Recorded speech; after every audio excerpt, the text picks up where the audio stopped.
Oh, my God. What's going on? It's the worst of Opie and Anthony. It's stupid. Something ridiculously loud and obnoxious. Sounded like the best of Down syndrome records. We're never going to make everybody happy. So why do we have to now make more people not happy? Oh, no. It's stupid. It's audio vomit. If I may use the word, duty. It's the worst of Opie and Anthony.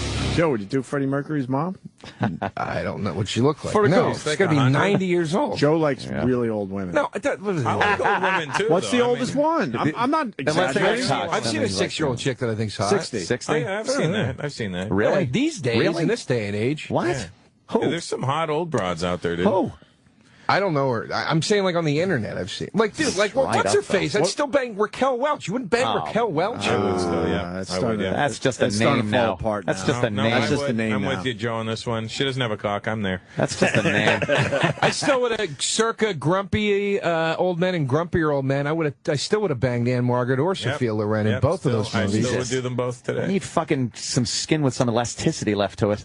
Lonnie It's not that- Anderson? Lonnie Anderson. Wow. What a mess she was. There's plenty of I hated her. There's plenty of elasticity. It's just loose. It's all loose. It's just Yeah, loose it's gotta be gathered up. Reynolds ruined that one. Put her back of her neck in a scrunchie. It's just old underwear skin. Hanging on her like a doily. Wow. No, I don't need that shit. Is Lonnie Anderson still hot? What does she look like? She's got to be a wreck. A lot of plastic surgery. Yeah, well, she had to cranked it up cover to up the her back in the bruises day. Why from not? Bert. Yeah, Bert loved clocking her. Did he? Did he smack her around? Oh, Bert was beating up fucking Sally Field.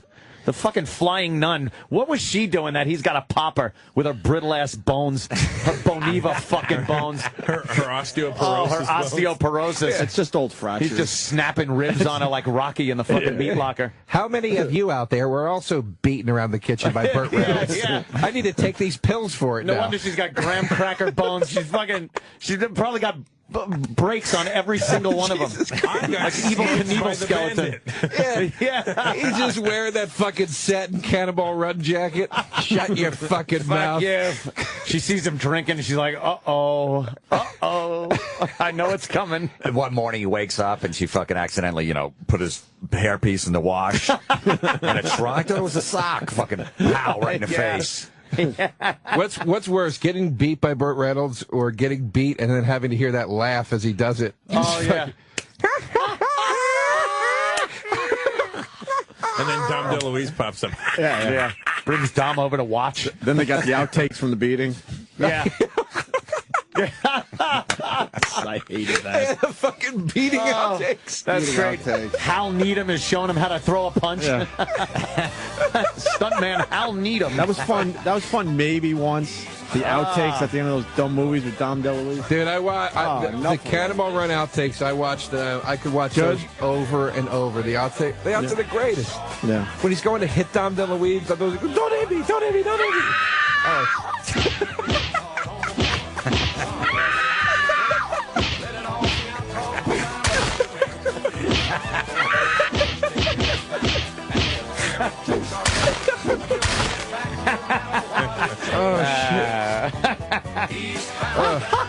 Kidnapping's baby shit compared to what this dude's doing. He beats down the field around the kitchen. That's domestic abuse.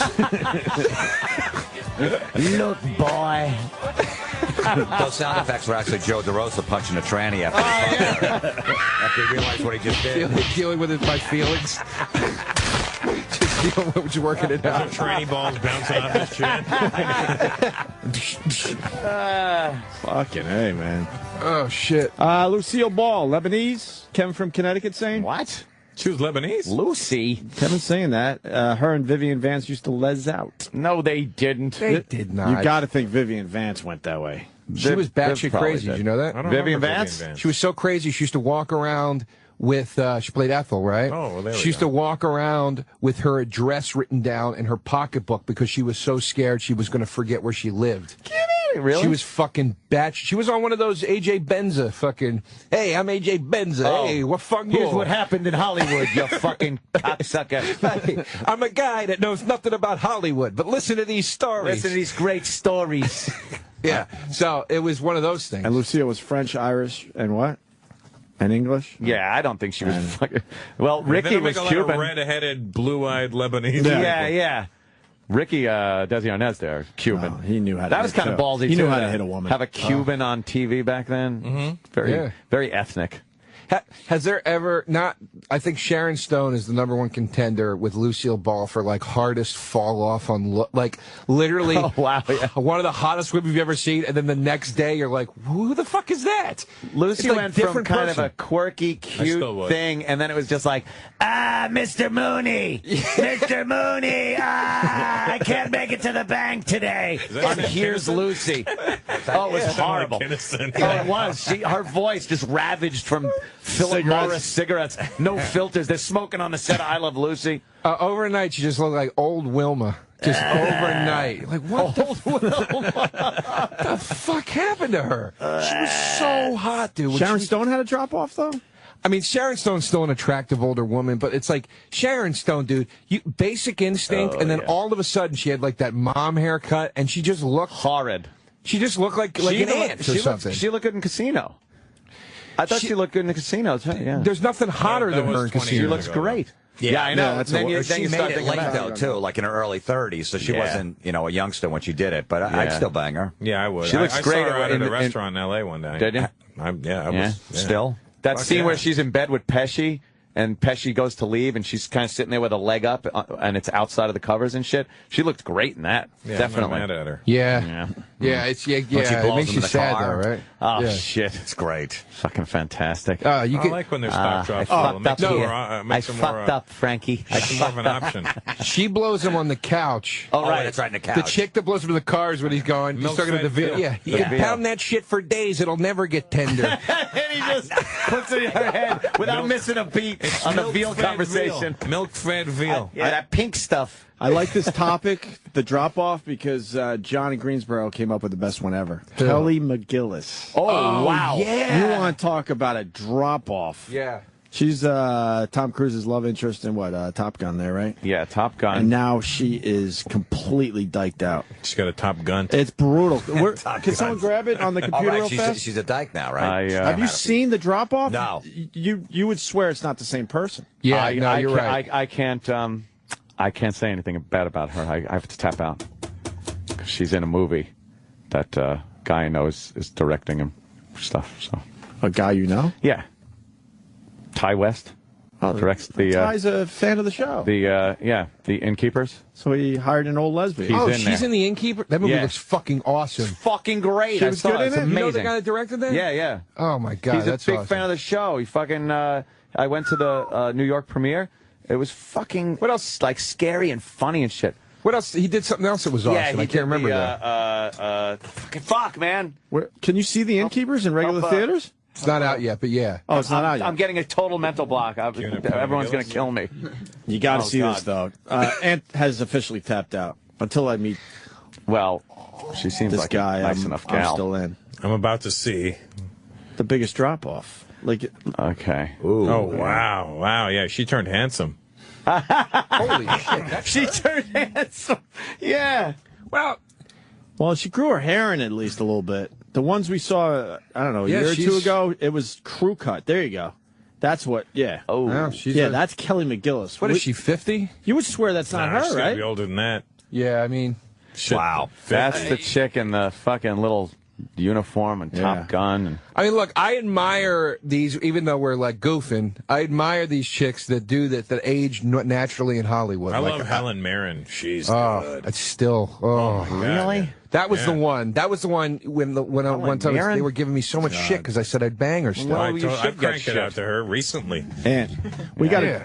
we got a double great. we got a double tap out on our hands here. Uh-oh. A lot of people mentioning Kathleen Turner. She lives in my building. Oh. And she actually hears me walking around my apartment. Oh, boy. That's how close we live to Is she each other. cool? She's beyond cool, but God damn. certainly a drop off. I'd love to meet Kathleen Turner. Really? Oh, where did I meet Come her? to my Yeah, building she's a today. little handsome, too. She's around all the time. Romancing the Stone? You shitting me? She's around all the fucking time, man. Is that Mirren? Yeah, I'd Yeah, go. Look dude. at that, dude. I'd go Mirren. Yeah, I've said it that's- on the show. That's the best fucking case scenario right there. We've seen other pictures where it's I'd a go world of Mirren. hurt. No Yeah, problem. Dude, if best case scenario is a picture of her in a bikini, you're doing all right. Yep. You know what I mean? World of her. I've cranked it out to this picture. In fact, Yeah. I would go there before Bailey there, Joe DeRosa. yeah, she's good. I'm a nudes of her big online, Mirren too. fan. You know who's holding on strong, if I may say so. Oh, boy. I saw her in a bar the other night. She is holding on. Is fucking Marissa Tomei, dude. Oh, yeah. She looks amazing. Yeah, she looks No great. argument with that one. Playing a Definitely. stripper and a She's couple only movies. and- 43, right? But I mean, she doesn't have. We were She sitting always across from her in looked a great. bar. It was hard. I was like having a hard Did time. you talk to her? No, because I'm not like. She didn't have a dick. No, yeah, Yeah, imagine Marissa Tomei with a cock. Perfect. yeah, yeah. There you go. Now you're talking my cousin there you Vinny. go. There you go. My cousin's weenie. Look up Bridget Bardot. But she was hot, though. I was, She Bardot. she was beautiful. Cigars and She was Scotch fucking say beautiful. worst drop off And, yeah. ever. Oh, well, Bridget Bardot, that's old school. Yeah, but some of these women, when they get really old, still the fuck you hold up spelled Bridget? together. I think there's a D in there. BRIDGET. E.T. Yeah, there you go. She's up there. Yeah, she was fucking smoking back in the day with the big Ridiculously. smoky eyes. Oh, damn. Look at that. That looks like first Sally picture. Struthers. Oh, Good boy. fuck. Look at that does. picture. All the way to the. Look. Like any picture of her in her The youth first is amazing. one. Every woman in Hollywood's trying to get those lips, and she had them naturally. Took those fucking lips on What her about face. what about all the way over and one down? all the way over, one down? No, the other way. All the way over. Other way. Oh, the yeah, other- yeah. the other all the Let me way. see that. Oh, Jesus yeah. Christ. Yeah, that's good. With Was the she was smoky she a eyes. porn star? No, she was a movie star. She did nudes, She was a though. starlet. Yeah, she did. Remember Pia Zadora? Same shit. Pia Zadora, yeah, back in the She had nice day. buds. I remember seeing Pia Zadora in Wee magazine and had nice- spanking Yeah. my fucking dick She had till it nice was We nipple were long. unbelievable. They showed the Wee. lips and everything. Oh, yeah. We and Cherry. They Wee. carry boxes. I loved Wee. High Society. Those were the good old days. Yeah, yeah. Swank. If you wanted something classy, you can go for Mayfair. Mayfair. Mayfair. Playboy was always such a Hilarious. letdown after fucking, like, you got into the Wee and magazines like Penthouse that. was always Hustler. good, too. Yeah. Penthouse was pretty good. Penthouse I used to was- read the letters from a madam. Oh, Xavier, what's her name? Hollander. Penthouse Yeah. Forum was. Yeah, that was all good. I know. shit. They got the job done, huh? That's how I knew I was a horny kid, because I was wanking it out to words. Yeah, to fucking a mental image. Crazy. Yeah, but you would rip a couple pages out, then read See, I would Penthouse keep my Forum at the thumb in same the time. middle and just flick to that page when I was ready to blow. Yeah. Fucking Read it and Playboy then fucking sucked. flip real quick. It wasn't amazing Penthouse how many Forum was pages off you the had to go hook. through to get to nudity in Playboy? It's Yeah. It's like, it's fucking, and then sometimes you flip through the whole thing and go, I didn't see one naked chick.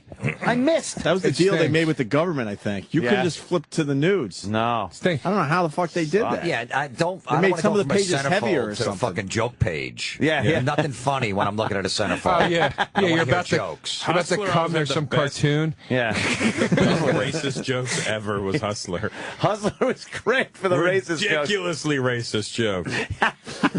No, they did everything. Child fucking jokes and racist jokes, sexist jokes. Fantastic. That's when I really learned that like being like a perv or what your sexual appetite is, whatever. It really is like a genetic thing because like when we first all got into porn as kids. I was always like, get that fucking Playboy shit out of here. Yeah. Like, I Yeah, never enough. was wowed by it. I was immediately like, is that Really? it? Is that it? And my friends would be like, what do you mean is that? And I was like, yeah, what the fuck? Yeah. I liked Playboy like when I was 7. yeah, It's like, oh, okay, it's at least it's something. I remember my friend's father would watch porn like he was watching the fucking news. We'd go to his Really? house. His dad would just be sitting there watching porn, and he wouldn't shut it off. We'd all be hanging out, and his dad just be watching it. How old were you? I was fucking 13. We're talking like Jesus. 83, Damn. 82, 83. You could do that in those days. It Yeah. wasn't a fucking And he would be lawsuit. smoking and watching it, and I'm like, should I jerk off? Or I called my Was dad. your friend's name I Sandusky? called Funny my you should dad say. completely passed out on the couch with a hardcore fucking porn on. And I was like 17, so I had to tell him when I was home. He was waiting up for me. It was a curfew type of situation, and it was so fucking awkward. I had to wake him up as the moaning was coming from the TV. Jesus. Come He's on. like, oh, how did this get on the TV? I got my Did he have dad. a rod? a rod. But then in a weird way, I was like a little more proud of my dad. Yeah, I'm exactly. like, all All right, right, my dad's man. cool. Yeah. We never talked about it after that. I probably could have done the cool thing and changed the channel before I woke him up, but Yeah, he chose would've not known. to. You think? My dad started critiquing my porn. I'm not making it because I would forget. Like I would leave it in the VCR or something. Oh, that's and then my mom thought she was taping The Young and the Restless, and she'd go to put it on. And she'd be like, "Oh!" And then my dad pulled me aside when I go because I liked older broads, and from a young age, I always liked older broads. So I'd get like like over 40, mature, whatever the fuck. And my dad pulled me aside. Why don't you get something with nice young girls in it? Yes. Who wants to see all these bloody old wrinkled women? And I'm like, yeah, no, it's just what I could get. Shit. Jesus Get Christ. something more You should be entertaining. critiquing that. My dad caught me whacking off. Wow. Because I passed out. Oh, no, how embarrassing. I was home from college, and I was so fucking drunk and so fucking high. I literally passed out mid-whack off. Oh, I've done that every night, actually. Yeah. That's how I go to sleep. I fall asleep with my laptop on my chest. Oh. The burning from the heat wakes me up. Yeah, the hot battery. Awful. Fucking literally cock still in hand. Oh, yeah, that's Oh, it. man. Still in hand, waking up to my dad going, hey, lesbian porn blaring on the fucking TV. At least it wasn't cock. Shit. Yeah, that That would've been tranny bad. porn you're into there, Joe. So what did he say? He literally just went, dude, I'm not exaggerating. Tissues on the armchair. You had all the features. Lube, Professional. lesbian porn, fucking blaring. You were a cliche of someone jerking off. Yeah, my mom and dad are upstairs. I'm in the living room. My dad. You jerked off with lube in the living room? Yeah, because it's the only VCR in the house. Oh, that's a bold move right you're a there. champion. Dude, I was I was so drunk. And he shook me, and I woke up, and I'm still holding my dick, and I go, like that, and he just goes, I think you should go to bed. And I did. Both He of never, ever Did you spoke wake to up me and about think, it. I hope that was a dream or something. I hope that didn't happen. He woke- fuck, I think it happened. He woke me up the next morning, and my dad never did that. He would always let me sleep in. He didn't give a shit. And it was a Saturday, and he woke me up, and he goes, hey, buddy, I made some pancakes. And that was his way of being like, look, it's Everything's cool. You know. He didn't never want. spoke He didn't about want it. be you to funny have if to he- approach him. Yeah, like If he fucking Freudian slips, hey, buddy, I made you some Hancocks. Or if he woke you up by shaking your dick. Yeah, I just need some extra batter. Oh, yeah, jeez, over there. Well, You're listening to the worst of the Opie and Anthony Show. It's the worst of the Opie and Anthony Show on the virus, Sirius XM. Do you have a like thing? almost like you don't deserve it or something. I don't know what it is. I'm not a psychologist or you a have a thing you're psychiatrist. working on? He's got a Is there a thing. thing? He's working on a thing. Yeah. Oh, that's good. I mean, I want to try something. And He's got a little thing. little thing.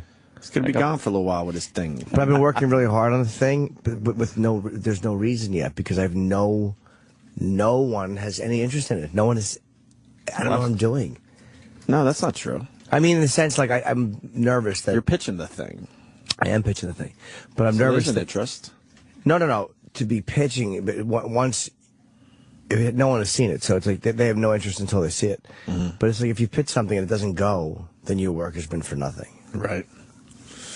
Wow. Yeah, But no, it wasn't. it was. It'll all be there. So we're always afraid that you're going to be validated as like what you thought was good wasn't.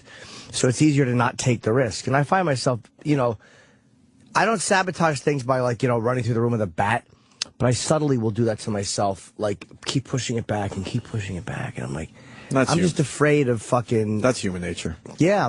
That's not a surprise at all. Yeah. I think everybody does that. It's bad though, because it's pushed back too far and all of a sudden the moment Because passes. you're leaving your comfort zone. Yeah. You know what you got right now. So to push past that is very scary for just about everybody. I like being comfortable. Yeah, you like being comfy? You do look like you're unraveling, though, now that I look at you. I feel that way. I'm just I really do. No, it's okay. I do feel that way. I don't see it at all. I'm just fucking. I just feel like that high tension. Really? I had to go for my fucking stupid stress test yesterday. Oh, yeah, see? And, You go to my Now heart that guy. probably got you a little Did you do a stressed. heart thing? Yeah, the nuclear heart test. And? Well, I won't know for a few days. They have to go over the results. But they, you walk on a treadmill and inject you, they give an IV in while you're on the treadmill, and then they inject you with this nuclear material. Yep. And I mean, I want to. Were you breathing heavy? Not that bad. I mean, she said I was actually, I did well, like as far as. You're good then. I was breathing heavy on the final when they rev the treadmill up and you're going up a hill. But even that, I was okay. I wasn't terrible. You're fine then. You have no blockage. But my fucking apnea sucks a dick. Oh, really? Because then you have to lay under this fucking thing and they take photos of your heart for 5 minutes and then 18 minutes. So for 23 minutes. And then you leave for a couple hours. And then you come back and do more pictures. But I kept falling asleep on the table, which was nice that I could do that. But my apnea, I kept waking up. And I was like a quarter inch under this thing. It was really claustrophobic. Oh. But I couldn't sleep. I hate my apnea. Fucking faggot throat. I hate it. I just want to doze off on my back. Oh, he's going for that breath. Yeah. You want a psychiatric nurse? Sure. Why not? Who is this bitch? Let's say hi to killer. Kathy in Maine. Kathy. Hi, guys. Hi, Kathy. Welcome aboard, Kath. Hi, guys. Love your cartoon. Sorry. Jesus, you had to mention that. You sleeping all right? No, not really. Yeah, see, that's it. I didn't hear the part about the cardiac test before I called. So well, you just. I think Jimmy has anxiety because he's getting his shit checked out, and it makes you wonder, right? Maybe, yeah. That's part of it, probably. Until you get the test results and everything's fine, which I believe will be. You're a little like, what the fuck? My stomach's been acting weird, too. I've been like, every time I go on the road, I've been feeling really queasy and shitting pure liquid. Oh, no. Anxiety. And I'm like, what's wrong with me? Say anxiety, Jim. Maybe that's it, but I don't know. Things are going too well for Jimmy. You're an and anxious he's little uncomfortable boy. with that. You got it. It's like Ope said, you got it made, and give Ope a break. But Made in the shade. No, I don't feel like things are going too well. I feel like I'm running on it. Like I hate to say, running in place. I feel like How can you say that? because you have Look to. at all the great stuff you've had in the last year. You're a regular on Leno. Now you're pretty much becoming a regular on Chelsea Handler. That's some good shit. All that stuff is great stuff and it's fun stuff, but it's what is it? when you look at when you look at guys that are successful, like really, the people we compare ourselves to are our peers. You know what I mean? It's like you see guys doing really good things, and it's like I don't want to just be doing things. You're not happy with the mediocrity of our lives? I'm happy. I love the gig. I don't want to leave radio. I love doing radio. Yeah. And I love doing Leno. And I love doing Chelsea, but I kind of want to have something that I do that's fucking like I'm not on somebody's That's dick. Jim Norton. Yeah, because you feel like, I'm always relying on other people. And it's like, I don't always want to rely on other people. It's like you start to feel like, what are you doing, you coward? Fucking, you know what I mean? I start getting mad at myself. Stop waiting for other people. Well, it's not like this is good because it's not like you're just not doing anything.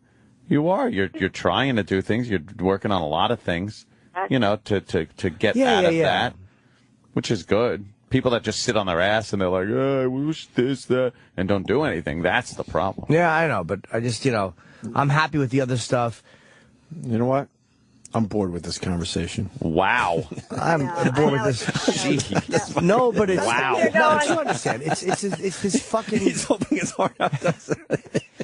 Looking at like 10 feet of snow all around me. I'm running my dog. And I'm like, No, I'm not bored. I know. I don't feel bad about myself in the sense like I don't work. I know I work hard. I know that, and I'm believe me, I love the fact that the segments on Leno are going pretty well. You're uncomfortable with your success because you think it's just going to all go away or something. I'm uncomfortable with it because I'm not happy with the level of it. Like I'm happy where I am now. Will you ever be happy though? Sure. What Sure. will make you happy in the business? In the business. I don't. It's an indescribable thing, but it's Would it be having? Because I mean, being a regular on Leno is pretty huge. That would make a lot of us fucking happy. Obviously. What if you had your own show? Possibly, yeah. Own TV show. Look at a guy like Louis. He's a good example of a guy. If you had what Louis got kind of right now, or something similar, let's say, because you're different people, would you shut the fuck up? No, the thing with Louis is a good example of a guy who had a bunch of things that didn't go, but he's driven and he does what he does, and then all of a sudden, whatever it was, his head kind of poked above. And that happens. Like, and it's an indescribable thing that, because before Dane got to be like the level, Dane, and I'm not saying I want to sell arenas out. You would. Dane was fucking very well known before he sold arenas. Like Dane was doing 3,000 seats. Dane didn't just go from fucking 50-seat comedy club to 17,000. But he was like lurking below that level for a long time. So was Chappelle. I remember Chappelle for years was getting pilots and they weren't getting picked up. He was right there. By the way, they poked their head above. I like how you explain that, poking your head above. I can understand that. Yeah, there's all of a sudden something happened. We used to call it clicking up a notch. Yeah, but everyone... Like, you can't describe it, but you knew it was Everyone happening. is just waiting because they know you're going to poke your head up any moment now. Possible. It's all just been kind of like, brewing for you. It's happened for like Rogan's at that point. Because of the UFC, all of a sudden, like he's now, his head up. Yeah, it's like, and that just happens because Louis people knew who he head was. He had Fear Factor, he had so many things, but all of a sudden, this UFC gig just kind of put and him then on one day you just poke your head up. I get it. It just happens, yeah. Yeah. It's gonna happen though. But you have to. It has to be something that you kind of make happen. So if you had your own TV show. If I was happy with it, yeah, sure. Not someone else's show that you're in, your own TV Even if it was show. somebody else's show that I was in that I was happy with my stuff in, yeah. But my show I would prefer to have where you like what you're doing and you feel good about it. It doesn't have to be on fucking CBS. I'm not saying that. Right. The stuff I've written is kind of, it's harsh. Some of the language is harsh. I don't expect it to be on a network TV. So it's not about the biggest audience. Yeah, like FX. Or there's a million. That's one thing is like there's the language barriers that Rescue Me started. Lifetime. I would love to do something on Lifetime called Kiss This, and it's a picture of my knuckle on the poster. She Got Lippy, a mini-series. Yeah. I'm sure everybody has those moments in their jobs, though, where you just, not that I'm not grateful, I love it. My apartment's paid, like, I have a great life. I'm very grateful. Is it because you're changing? No, I don't think so. Menopause. No, my act is the same. I'm fucking. When you decide to change your life, it's really scary because everyone knows their comfort zone. Even if that comfort zone is hell on earth, at least you know what it is. And when you try to move on and change yourself, it's fucking scary, man. Yeah, you almost feel like you don't know yourself. You know what I mean? Yeah. That's why I think most people just don't want to change. Because they're comfortable with what they have. They understand it, even though they know there's probably a better life for them. Yeah, and every time I've expanded the comfort zone, whether it was coming into New York, scary, but it always, all of a sudden, feels better. Like, all of a sudden, it just becomes part of your comfort zone. It's right. it's like chick talk, but it's fucking whatever. I've just been bothered for a while. Like, my act, I'm very happy with the way it goes on stage. The crowd likes it. I feel like I've always been writing within a part of me just hates my own guts on stage. Like, I shouldn't say that before plugging gigs, but... I mean, it's going to be another fucking sad show in Cincinnati this weekend. Yeah. Oh, God. Yes, maudlin. Throw antidepressants on stage for Jimmy. Oh, shit. No, I don't feel necessarily depressed. Just like, a little nervous, frightened. Yeah. All right, Cathy, you added a lot. I really appreciate your phone thanks, call. Doc. Just amazing stuff. Should have your own TV show on OWN. Yeah. It's just... Yeah, right. It's going to happen for you. Expect a bill, huh? Holy shit, wow. Yes, Cathy. Free advice. This is just unbelievable. You gotta, this is going to sound really gay, but you gotta... Hey. you gotta Don't say that, man. The faggot's going to get pissed off. You've Gay. got a great support system with those two. Sure. You really do. No, it's awesome. With who? And it's just what you got with you, O&A. Really? Yeah. We don't support each other. So listen We used to, and it used to be fun and cool. Jesus. Listen to what you just said to each other. What did they say? Go ahead, Doc. No, I'm not saying nothing. I'm listening. It's a listening show for me. So, It's like, it's almost like meeting a lot of celebrities is a lot of fun, and I really do love it. But you realize what a nobody you are when as many people as I've met that I liked had no idea who I was. It's like, after a while, the evidence is in. It's not a low self-esteem thing. It's just, That's where you're crazy. But no, dude, I mean, I'm telling I've been you. with you 10 years, man. We can't even walk around anymore without people recognizing you. Nah, fans doing stuff like that. I know, man, because it used to be like we got recognized because of the radio show. Now you get recognized. I don't get recognized because they know you from other places now. A lot of other places. I know. You've poked your head up a little bit. I guess I'm just tired of being a fanboy. Your head is almost completely above water. You're poking. Tired of being a fanboy? A part of me, You're poking, sir. You're poking. You're turtling. You're turtling. You're just about ready to fucking pop. Prairie dogging. You're prairie dogging. No, I just, whatever. I mean, I'm not in a fucking depressed place. I'm just, Yeah. Cathy, will you add something? Yeah, Cathy, what? I'm just listening, enjoying it. But You know, Showing a man's misery? Great. Yeah, I'm not, but Wow, I'm not miserable. I'm just in a weird, like, ugh. You're miserable. Yeah. I'm sitting here, Teasing, of course. I'm sitting here looking at the snow. I'm up in Maine, and I'm, it's the greatest life. And listening to you, Jimmy, you do have it made that I can see where that little poking depression pops in, or that little bit of what you're questioning who you are. Oh. It is. Who am I? What do I want? You are completely useless. No, I'm not saying that, Kat. I'm saying I kind of know what I want. Who am I? I'm a mediocre man. What do I want? There's no better things. No need to call him Jimmy Watley. Yeah. Come on now. No, I'm not that bad. All right. Kathy. I worked all night. I love you guys. Goodbye, take care. I've had too many relative comparisons. That's the problem. You have too many fucking... Is that it? Yeah, because again, doing shows with people and meeting them is great. Yeah, and I get pictures, because a lot of times I get, I fucking humiliated myself again on the fucking plane going out to L.A. Uh-oh. Not humiliated, but embarrassed myself. Even when people do recognize me. Oh, no. Who's the Black Eyed Peas guy? Will? No, not the black guy. It's the Asian guy with the long hair. Oh, yeah, you told me. Were you mad that I never wrote back because I couldn't care less? Oh, no. I just realized that. No. Jimmy was excited and texted me that he was on the plane with a Black Eyed Pea. Well, yeah, and I realized I never wrote you back. That's fine. I was sorry. No, please. We took the flight, and one of the Black Eyed Peas was on the flight with his manager. And, yes, that's him. And at the end of the flight, the manager said to me, hey, man, I really like your stuff. I'm like, oh, thanks. And then the guy... Taboo. Taboo, I didn't even know his name. Taboo?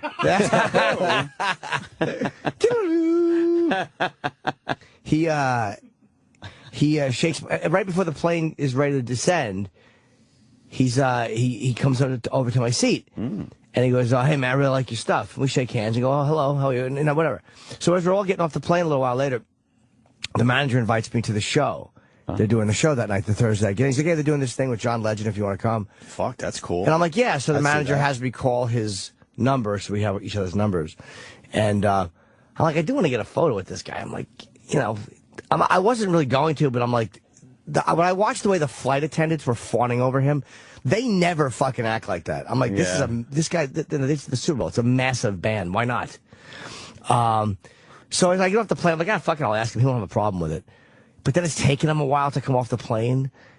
And I realize it's because he's stopping to take a bunch of pictures. Oh. But then, so when he comes off the plane, I've actually just been standing outside for like 10 minutes waiting. Oh, boy. Outside the area. Oh, yeah. And then he comes over. I'm like, "Hey, I hate to be a fanboy. I want to take a photo." He goes, "Yeah, let's do it." So we took the photo. I don't even want to look. But then they walked away, and I was just embarrassed because I kind of blew it. But then they walk away. You did what Opie did with Obama. Believe I thought of that. That's what I can't look at. But then it's worse. Then it's worse because I went in and go to the bathroom. Oh no! I went and go to the bathroom, and I come out and I'm like, I want some Starbucks.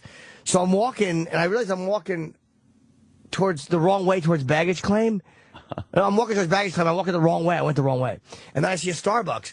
So I go, "Oh, this is the wrong way," and I turn around to come back. But as I turn around to come back, I realize that Taboo and his manager are coming out of the Starbucks, so they probably thought I was looking for them. Oh, no. And then saw them, and then was turning around to walk with them. And I was like, and I actually went in and got a coffee I didn't want.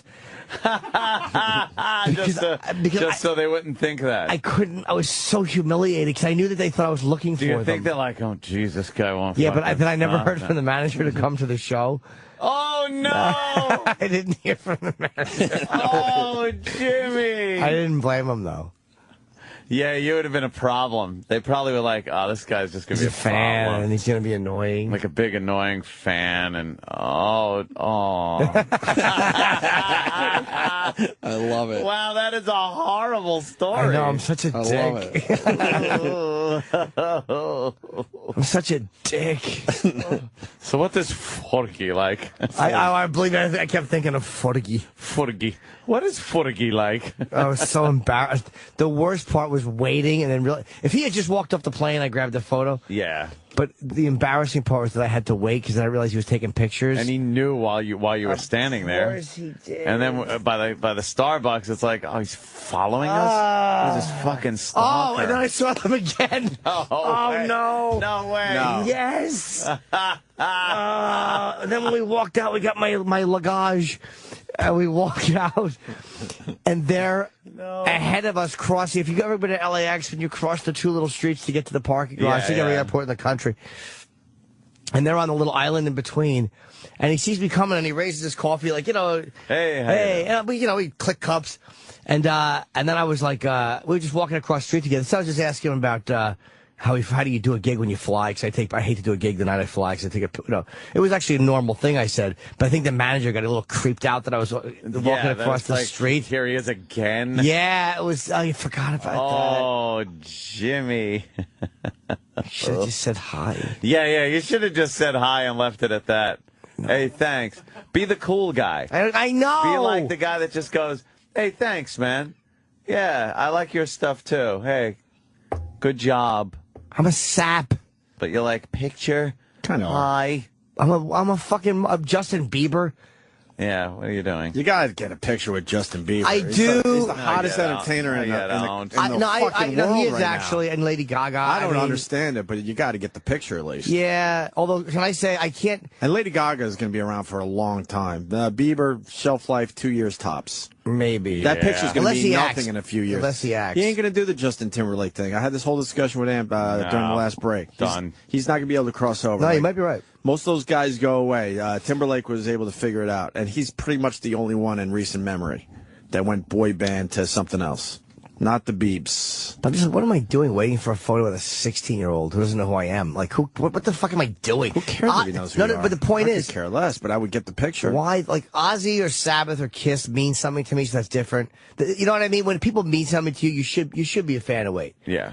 But it's like I'm standing there nervous and like trying to just coordinate to get a photo with a... Like, what the fuck am I doing? And I know it's going to be kind of a funny photo. Like, I kind of know... that people who know me, the juxtaposing of us two is kind of funny for people who know me, but... But how did you tweet it? I didn't tweet it yet. Tweet it with a funny line. Me and Rachel Maddow. I'm obsessed with that, but... That is funny. Yeah, I know. Oh, my... He does look like it. You're listening to the worst of the Opie and Anthony Show. Sirius XM. Hey, we got Brian Johnson tomorrow. I do too. Yeah. Isn't that there. Isn't that got him badass? I'm going to tell him you guys are stupid. I don't know that.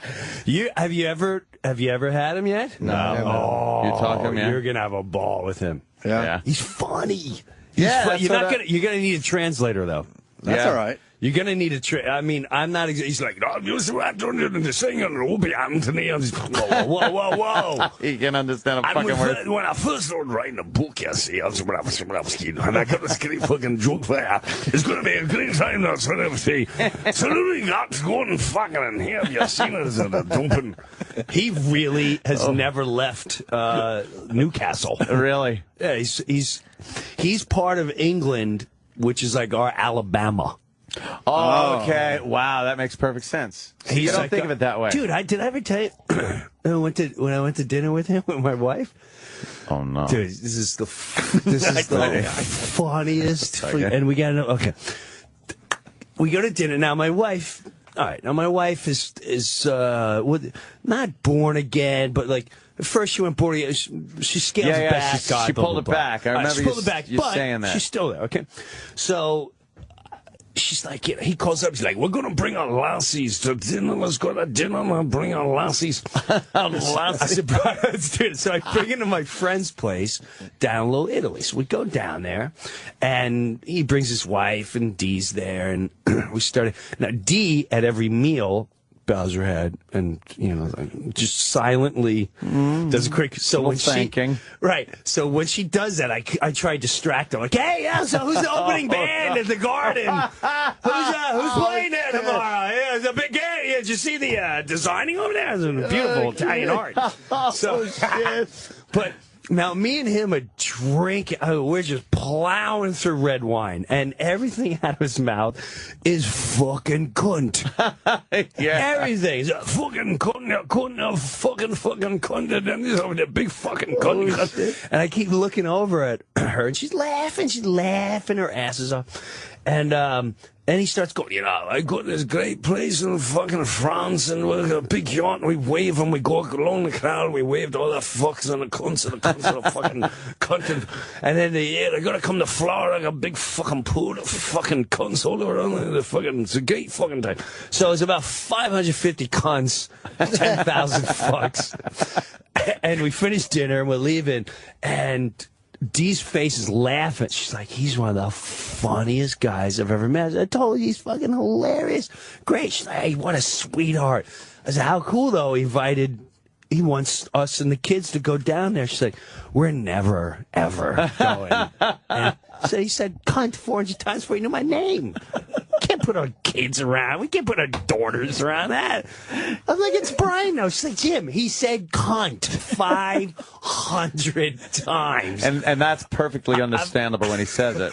It is. You can understand that. When he says it, yeah. it sounds like art. Right. You'll see. Yeah. He'll do it tomorrow. He's like, yeah. Well, they're driving a fucking cunt and this fucking cunt and fucking And it's not cunt. It's not as bad over there. No. It doesn't. No, mean and it's not the way he says it too. He says cunt, cunt. Yeah. You'll see, fucking cunt. Oh, don't miss. Kevin's saying we had him on before. I thought we had the other guy. No, we had Angus Young. We had call Angus us. Angus is completely different. Yeah, he was very odd. Did you see? By the way, you're an AC/DC fan, right? Yes. Oh, yeah. Have you seen the new freaking DVD? No. Holy shit! You remember that AC/DC video that came out, the concert Thunderstruck, video? yeah. This is that times 20. I'm not. Why? I saw the ad for it. It looks fucking insane. The crowd is bouncing. Bouncing from the first song to the very end. And the whole time I'm looking for all the editing. I'm like, all right. They took one section, they just kept they sing along to the guitar riffs. So when it's going down, 100,000 people, and then they just start. It looks like liquid. It looks like liquid. It the does. Crowd. It really does. Like waves. And Brian Johnson's voice. I keep listening for how they. He is clearly singing the way he sings. It's crazy. It made me realize no offense to the Stones, but yeah, this probably is the greatest rock band that ever existed. Look at this shit. Look at this. No, wait. It's like a Nuremberg rally. Bro, watch when the song kicks in. This is the new DVD by AC/DC. Watch when it kicks in. It's a sea of people, and it literally, like Anthony said, looks like liquid. They just start bouncing, and they know every single word. Yeah. Watch this. This is the greatest DVD. I've watched it 20 times already. Wait, look at it. They mosh pitting. They were freaking mosh pitting it. Look at that. Look at that. Shit. It's an ocean of people. Look at that. Yeah. It's oh my God. I got goosebumps. You got to think you're going to die in that crowd. Oh, it was the greatest. This is by far the greatest rock DVD concert I've ever seen in my life. River Plate. Where are they? Was it out now? No, is it Buenos? I don't know. Is that what he's promoting tomorrow? No, he's promoting his book tomorrow. Which Buenos is very Aires. funny. They did in Buenos Aires. Yeah, what'd you get? I gotta get. You think they'd give me a book to know what I'm interviewing tomorrow? It's all about his relationship with cars, but it's not about cars. He talks about them, but very, very funny. And then he tells a story about how he fucking tried to get laid in one. Or he has great stories about all of them. It's a great book. A phenomenal. He should go on tour just as a storyteller. I was wondering if he wrote this. I'm like, this is too funny for a rock guy, but I guess he must have. Oh, I guarantee you he wrote it, and he probably just had a guy sitting there transcribe it. He should. Oh, forget it. The thing's out of control. Yeah, out of control. You're listening to the worst of Opie and Anthony. It's the worst of the Opie and Anthony Show. Sirius XM. Some woman's in trouble for paying the babysitter in pot or something. Yeah. What a great story. What an idiot. But what I don't understand about this, how did the media find out about this? If you're a babysitter that likes pot, and the mom or the dad goes, hey, instead of giving you cash, I'd like a little pot too. I'm just gonna pay in pot. The only thing that makes sense is that the babysitter got busted and blew her into her parents. You know what I'm saying? She walks in the door, mom finds a dime bag, whatever, and says, where the hell did you get this? They paid me. You know what I mean? Oh, yeah. Because the babysitter obviously was cool with the situation, but I'm guessing that she got... Okay. Babysitter shouldn't have ratted. Yeah. It's like, I found it. Yeah. Found it. Babysitter panicked. Right. She panicked and blew her in. Yeah. It goes back to when, you got that one kid banging the French teacher, and then you got an asshole that fucking spoils it for everybody. And rats it out to their little mommy. Little fucker. Right. They're jealous. Yeah, totally. No, I don't even think it's jealousy. They just got to tell. They got to tell. I'd be jealous if somebody was... They're little rats. I'm going to tell. And if you got a kid in your high school that's banging teachers, keep it to yourself. He's a hero. That's cool as all hell. Yes. or blackmail, see if you can get in there. Well, I've heard that happen. Man, there have been some stories where the guy's been like, look, I'm going to tell. You better tell that chick to give me a blowjob. You learn to keep quiet when you get older, but I think... If you're 16, 17, and you're banging the hot French teacher, I keep saying the hot French teacher because I had a really hot French teacher with the French perfumes and the cleavage and all that. She was a stereotypical French teacher, yes. She had a big hairy bush, I bet. She was French. A blonde. Yeah. And, she was something, man. I bet it was big, matted down bush, though. Yeah, that's all right. I would have taken a look. Oh, of course. But I had the stereotypical Italian teacher with a mustache. Oh, really? Yeah, she was smoking. Yeah, but all right. So then you're 16 or 17. You're banging the hot French teacher. You're in a weird position. You got to tell people. Yeah, of course. But if you just keep it to yourself, you got the greatest thing going. Yeah. So what do you do? Impossible. You got to shut up about it. Impossible. Yeah. I think that's impossible at that age. Yeah, I really do. All right. No, I remember shutting up when with Buzz. Remember Buzz? Yeah. That chick that I was banging when I was in like But it wasn't a junior teacher, high. which is no, it wasn't really a off teacher. limits. But it was, she was an older woman for me. She was like 19, and I didn't, because somebody could have said something, and then there would have been a problem. But weren't you dying to tell somebody? How old were you? You were 12 or 13? I was like 13, yeah. 13, you're banging a 19-year-old? Wow. Yeah, and it was just and you can't tell anyone. Nah, I figured I'd just keep my mouth shut. See, I would have told. I would have had to brag to somebody. Well, I did tell one person. Who? He wasn't impressed. Oh, Richard? Yeah. Did you tell Richard? Yeah, I told gay Richard. Oh, that bummed him out. That I was, bummed him banging. Out. Yeah. Do you remember what he said? He just changed the subject. Really? Yeah, he just changed the subject. He didn't start making Bobby Kelly sounds. Did he know he was gay at that point? No, that's at the point I didn't know he was gay. Was that the first sign that he didn't like girls? Wait a minute, this just popped in my head now too. I do remember this. Buzz at one point, we were all hanging out drinking. Hit on Richard. No, wanted both of us to go upstairs and fuck her. So like, put her on the rotisserie and why shit. didn't he, so he could take a peek at you naked? I think the revulsion of a female form was so strong that even to fucking see the likes of me was just the worst. But I remember How did him he say saying, no? like, he was just like, no, I don't. And it was weird. And he always had girls chasing him around. Because, he was the good-looking kid and everything. So girls were constantly chasing him around. Mm-hmm. And I'm just fucking firing off every funny line and everything I could possibly do. Get a little I'm learning how to make drinks like I'm in the movie Cocktail. I'm just like anything I could do to get attention and he had from these easy. whores. He had and it they're easy. chasing after him. And little did they know, And he didn't want any of it. He wanted nothing.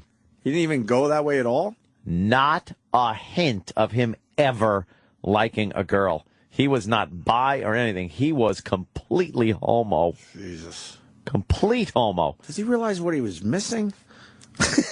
Smooth, wet vagina around his penis. That's what But he didn't like that. That's what I always think, man. Do you realize what you're missing? Doing?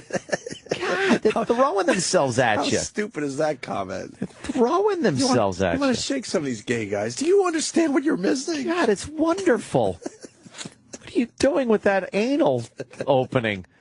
The vag is great. Look, that's okay if it's your birthday, but jeez. Like you would think they'd give it a whirl. Just like, yeah, it's fucking feels good on the cock. Mm-hmm. So, you give the old fucking... It's truly made for the cock. Yeah. Truly. And like, what's the deal where they would be like so like put off that they would not have sex with that wonderfulness that is the vagina? That's why you want to shake them. Do you realize what you're missing? Come on, gay guy. Yeah. Yeah, that's something. Well, yeah, so Richard didn't want to have sex with Buzz, but I did tell him. But Buzz sounds like she was awful. The name just... The visual I've had Her name over was the years, Christine. She wasn't awful? She didn't look like a Buzz? Oh, no, she was pretty awful. She had a very kind of 70s voluptuous body. Oh, that's not bad. But the face was... rough. You know what her face looked like for those people out there that are Twilight Zone fans? Remember the episode where the old guy was dying on Mardi Gras and he made his heirs, who were going to get his inheritance, wear these Mardi Gras masks for the whole night, or else they weren't going to get the inheritance. I vaguely remember this episode. And at midnight, he knew at midnight he was going to die. And after he died, he knew they would take the masks off. Okay. So he made them wear the masks, and they were all, this is stupid, blah, blah, blah. And then midnight comes, he dies, and they go, great, now he got his money, fuck him, he's dead. They take the mask off, and their faces looked like the masks they were wearing. It like molded their faces into the mask, so they had to walk around all ugly and pig-faced. I guess Buzz looked like the pig-face mask. Really? Yes.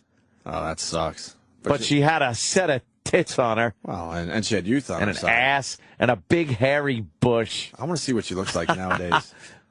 Oh my God! Just to go, do you like her? Let me think. I was about to say something really. No, I don't even know her. I would love to see a picture just to go, you fuck that. She's probably an old battle axe now. Well, yeah, she's got to be. Let me think. Yeah. You know how old she is. Yeah. Well, yeah. Oh God. She was the go-to girl though with everybody. Like if you were horny and needed something, she was your She was doing most of the neighborhood? She was your go-to girl. She was doing most of the boys. Oh yeah. It wasn't just you? No. Why would it just be me? Wow. She was gonna, do Richard. I think she was doing. Did your pops pop that? Chato Reyes. Oh really? Yeah, I think my pops might have popped her. Yeah. Once, yeah. Sharing broads with the pops. Oh, I think. God. Yeah, I would say had to have been. That's kind of weird to share a broad with your dad. Yeah, it was the 70s, Opie. It was a different time. Yeah. Which, well, you had a young father, I say that too. all the time, which means nothing. Right. Oh, it's a different time. You had a young father, though, as well. Yeah, He was only 20-some-odd years older than you, right? Cowboy. 20 years older, something like that. Was it? Something like that. Yeah, I guess so. Yeah, he had me when he was like in his early 20s. Jesus. So, yeah. Yeah. Good old Buzzaboo.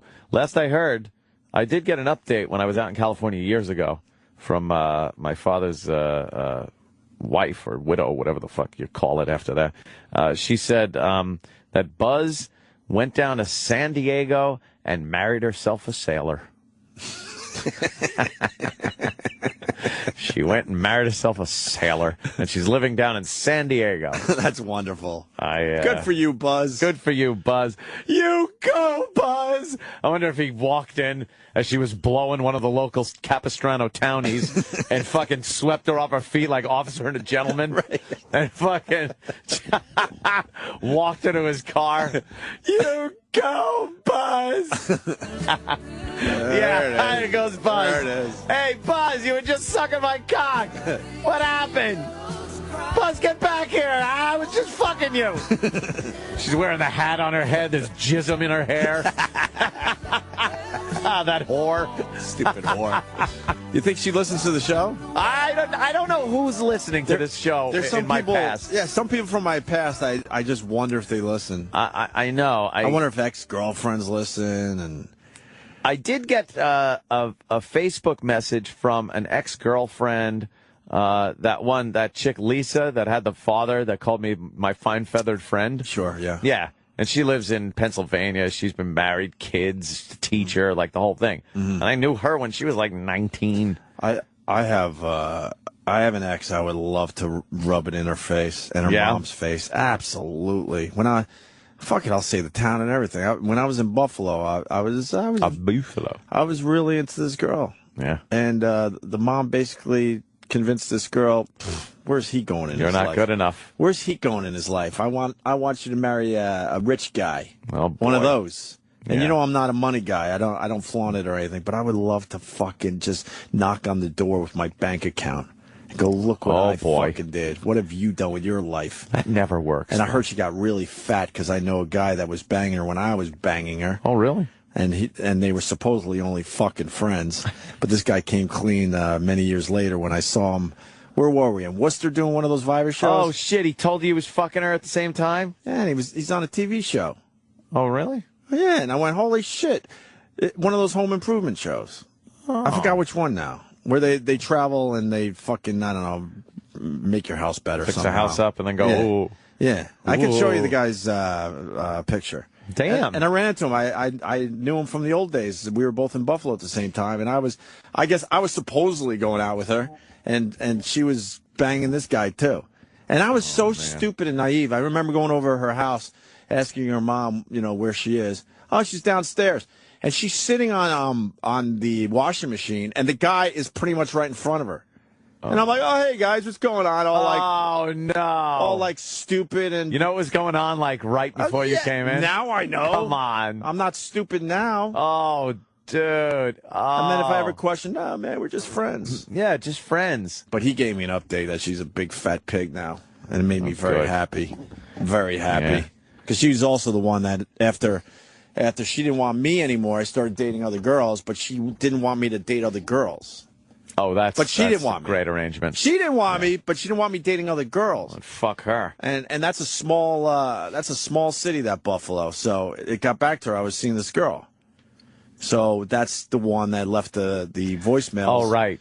Having sex with her old boyfriend that she swore she was done with. Right. Some fucking cokehead that ended up dying, by the way. Oh. But they left lots of wonderful recordings on my machine as they were having sex. Yeah. I've told that story many times. You gave the recording to some of her family members. Oh yeah.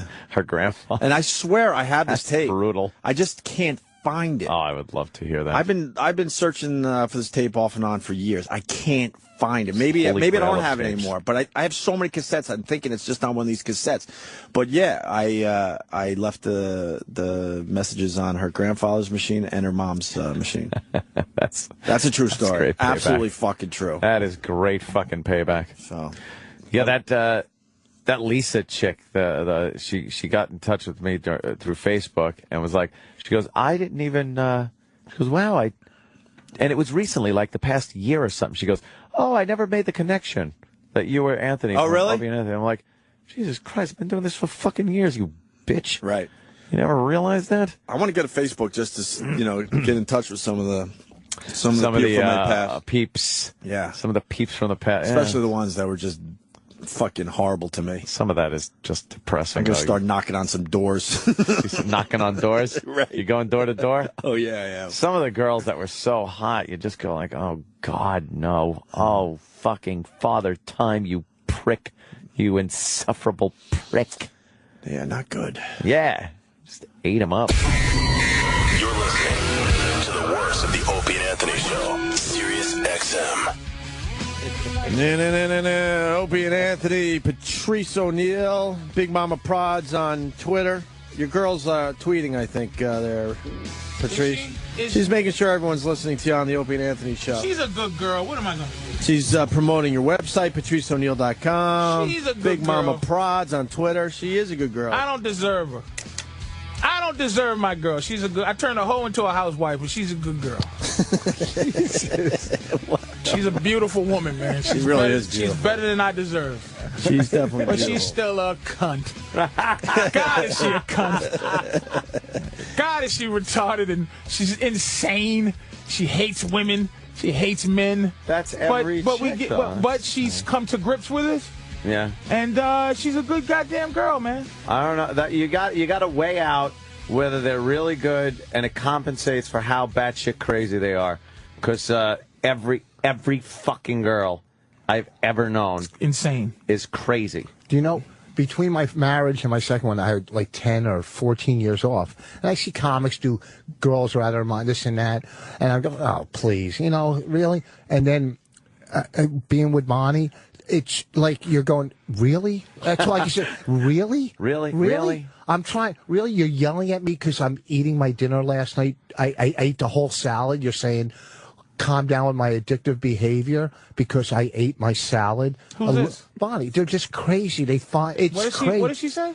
Well, I like to eat, and she's like, let's get Bonnie on the phone. He No, broke no, it no. down that all he was doing was eating a salad. There was so much more going on. well, I was picking off their plates too. After Patrice said what he said, I can't listen to anything you said. Now I need the whole story. Get Bonnie on the phone. It wasn't about a dumb little salad. Another thing Voss does. These are things that if I get in a position, man, Can we to try to help get her on? Oh, all right, the friends I think deserve help, that we ain't, like one of us make it and we got to bring up the others that need help. It's going to be hard, but I'm going to have to tell Voss, stop trying to be competitive in things that you have no idea what to be competitive. Like we having an off-air conversation, and we're talking about like how this whole crew. Yeah. No, me and Voss. Okay. How the whole crew is kind of we're for real people with for real issues, and there's a lot of up and coming dudes who think that they're gangster, but they're really not. But we old now. Voss has to come in and just say his story, like, you know what I told a fucking. No, we're talking. No, yeah. Listen, when you say, but it's not. Let me finish. You see, jump right in. No, let me finish. No, because you can dissect any fucking thing. Hey, Anthony, here's what we did an overall us thing. Right. It was an overall. Thanks, Ken. We overall us thing. Yeah, it wasn't individual. It was the collective. You know he comes in and goes, here's what I did. Well, here's the bottom line. Here's what I did to this bachelorette party. I told them, watch out, bitches. No. Here's the thing. We're talking, we collectively are trying to be this family of fucking killers. No, I was just giving and you he goes, I kill the best. He always wants to kill. No. Here's what I did last week. Here's what I realized, Patrice. The bottom line. I have to fix that. Now, here's the thing. You guys have known each other for way here's too the many bottom line. years. Because Patricia, but you are a better person than me on the outside. But they don't know you like I know you. You're crying on the inside. I quit this. I quit that. No, you just been beaten. I'm crying on the outside too. Like that's what he's trying to do. He's trying to psychologically break me down. That's not what. That's not his forte. Yes, it is. I've been to enough. You I know know what enough Voss's about forte is? Get him, Voss. Go get him. Go get him. I don't want to break him down. I just want him crying. Go get him, Voss. And Voss just goes, "Arr, arr." Thank you. And you go down, Voss, down. And then somebody else tries to do, after he's chewed up, then someone else moves in and goes, this is what I tried to tell you. Yeah. You're not going to be able to do this now. If you don't want Voss to bite you and sick you again, shut up. It's the phony edginess. But then the psychological hammer comes in. Well, I know a lot about psychology. Do you? Do you see what I'm saying? Have you? What you do? He doesn't. I do. You're wrong. What do you know? Don't. What do you know about He's it? not interested in Hold on, psychology. You're 100% wrong. What do you know I about read like a couple right, what do you know? fucking Give us some chapters basics. in a Bradshaw book. All right, give us some basics on psychology. What do you want to know about? Anxiety, depression? Do you want to know about list shit? Anxiety. Anxiety. Anxiety. Anxiety. That's a Chinese ruler. But you can't. Hold on. Ask me why a person does. Ask me why a person does something. I'll tell you why. I want to just know the basics of psychology. You said you know about it, so let's start with Psychology 101. Psychology for Dummies. Give me a basic shit. Basic shit. Stop. Let basic me shit. Wait, let me answer the question. Wait, let me just say to Opie, what you're doing is not fair, and I'm going to tell you why. No, Why? Here's why I'm saying what I said earlier. You see how much. There's no one that can answer that. When you ask somebody a question, what's the basics of psychology? Voss is so competitive and retarded at the same time that he doesn't understand that's an impossible thing he's trying to get into. Didn't I just say give me something specific? Okay, but I will give him. That's fair enough. It's very difficult to do that. But look, slow down. It isn't. Because first of all, I did say give me something specific. But here's the basics. There's no specifics to psychology. Here's the basics. Here's the basics. All right? It all breaks down on your inner child. That's what it all breaks down on. Okay?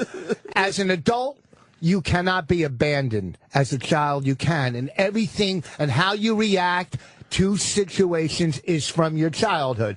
Basics. There's a why are you saying that? Because he asked me. Why are you but I don't saying think that? that's even true. It is true. It is true. That's where what are you talking about? I'm talking about everything. You just your picked whole somebody your asshole. What's that? You just decided to say it's all about your childhood. Yes. And then that's what. Yeah. But what's about your childhood? What behavior? All your behavior comes from your fucking childhood. So if you're acting out, you basically that's like saying you were acting out as a kid. All your desire for water comes from thirst. No, that's no.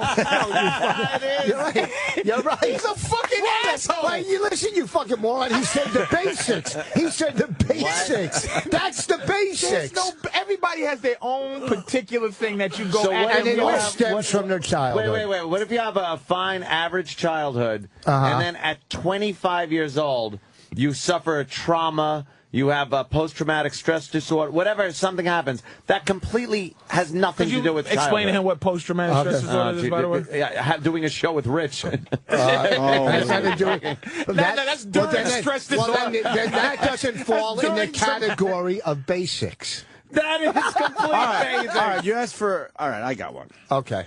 Why are you, Rich Voss, so insecure? Why? Psychologically speaking. Because I didn't get enough reinforcement as a kid from my parents.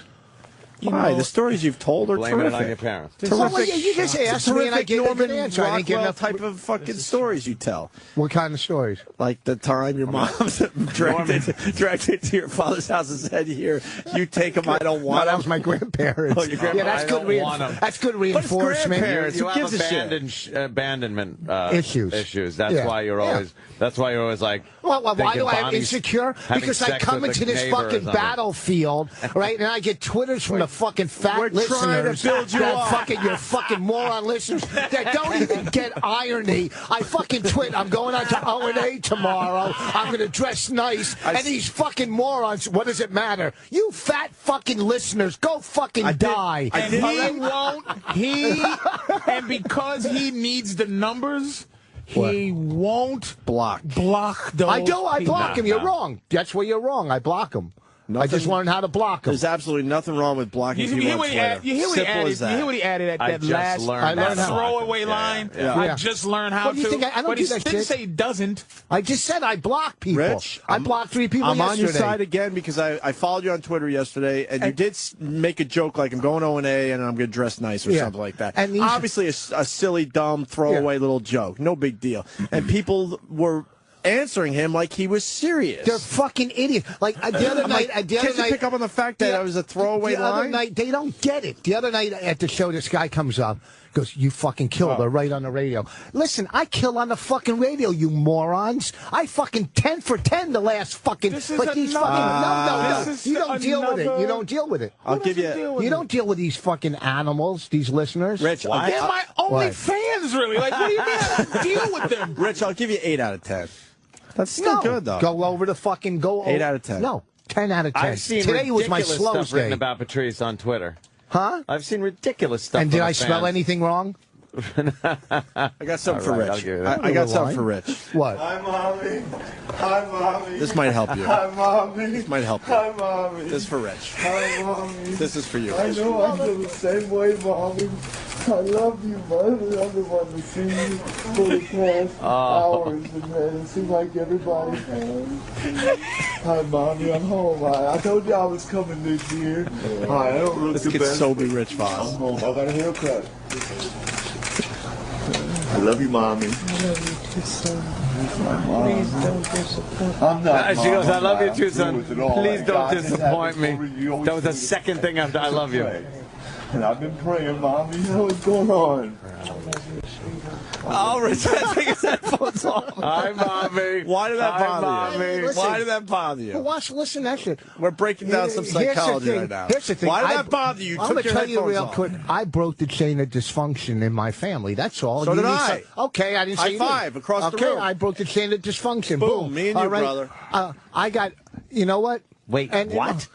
And I'm What? talking about both of you. What? You have to break the chain. Dysfunction. Anyone You knows two that did? shit. Listen. Yes. Fuck yeah, I did. Listen, You don't pay you attention to can't me in just my say personal that. life. You don't know the first thing about I got me. all my kid's first tooth that I pulled. Her first haircut. I got. Bonnie goes, why do you got your kids' first baby shoes? Okay, because they were the first, and they were. That's it. Okay. I went to let's say my father's house. I was doing a TV show years ago, and they needed a baby picture. I go, do you got any pictures? I mean, I think he had two. Let me tell you what this show has done to Voss. Okay. Here comes Dr. Patrice. And I don't blame him. I don't fucking blame him. It's such a war zone that a man who should be speaking much slower and clearer just rambles shit. Like, he's talking faster than his brain is able to. I want to hear this because you're like, you know what he doesn't have confidence in? He doesn't have confidence in a point that might not have to be funny. So, so if he says something about his kid's baby shoes, that's interesting. Why do you save your kid's baby shoes? Because your mom didn't say yours? Who cares? They're the first. He says, why do you save? I was listening. Why do you save their first baby shoes? Because they were the first. And then he moves on. Like, you have to fucking explain yourself. You two go, I broke the chain of blah, blah, and you gave an air high five to each other. That's right, man. And nobody knows what the fuck you talking about. That's because you can't just say that. Only fucking people that grew up in dysfunction understand that What the shit. fuck you talking about? I'll tell you. I broke the motherfucking chain of destruction.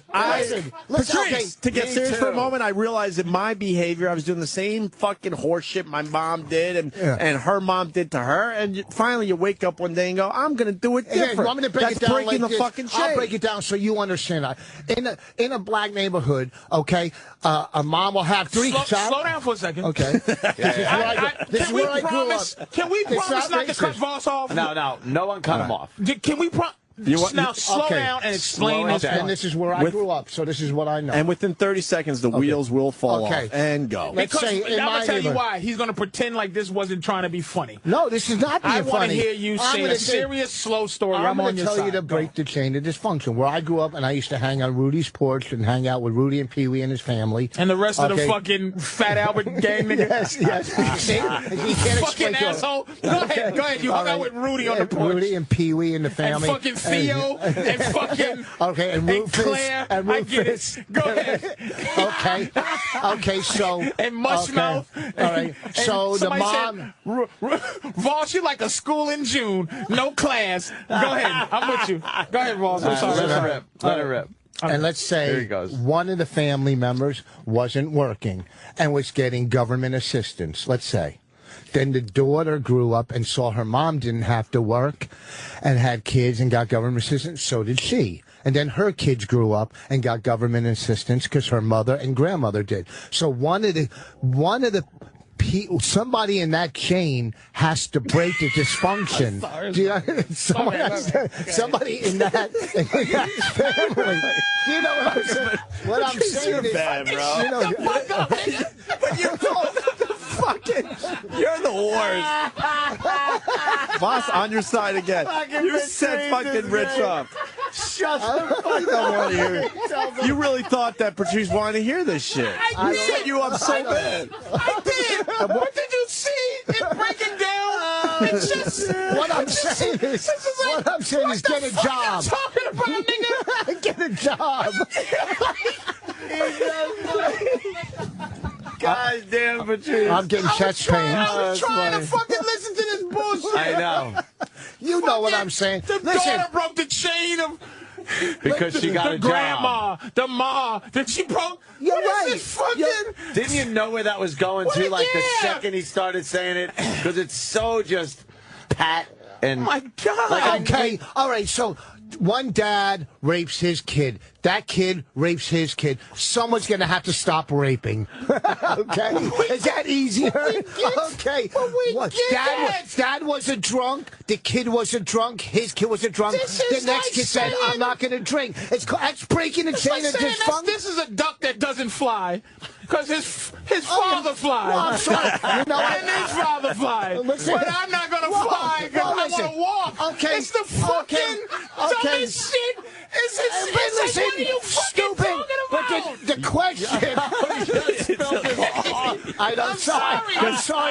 He's proving Patrice's fucking point that you're talking way too fast. Slow down. Take a breath. Take a breath. I know, I'm getting chest pain. Here's the thing. Please don't die in our studio. Explain, break the fucking really chain awkward. of dysfunction. What do you want? E equals MC square? It's easy. It's pretty fucking And why are we talking about self-explanatory. breaking chains in front of Patrice? That's not nice. Yeah, okay. There you go. Okay. Wait a minute. Here's what the problem is. Here's the issue. It's a self-awareness that breaks the chain. Look. Yeah. Do I believe that kids should get beat? Yes. I didn't like getting beat, right? But I'm not going to say my mother's beatings. Sometimes she hit me and it was fucking not necessary. It was based on her youngness and it was based on not. But did I deserve an ass whooping? I used to be an arsonist. I burn shit. I didn't know this. Yeah, they're called bridges. It continues to this day, Patrice. But I tell you, that one was good. Okay, let's analyze it. Let's analyze it. Listening, that's all. Don't worry. Very good. So we'll back it up with a bomb within 15 seconds. Because he's greedy. Yes. So, and he'll try to tell his story about, well, I was an arsonist. Okay, there you go. I burned and drowned things. Like, he'll try to say something. Go ahead. He'll try to say something better than this. All right, go after my handicap. Go after my handicap. Diet drinker. Yeah. See? So I want to know about you being an arsonist. arsonist. I used to just love watching shit burn. Well, a lot of us did when we were growing But up. I burned, Did you go in the woods and burn some shit a little bit here and there? Yeah. All right, then why was it a problem? Empty. Hold on, why was it a problem then? Why was it a problem? Yes, because I think a lot of kids go in the woods and burn some shit, and hopefully it's a controlled fire. The psychology of why I like to see things burn, I don't know. I enjoy burning. But how bad did it get with you? Like, Aunt and I told our stories over the years. Here's how it got bad. We both had a fire in our childhood that got out of hand, but in general, here's how it got started bad. little fires. I burned a young, me and my mother, a young black woman's kitchen floor. You and your mom burned it together? No, I burned it and tried to hide it with a rug. That was, I burned, it was plastic floors. Yeah. No money to get it. You know, if you fuck up your own house, the landlord ain't come to fix your own burning. No. I burned up screens, like the screens, when you light the screens on fire, they didn't burn. What they did was just charred, and then you could just poke your fingers through it. Now, I did that shit, so I finally burned up the floor in the house. You didn't have toys? And my mother, but my mother fucked me up so bad, that beating. But, you know, at the time, I tease her about that beating, but at the time, okay, I deserved that. Because if my mother said, hey, man, you know, fires are bad. And see, fires can kill and like some bullshit. I'd be like, what the fuck's wrong with this ass? She telling me fires burn? So what she did was beat fear into me. So I had a healthy fear till I realized that, what the fuck was I doing? So she had to beat my ass to put for practical reasons, not to convince me that fucking fire was wrong. She had to beat me because fucking I just did it. That if you did it again, that's you'd what get I'm saying. beaten. So yes, it was a practical fear. It didn't stop you from wanting to burn shit. So if she put your face on the stove, would that have been okay too? Yeah. Because somebody else's house would have been on fire. Yeah. I would have escalated. You would have kept to going, something. right? Yes, Now, absolutely. A couple things. When she beat you, did you feel like you could have taken her? But you had to take the beating because psychologically you knew you were fucked if you didn't have her in your life? And you know what? The day I realized that half of it was fear was that when 13. And she's called me and I didn't come, and she hit me with a broomstick in front of my friends. Oh, shit. And I realized it didn't hurt. And then she realized that it didn't hurt. That's a big moment. And then she never hit me again. So after that, every lesson I learned was on-the-job training. Because I didn't have a father that could punch me in the chest. There was no upgrade. It was her mommy arms hitting me with a stick, and I went, what? That's what happened to my dad. And I looked at her like, why would you do that? Why would you do that? In front of my friend? What were you doing? My friends are sitting here. Oh, shit. And then that was it. But I would never, to this day, like, it was never a threatening thing. It was like she realized her arm, it was done. But it got me up to that fucking point. I fucked up a lot after that. But she did what she can, and I believe in ass beatings, because the problem with kids, my girl's kid, okay, she thinks she has a say. She thinks she's a human fucking being, and she's not. She's a thing. She's a fucking thing. And she should shut her fucking mouth, but she always is like, I got a question, though. And then why? But why? Shh, be quiet. Why? Because I fucking said so. Because I said, and you're not a person. Of every single adult when I was a kid. Yeah, fuck because yeah. I thought they all had permission to punch me in the they fucking pretty much you did. know what? They did back then. But listen, you know what? Back then, you know what? That's fucking ridiculous, because it's not your kids do have Now this. here's how why he don't think. He started the whole thing where it's back as a child. No. That was his psychological profile. Right. And now he just casually saying back then. He just said, so okay, his own fucking theory. Listen. You're saying you're right. It does start. So you're saying the kid has no say in anything. Then that's gonna fuck the kid up when they get older and they have no confidence because you didn't let them talk. Okay. If you're saying you are a thing and you're not allowed to fucking give an opinion or a feeling, then that kid is going to grow up fucked up. No. That kid's going to grow up. First of all, that kid's going to grow up not shooting up a school. No, and your mom probably because I said don't shoot up a school. No, you're saying you're a thing and you don't have Rich, a. Rich, hold on. You're my property. The difference between you two is I think your mom took it too far. No, and that's the problem. You my don't mom get took it you too don't far. Fucking get it. You don't. I do get it. No, you don't get it, because when you're saying your girlfriend's daughter has no, you can't. Don't shut the fuck up. Don't ask. Don't tell. You're a thing. I said shut the you fuck just up. said you don't have. You're I'm a saying thing. that for fucking an extra bit of seasoning to this fucking adult radio program. But when she starts talking, I tell her, look, you listen up to a point because I'm telling you to, because kids do not have the rationale to listen to you. They don't understand shit. You buy them something because you're supposed to. You do this because you're supposed to. If you go to sleep now, why do I have to go to sleep? Because if you're tired, because I fucking said so! That's so true. The fuck is wrong with you, That's folks? obvious. No, that's why you only obvious. have girls, too. You have weak sperm, too. You don't got no boy sperm. You got no You got kids. little girls and shit. Because I pull out. I like it on the chest. I pulled out. She put it back I don't want my son to go through what I went through as a fucking... He's breaking the chains. And I don't want no daughters. He just broke the chains. Because my daughter probably... God will curse me. My daughter have 10 pussies. On her shoulder and neck, and they're all work. All being used at the same fucking time. Just because I've been so horrible to women and shit. That's great. Patrice, by the way, getting back to the arsonist thing, I always thought you were a good actor, but I guess not. Arrested Development, you played an arsonist. Oh, yeah, from the little fucking... See, I remember that fucking show. I love that fucking show, and you were part of it. What you burned down? The banana stand? The banana stand. Yeah. Oh, yeah, my right. Yep.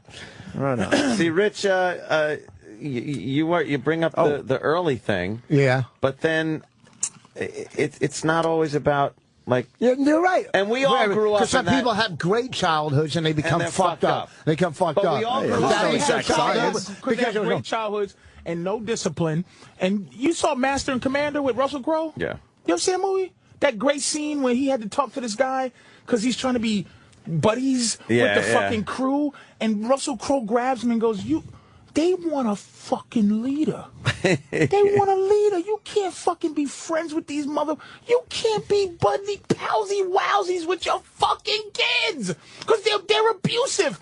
And they're naturally abusive. They're not even manipulative. They just go, this punk, he lets me do anything. No, that's wrong. That's you. That's you. All kids aren't like that. All kids aren't like that. They are like that. Are you pals to your daughters, Rich? I'll tell them, do this, do that, do this. And they will take advantage of every little thing you No, that's human nature will take advantage. Until a kid has something to say that's fucking human nature. That's worth fucking hearing. I do like to shut the fuck up. Yeah, right. That's 25 years and above. That's not a kid. Anybody under 25. When I thought I was being abused, as you grow up and you realize things, you go, wow, thanks, Mom.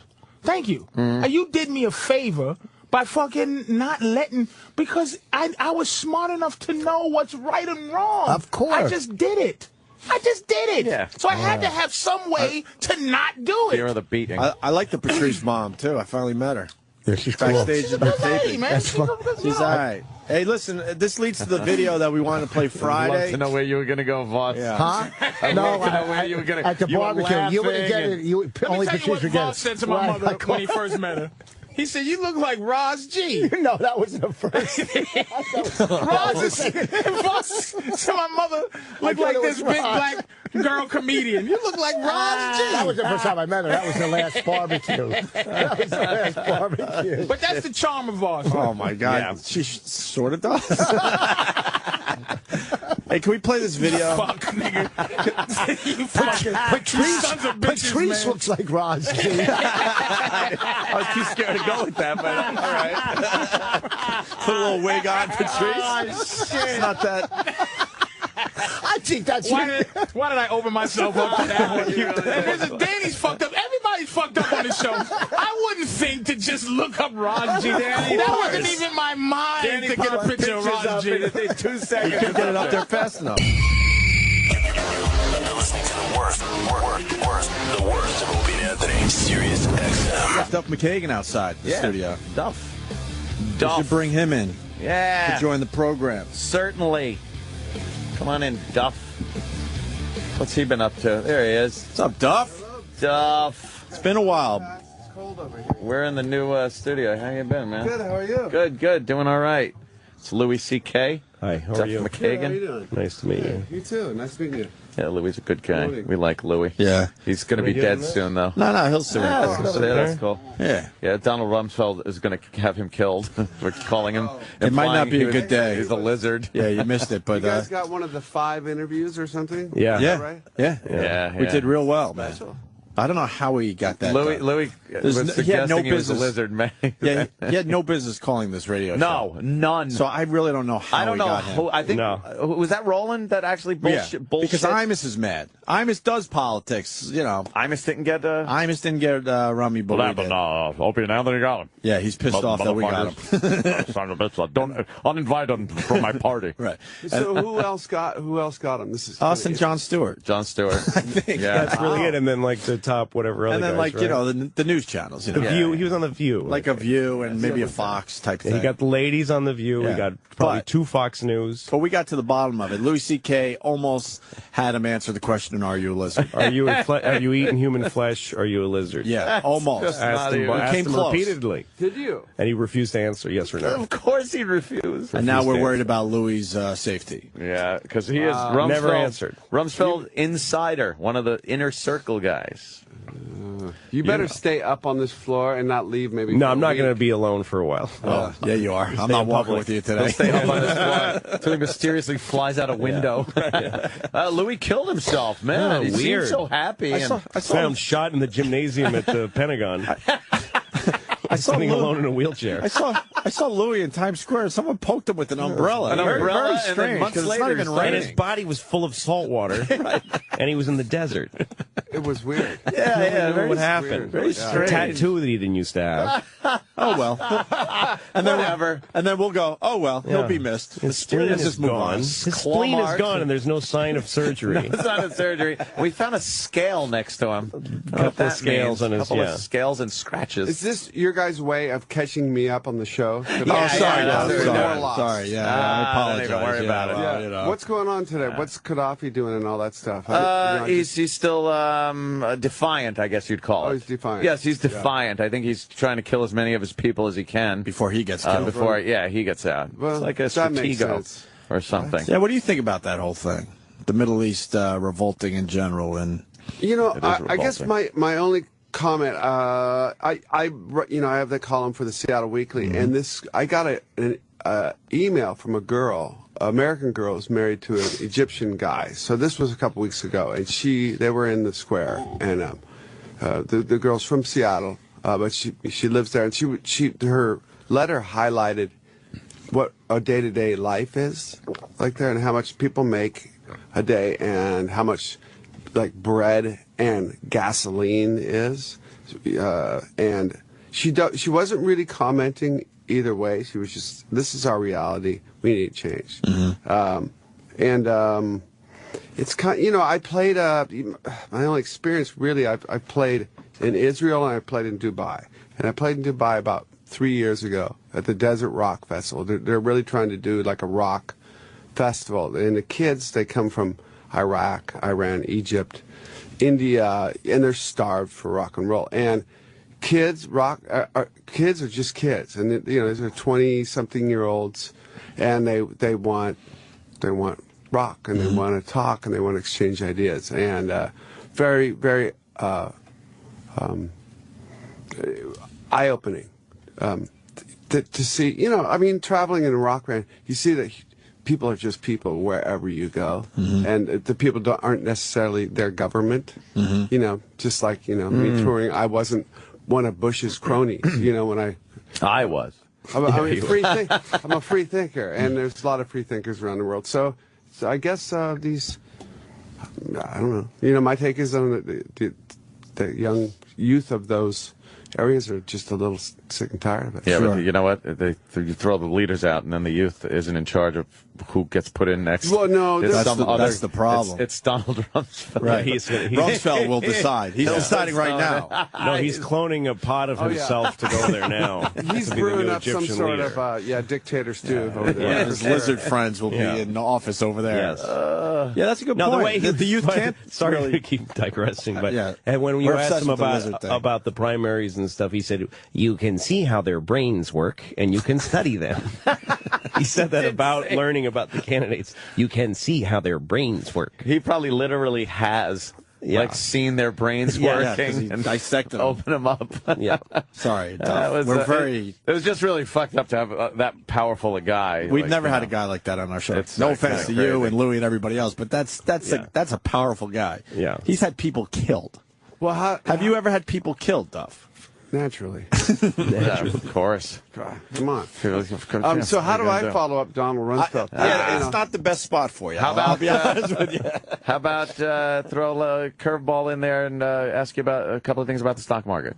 Stock market. Yeah. You invest a lot? Are you bullish or bearish right about now? I'm kind of neither right now. Yeah. I take positions and I hold them. Oh, you're a hold guy? Yeah. Well, I think we talked about this. Yeah. You're much more about you're an active guy. I'm not an hour by hour buying ticks kind of guy, but I'll hold for anywhere from a few days to a month. You made a move yesterday.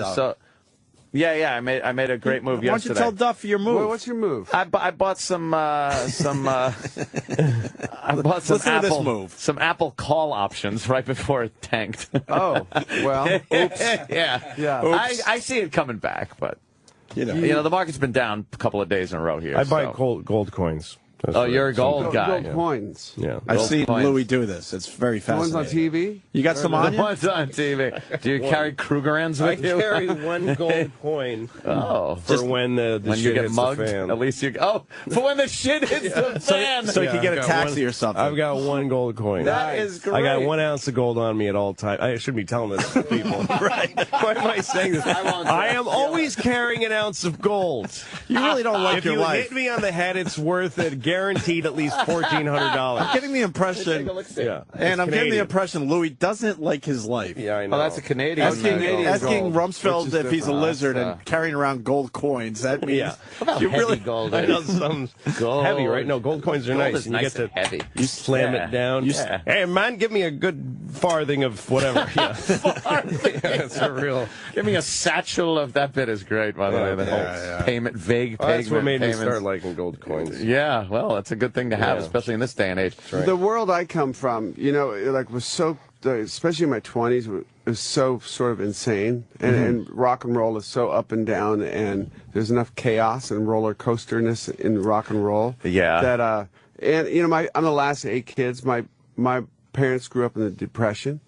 And so I learned a lot. I heard the stories, just kind of learned the lessons. And there's enough chaos in my life that I really found when I went back to school in my 30s at business school that I was really like that rule of sevens for me. 7% every 7 years, you double your money. That really stuck for me. So I really non-aggressive portfolio, and I don't lose any sleep. And I hold positions. I held through the whole 2008. Yeah, all that. When that tanked, and put everybody. it all in, take it all out, and but I didn't do it. Don't look at every Now, statement your problem, like it's. Anthony, is that you're a blackjack player. Yes. And the problem with blackjack players is if you just sit there and win $25 every hand, then you're going to be a millionaire if you're just patient. That's great. And when you lose, you're only going to lose $25. But which you start like thinking that casino. you're good at blackjack. It's like casino. If when you win that 3 hands, you quote. think it's due to your eminence on Right, Earth. of course. So you go, fuck it, $10,000 hand. I'm like, I don't consider it winning $25. I consider it losing $9,975. Right. He's been known to do that, Doc. Because he didn't bet that. He's done some pretty crazy hands. I've done crazy hands. But you've done okay. You're pretty smart about that. I'm not. You know what? Here's what you people up? don't understand. I think I was until last time out. Wow! By the way, go to the Borgata. Enjoy the Anthony Cumia wing that they've installed there when you go see Louis C.K. at the Borgata. Wow! No, it was a biggie, but I. How much did you lose? Will you tell me? I don't talk. I'll tell you off the air, Okay. but I don't like talking figures on the air. I understand. Because I understand. right there. Guys like that. Imagine if I answered that question. Yeah, that to me, answering that is like him answering the lizard question. Yes. I just won't do it. But see, I don't think a lot of people Rumsfeld say understand. anything like, what are you doing, Don? Donald? What do you call him? Don? Mr. Rumsfeld, I was Okay. calling him. Should have called Mr. Secretary. Did you say anything like, are you pimping your book? Was he pimping his book? Is that what's going on? I was trying to sell books. I was saying that his book is fantastic, even though I have not read it yet. I looked at the pictures. Oh, you did? Yeah, and I even read some of the words under the pictures. Is there any like childhood pictures? Oh yeah. There's his little egg. They have a picture of him when he was just in his egg. When he was just an egg in the sand. Yeah, in the sand. Buried in the sand. In the sands of Mars. In the red sand of Mars when he was an egg. No, there really is no childhood pictures. When he was No. an egg in the sands of Mars 6,000 years ago. He should have put some pictures. He's got pictures? As a child, right? Childhood pictures would have made it more endearing, right? Yeah, when he was a teenager in Mesopotamia. This is my fashion faux pas when I was 16. Yeah, something like that. Experimented way back. in college. When the hell was he born? How old is he? He says 78, I think. Yeah. Duff, what are we promoting today? What brings you to New York? Well, I got The Loaded has a record coming out. Oh, right on. April 19th. It's called The Taking. We're making a movie for it. It's pretty damn hilarious. Right. Yeah. Our drummer gets kidnapped. Figure too. And it all happens in one day, and It's a madcap comedy. Well, of course. But it's really. Oh, thank you. Coffee delivered. Yeah, Starbucks. You guys do it all. We're not right happy here. with Starbucks. This is real good. He remembers when Starbucks literally was a local fucking Right, when it was a coffee. Pike Street, when it was a cool thing for a minute. There was. right? You remember when there was one? At the market, Pike Place Market. And at the time, they had to compete with a bunch of other kids who had their own like little coffee There's kiosks. coffee house. There was more those kiosks on the streets they used to have. There was one. There was the one under the monorail. That's Right. the original. That was the first sort of Starbucks. Walk up. No, that wasn't before Starbucks. But there was just like a lot of little coffee. But Louis, I remember we that. should ask him because Are we. you from Seattle? No, I No, used to play. I do stand-up, so I played there a lot in my youth. But we In should. your youth. There's a couple of shitty comedy clubs there. We should They ask were him. shitty. You know, Giggles. I don't know if you ever. Yeah, I did played Giggles. Yeah. Now you know it just turned into What? Jiggles. It's a strip. Really? just- Giggles to God. Jiggles? They just had to change a letter. It was You know very what? inexpensive. That's really sad about comedy. I don't know why because One letter away from the fucking strip joint. I think that place did pretty well with comedy. Giggles was there for years, and I worked for one guy who owned it, and I was a young comic then, and I was headlining, and I did the first show was you had to work like Tuesday through Sunday then. And so I did the Tuesday night show, and then Wednesday morning he woke me up in my hotel like at 6 a.m. And he says, how do you feel it went last night? Wow. And I said, I thought I did pretty good. He goes, I didn't feel that the audience respected you at all. Wow. At He 6 said- a.m. he did. Yeah. This. And I said, what are you talking about? And he goes, you don't wear a jacket. You're on stage in a T-shirt. The fuck? I want you to wear a jacket the rest of the week. Wow. And I said, I don't What an wear asshole. a jacket. I don't own one. I'm certainly not traveling with one. Yeah. So why don't I take you to the store today and you buy a jacket, and I'll take it out of your check, and then your shows will go better.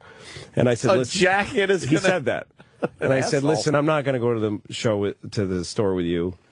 I'm not going to buy a jacket. So just tell me now if I got to get on the plane and go home. Because this whole line of questioning, I'm not doing this. It's just awful. Either put up with me or send me home. Yeah. And he was, all right. So, You should have worn a jacket, but fine. what was the 6 a.m. thing about? He called me at 6 a.m. That's when when he wakes up. He was obsessed with the Yeah. fact you He was didn't- up all you didn't look night. good. Fucking But comic wasn't wearing a let's jacket. fast forward for Duff. Wow. Yeah. Louis played Carnegie Hall recently in Very a nice. black shitty T-shirt. Yeah. So what did that guy That's know? right. Sorry. Yeah, yeah. Sorry to say Black shitty, but T-shirt I'm, and jeans. No, it was just a black T-shirt and jeans. No one gave a shit because the guy was hilarious and got a standing ovation at the Yeah, end. and that guy. So what did that guy know with his stupid jacket? His club's now Jiggles. It's not That's Jiggles. right. So look where he's at. That's right. Right. Well, he's probably looking at. Duff, can we ask Yeah. you something? Because we were talking about this earlier. Now, you remember when Starbucks was one store. We were talking about corporate America squeezing everyone out, especially like a Starbucks is squeezing out all the local coffee guys. Are you seeing that even in Seattle? Is Starbucks... No, the Northwest in general, like Seattle and Portland. Have you seen Portlandia yet? Have you No, seen I didn't see it. You know, you've heard about it. Yeah. It's kind of genius. That's what I heard. It's It's a funny. show on like IFC, and you have to see it. It kind of takes the piss out of the preciousness of like Portland and Seattle, but more Portland. But no, there's still like little independent They're hanging coffee in there. roasters all over the place in Seattle. In Seattle, Starbucks is looked at as sort of like, oh, really? You went to Starbucks when you could have went to Stumptown or Zoka Coffee Roaster, you know? So you guys are hanging in there because the rest of America is being taken over by Starbucks. That's the. But it's point convenient. Louis I was mean, making today. I don't really. Starbucks is fine. Mm-hmm. It is huge and corporate, yes, but you can get it anywhere. Mm-hmm. In the world. And that's the problem, man. That's it. Man. Yeah, well, right. You know, I'm kind of losing that edge, you know. Oh, yeah? Kind of get, but you know, I mean, I Yeah, but do you only want to go to Starbucks? I mean, wouldn't you like to? No. Wouldn't you like to think, man? When I used to go to Chicago, there's this one coffee place, you know, McGee's, and they always had Ethiopian something or other. But now it's just a Starbucks. No, I will seek out. There's a great little coffee place on 6th and 54th or 55th or something here in town. Oh, no that I kidding. like, and there's a lot of good little coffee places, and I will seek it out. But yeah, I seek it out too. If I'm up here, but a on lot of the- places, Starbucks kills those. They kill them. They predatorily kill them. no, there is that. They will strategically put their stores in places, of course. Yeah. but I don't know where we're going with this. Starbucks is taking. I get, when BP. We got the whole corporate thing. That's when where we're going. I mean, that kind of the BP and the sort of passing the buck thing happened in the. Now that I made some money on. BP. Yeah, BP went down because little ducks were being all coated in oil. Buy opportunity. Well, by the way, I have a different view about that because a lot of people called it an oil spill. That's what they were calling it. Like it's an oil spill. They like to think that a corporation created toxic oil and poured it into the Gulf. Yes. That's what people like to tell themselves. That a Texas American corporation, but oil is fucking dead pine trees and all kinds of, it's a natural mineral that's beneath the earth that leaked out by a British corporation that was trying to get it. Yes. But it's the earth shitting in its own mouth. It's all natural. And animals died and greed was the cause of it. But it wasn't. It's natural. Yeah, it is a natural thing. Bubbling. It's like getting mad at a volcano in a way. Lava. Yeah. Volcano. It's like getting mad at a volcano, and you go, "Well, human beings made the volcano erupt." Well, human beings are just like animals. We're just here fucking around. No, we're like yeast that eats sugar and shits alcohol. We eat oil and shit smoke. I mean, it's just something that we do. If you pulled back like an anthropologist or even just biologist, you'd say these bugs burrow into the ground and sop up the oil. Yeah. It's like if beavers move into your area, the water goes up. The water goes up. Nobody gets mad at nobody calls the beavers fucking Republicans. But here's the deal. BP didn't shit in their own mouth. They shit in the Gulf of Mexico's mouth. Yeah, and by the way, it's the Gulf of Mexico. Like, nobody even gives a shit how the Mexicans feel about it. Like, it's a thing that America suffered for, and Mexico's like, we're not nuts about it either. They're busy in a drug war right now. Yeah, they're having a big drug war down there, and I don't know. But it's all, I just decided it was a great time to buy British petroleum stock, and it went up. It started going back up after they realized. I bought it when it was still leaking. And the second they capped that thing and did the test, and it's like, well, it's capped. Ding, ding, ding. It ticked up. I sold out. Of course. And I'm like, I'm counting my oily fucking pelican money. My oily dead pelican money. It was fantastic. No, and by the way, that's what people like to think, that it's all cleaned and it's been capped. Go buy BP again. Man, of course, it's just as bad. There's like wafting weird black jellyfish of oil now roaming the Gulf. Yeah. Yeah, just kind of killing creatures, like killing things. Yeah, I know a couple of my buddies are the guys on the Northwestern, that Deadliest Catch crab boat, and they say even now, crabbing up in the Bering Sea, they get Valdez oil that they run into. Still, yeah, like a foot thick. They'll pull up some pots, and they're just coated. Wow. Yeah, it's still in there. Makes them real tasty, though, the crab legs. Oh, yeah. That oil seeps in the crab legs. Nice and moist. Oh, it's fantastic. Nothing better. Wow. Duff's like, God bless those guys, because those king crab legs are great. They are tasty. They are fantastic. Yeah. And then you watch the show, and you're like, God, I really got to appreciate when I eat these, because people are literally dying from. Actually, what's his name? One of the guys died. Justin Tennyson. They found him in a hotel. Found him in a hotel. Hope that's not the guy you knew, Duff.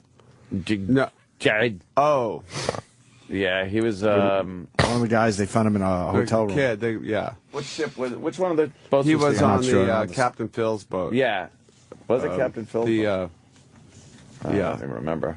Shit, I had that's all sort of close to home. All that stuff. That was great. Oh, I would imagine. Yeah. So Loaded has a record coming out in April. We're going to play South by Southwest in a couple of weeks down in Austin, which is a really killer, great event, and we have a new record company that's just completely excited about the. I'm sorry, I was just laughing that Louis found out how much I lost. And said I could have set up a scholarship fund that would have lasted generations. He could have done that with the money he lost in Atlantic City. Wait, are you generations? What's that? No, I wrote that. He wrote it down. Because I asked him to tell me how much he lost, and so he wrote it down for me. Oh, myself. You Yeah, I wrote it for me. down. And I could have affected an entire generation. No, he would have had people like getting choked up when they said your name. Yes, yes. Because of what opportunities you created for them. Instead of me and this, spitting by on the way, floor, is walking why, away from the table. Where to me is the big hole in all of your conservative politics. Right. Because I've heard you say, I listen to the show all the time, you know, when I'm not, I go, when I'm shooting my show, we start working at So you're up 7 in the early, morning. I'm so always listening. Turn on the show. Yeah. And I always hear you saying stuff about like if I have to pay more taxes, then I won't pay a worker to fix my house. Right. Like if you don't let me have all my money, I won't help afford. other Americans. Exactly. And hire people. But it's such bullshit because if your taxes go up, that's not what curtails your spending. What curtails your spending is losing a shocking amount of money playing blackjack.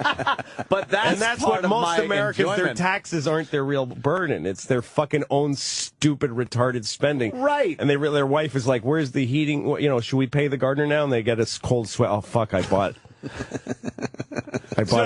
a fucking Stretch Armstrong for $6,000 on eBay. But that's my decision with my money, not not the government's decision with my money. Yes, but you don't get to say that the government made you not pay a contractor by raising your taxes. They make me pay money. Throw your money away. Actually, me and Opie had to talk about this, and I want to set the record straight as far as this whole tax thing goes with me.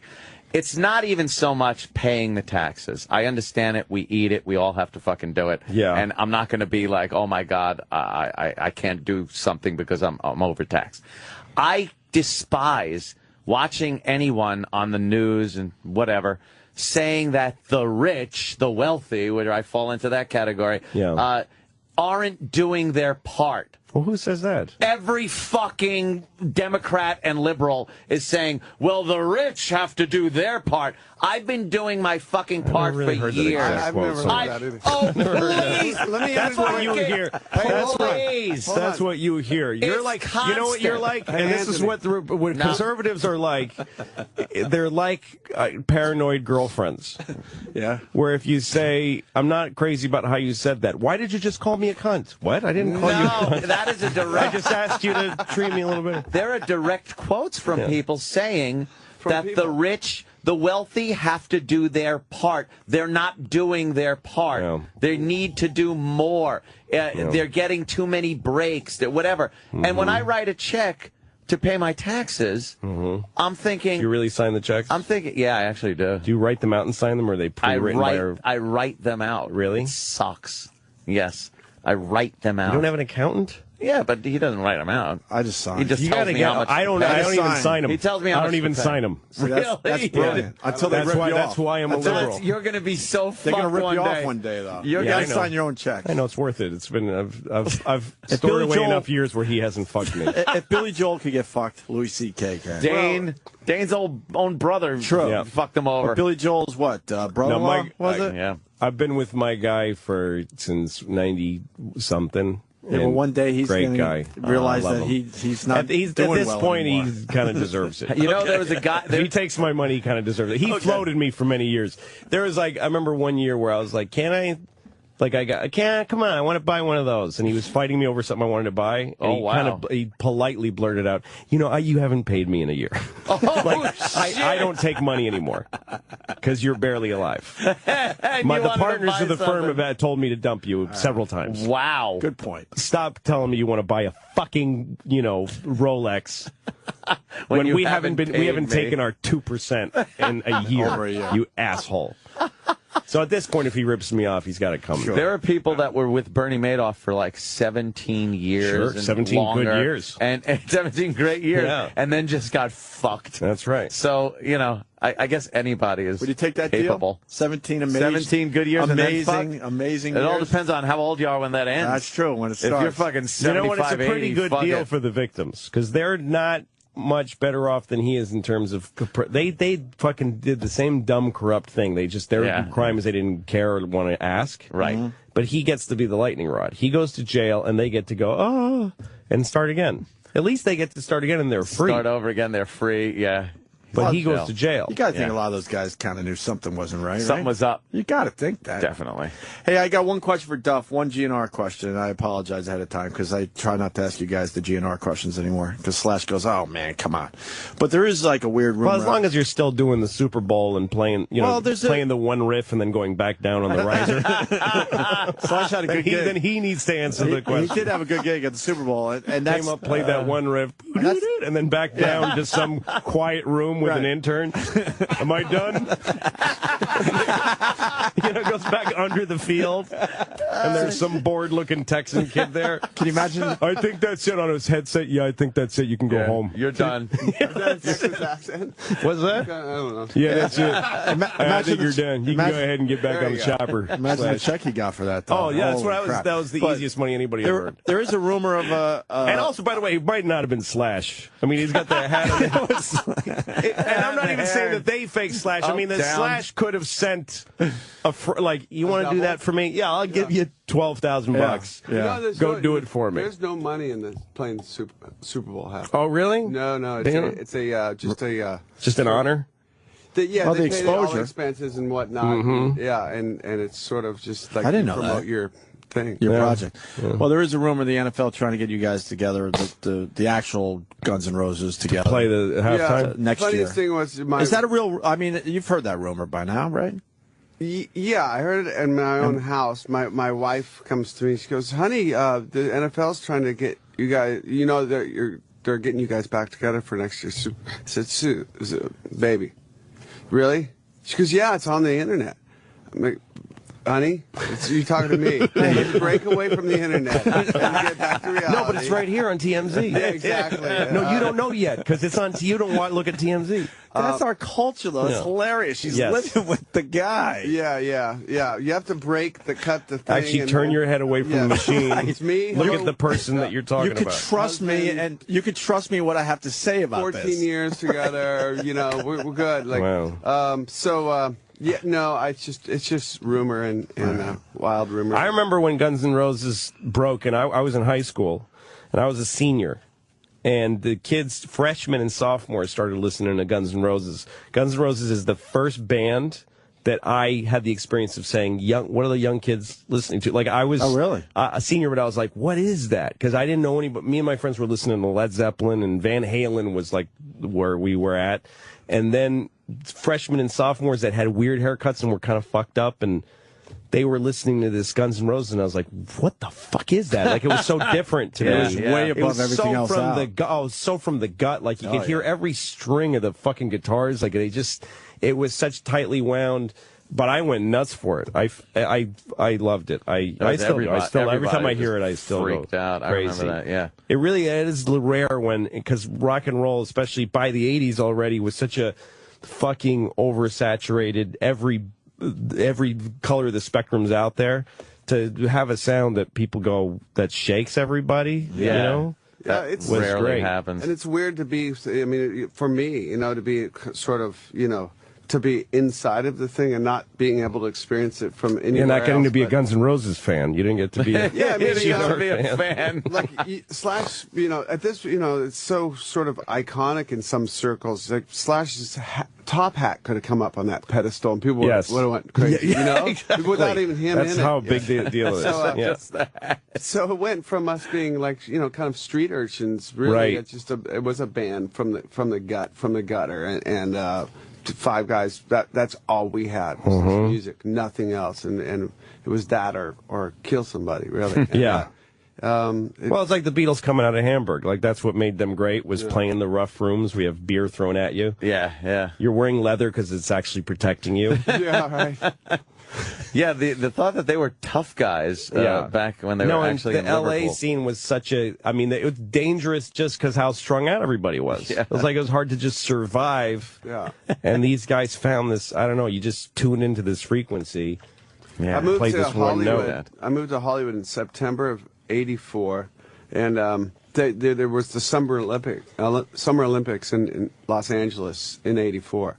September, the Olympics were over.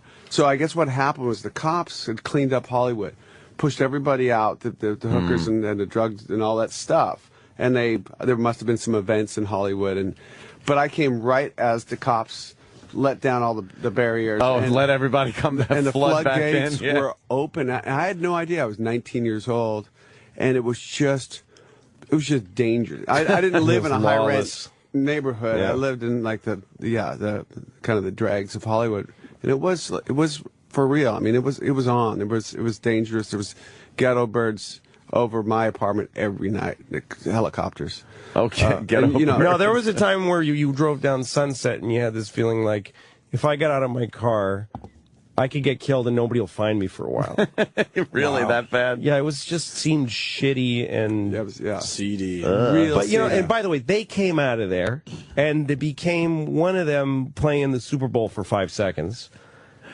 That only happened, again, going back to our fucking earlier conversation, because of record stores in the 80s. Yeah. Because some record store owner in Indianapolis said, this sounds fucking hot. I think this will move if I put it out there. And it grew, that's why he was able to come from the gutter up to mainstream, was through that system. It's like it's like a septic system or something. Yeah, like there's receivers. Exactly. And now if you got to go directly from your playing it to iTunes, you have to go right to mainstream. There's no coming up as much anymore. I was living in Rochester, and we got Appetite from some guy in Arizona. It wasn't available yet. People were just kind of trading you it had to around. go find that I don't shit. even know if it was a bootleg. I'm not even sure. That's it's why been the so many reason it years now. excited me was because I haven't heard this, and I don't know where these fucking kids got it. It absolutely wasn't in my local record store. Something that the kids at the time were just the passing freshmen around. and sophomores in my school got it at the record store in Harvard Square. And then they obviously changed the cover because you had controversy about the cover, right? If Yeah, I remember. so- and then it was mass. It was in every record store in America. Yeah. But at first, when I discovered you guys, it was because some dude fucking mailed it to us from Arizona. Yeah, that record was out for a good year Before and it hit. toured. Yeah, and they were about to pull us off.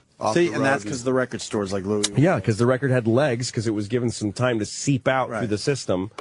And people went, what are those fucking kids that I'm a little afraid of listening to?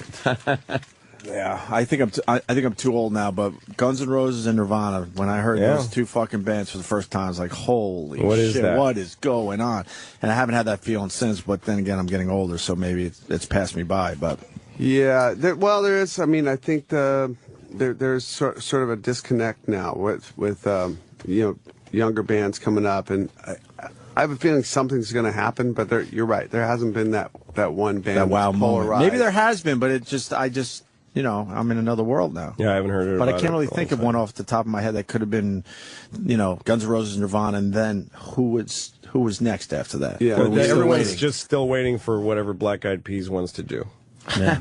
Like there isn't that kind of like Darwinist thing in the music right now, where somebody else comes around and goes, Lady Gaga. Forget everything you've ever heard. This is now. Right. Yeah. Hey, so okay, listen. Yeah, let's go. The joke for all ages here. Right. You know why Tigger bounces on his tail? Because he's a cunt. No, that's not. So he doesn't step on poo. No, that's not working. I don't think you're winning awards for that either. Really? I had some good jokes last time I was on here. That one was not so good. How come Louis was trying to do music and Duff's trying to do comedy? No, check it out. That really you guys isn't got working switched out roles. well. Two lesbian frogs are sitting on a lily pad. And the one lesbian frog looks at the other one and goes, "You know what? We really do taste like chicken." It's my joke. Louis just nodding. Louis want to do another match? I can't respond to jokes usually. That was kind of a respectful nod he gave me there. Louis, show him I'm not sure it works, so I don't get it. I like your kung fu. Louis, pick up a guitar and show him how that feels. Yeah, I know. I respect that very much. Show him how that feels. See how that felt? That's this. I'm just Watch. fucking That's hysterical. Music, hitting a chord that people remember is such Forever? a fucking powerful. I was at the Knicks game last night with Chris Rock. I'm not bragging. I've never been. You just did. We were at the game and they're playing all this music, all kinds of rock and roll and stuff. And we were thinking about, like, I forget one of the songs. What's the song you hear at the fucking? Always Ozzy Osbourne. Used to be Gary Glitter. Crazy Yeah. Guy, right? Trouble. And then we were thinking, like, there's been comics who have written jokes that are as good as some of these songs, but they fucking evaporate. They don't. Nobody. You can't just play them over and Nobody over. plays Steve Martin saying "Excuse me" after a slam dunk. And "Excuse me" was pretty That could phenomenal. be good though. You might have started. They could do it after a foul called on a hometown. Tell me guy. about the game. I don't. What happened? That guy Carmelo was I know great. all about that. Yeah. So Melo was there. He was great. He was great. Duff's a big played, sports fan. They played the Bucks. The Bucks, yeah. I mean, the Bucks. They're not. They should have beat them. Bucks can beat anybody at any given time. But Duff's not an NBA fan anymore. Well, I know about the Duff. deal. I'm from Seattle, and they lost their team. Yeah, that sucks. Our team, yeah. How did Seattle lose their team? How do you allow that to happen? It was not unlike the Cleveland Browns thing, right? From back in the day. Yeah. It was the middle of the night type of thing. Yeah, but I think some team Green Bay still has Lambeau Field. They're still operating the same way they always did. I mean, whenever you start buying massive stadiums and needing a bigger and bigger profit margin to stay alive, it's easy to tumble. Like teams that have stayed in weird towns, right? Like Portland or whatever, it's because they just sort of just keep doing the same thing. When they start overgrowing, I think is when it's like. Why was it criminal for the Seattle Supersonics? Well, okay, so Howard Schultz, the CEO of By the way, we're Starbucks. going to acknowledge you do have to go, but I just want to hear this answer, and then we'll get you out. Okay, so Howard Schultz owned the team. He's CEO of Starbucks. I think he had some whatever health problems, and it was too much of a burden for him to have the Sonics. So Clay Bennett, who, when there was the hurricane in New Orleans went up to Oklahoma City and played during that half of the season. Yeah, remember that? yeah. Clay Bennett was sort of this guy, this mover and shaker in Oklahoma City, Stern's best friend. So all of a sudden, Clay Bennett's up. I'll buy the Sonics. Well, there was a thing in the contract that he couldn't move the team. Howard Schultz had in place. You can't move the team if you're going to buy, but you can't move. Yeah, and Gotcha. He bought the team and moved him. So there was lawsuits and all that stuff. But of course, the fans, we don't care about skyboxes and luxury suites, and we just want our team. Mm-hmm. And it was really pretty. That's pretty sad. Yeah, so it didn't matter. It's like when in Harvard Square, there used to be a place called the Tasty Diner that was there since the 40s, and the company that eventually sold the building to Abercrombie bought the building and said they were going to tear down the Tasty and everything in it, and so everybody started defending the Tasty, and it was a big movement. And somebody found out that George Washington had an office in the building. Oh shit! And so they said. So it got put on the National Register. You can't tear this down because it was a historic building, and everybody celebrated. And so the company that bought the building figured out what happens when you tear down a building. Oh, you don't go to jail. You don't go to the electric chair. Right. You get fined $200,000. That's a great half idea. what you fucking probably theoretically lost on a blackjack table. Fuck it. Fuck George Washington is the. Fuck it. That's what I just learned. So then they just go, fuck it, just pay it. Shit. Tear it down, pay the fine. Wow. And by the way, the building is no longer national. It ain't anymore.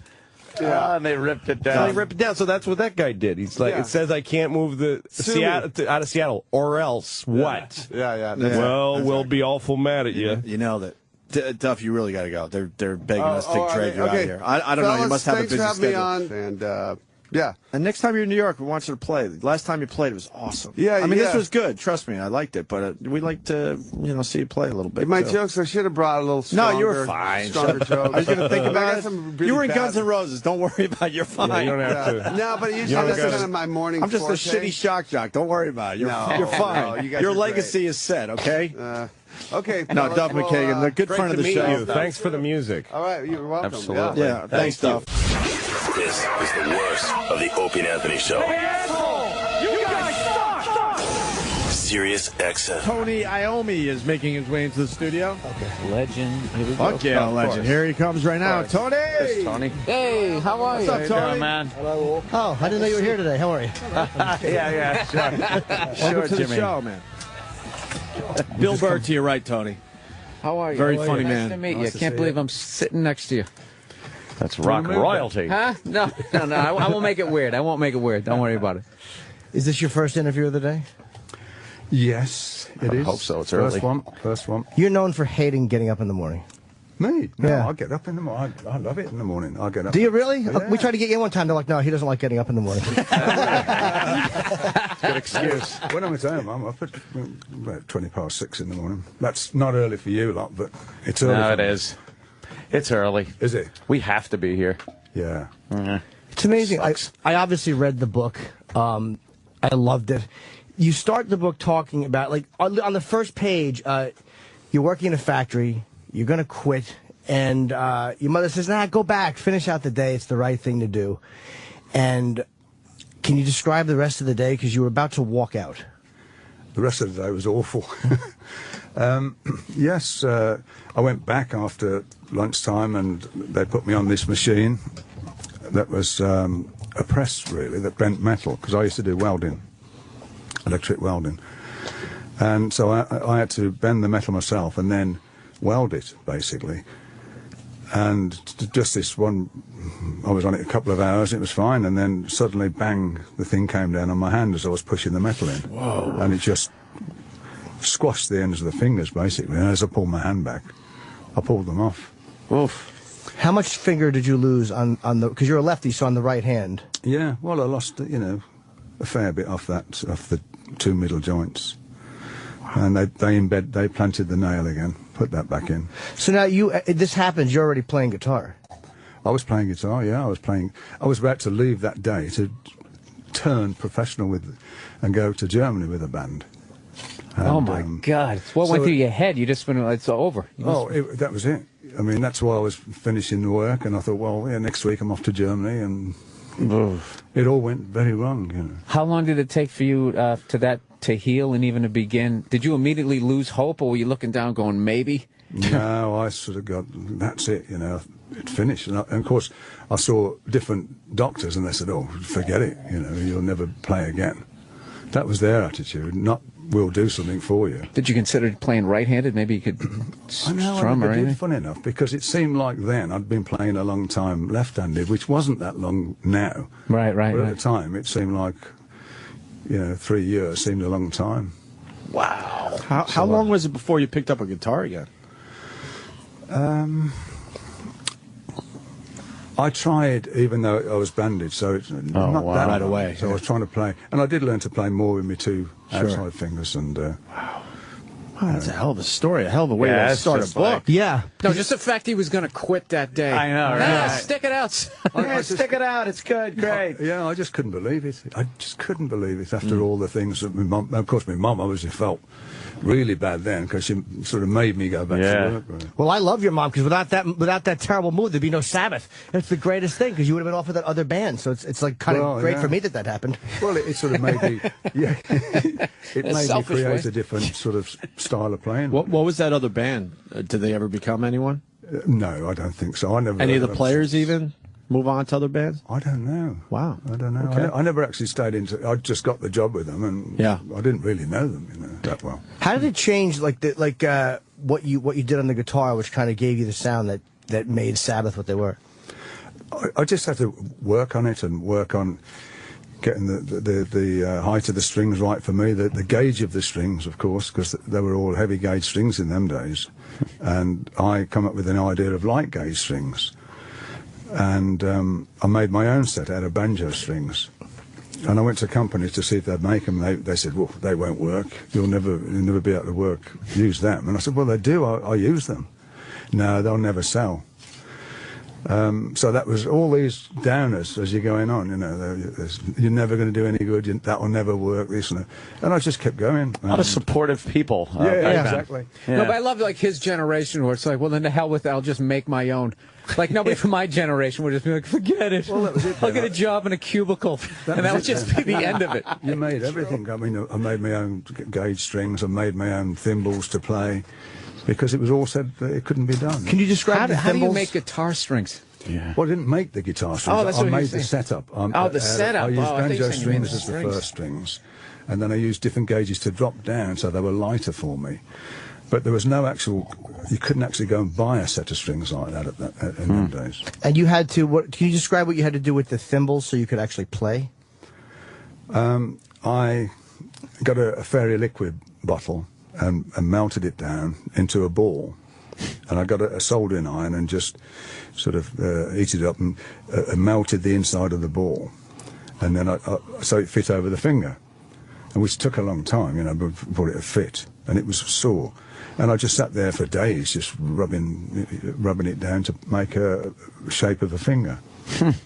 And then, of course, I couldn't play with it because it'd slip off the string, so I had to find a material that would grip the strings so I could bend them and stuff. And at the end of the day, it was leather. And it was from my old 70s leather jacket that I had. I cut it to bits to use the leather, and I couldn't find anything else that would work. So you made basically, you had your fingers cut off. That's unbelievable. You made your own fingers. Right. Holy shit. Yeah, and I still use, it's still the same thing today. I know they make them for me now, but it's still the same. It's still very Heath Robinson job, you know. You still using the same jacket you said too in the book? Or you had it for many years? The same jackets to use for the thimbles. Yeah, I've got a small piece left now. Cut it to bits over there. I mean, it's over the years, 40 years. It's lasted a long time, hasn't it? Damn. So did that change the way you actually? Because the sound you came. What was the sound you made? Because like metal didn't exist, and it's just like that gong or whatever. That's a terrible impression of a Sabbath sound, by the way. I liked it. That was good. Gong. It was more of a fucking gong that you'd hit. Well, yeah, it was. It sort of made me approach the guitar a lot differently because I had to come up with chords and come up with a way that would suit me to create a bigger sound. Because I couldn't play the regular chords because it just wasn't possible. Now you guys, I was surprised to read too. Like I mean, I've met all of you, and you're all like the nicest guys. I was amazed at how violent you guys were kind of coming up. There was quite a bit of fighting and some really violent shit happened. Yeah, it did, yeah. But where we were from in them days, that area was fairly rough, and the school we went to, Ozzy and myself went to the same school. I don't know what that means, but we did. And it was very rough, you know.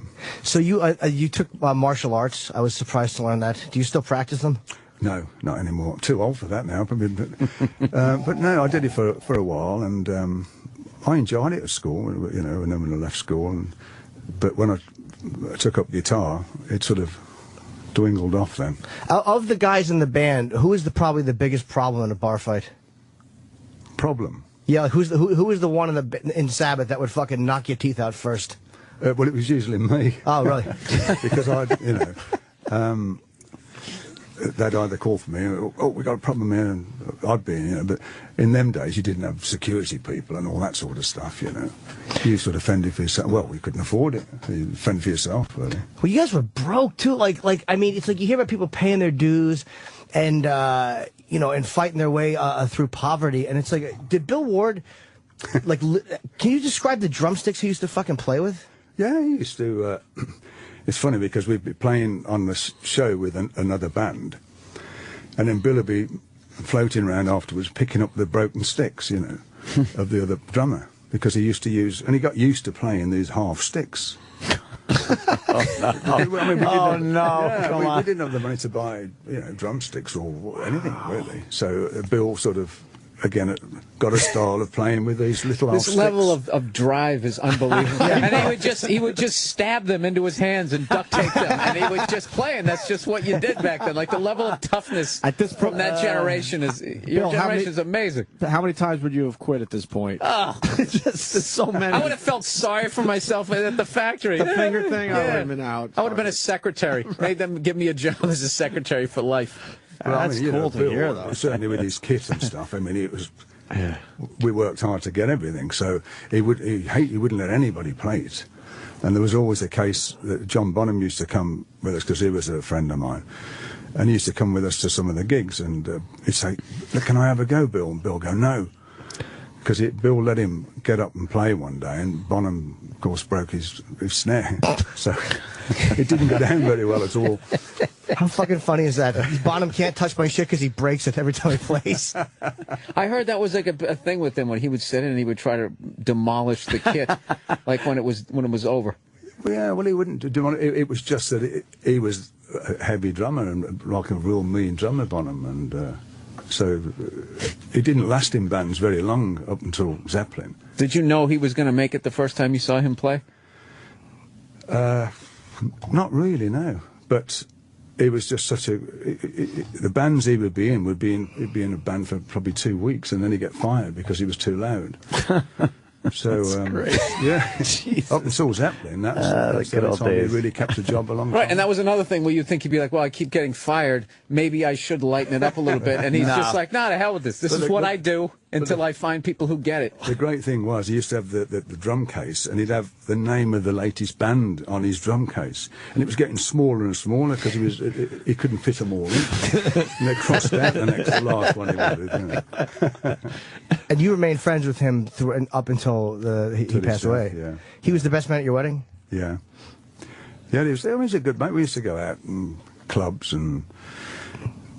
You know, most of the time I'd end up driving because he would get paralytic. And I'd be on the way, but, you know. On the way. Yeah. Did he encourage you to drink the night before your wedding, or did he think that sobriety was probably the best? Dear.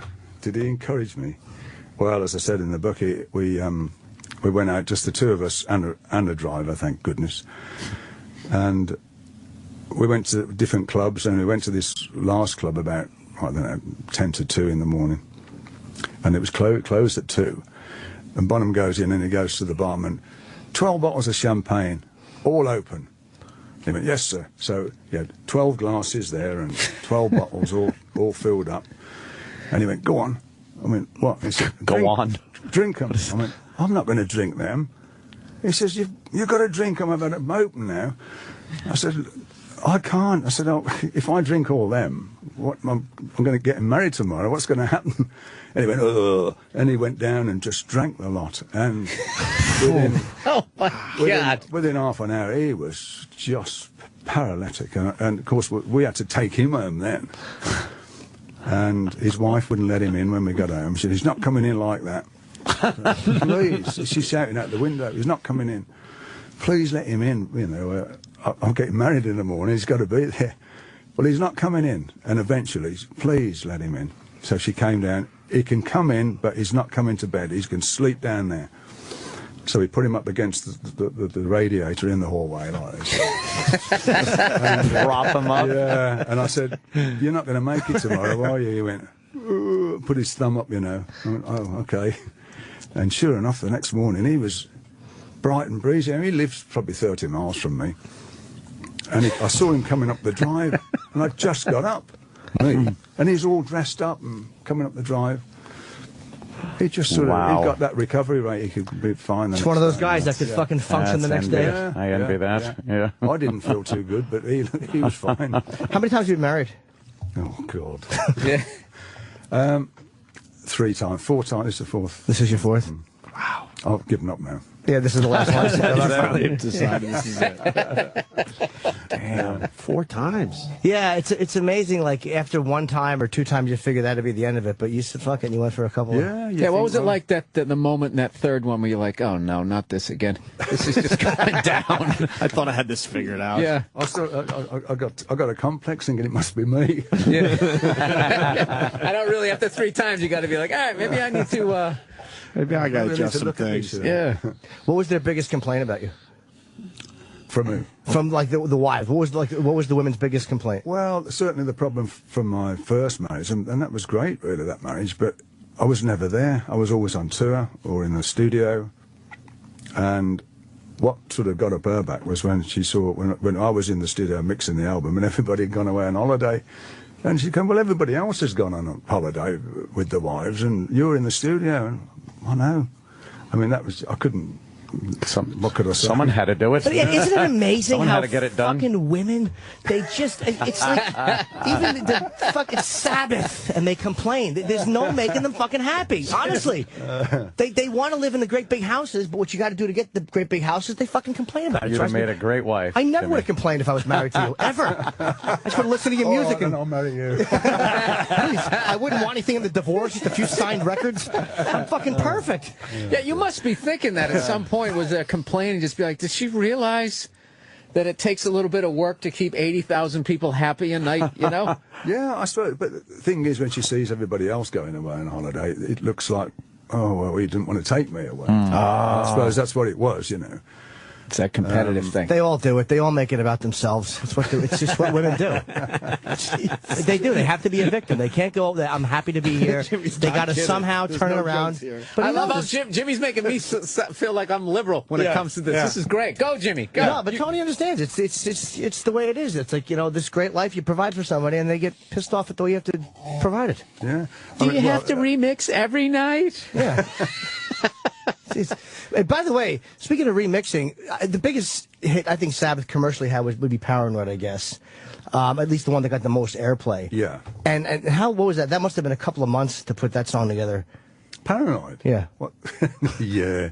A couple of days. What, the whole album? No, just the song. No, a couple of minutes. To do that actual track took, you know, probably 3.5 minutes, 4 minutes, as long as it is, really.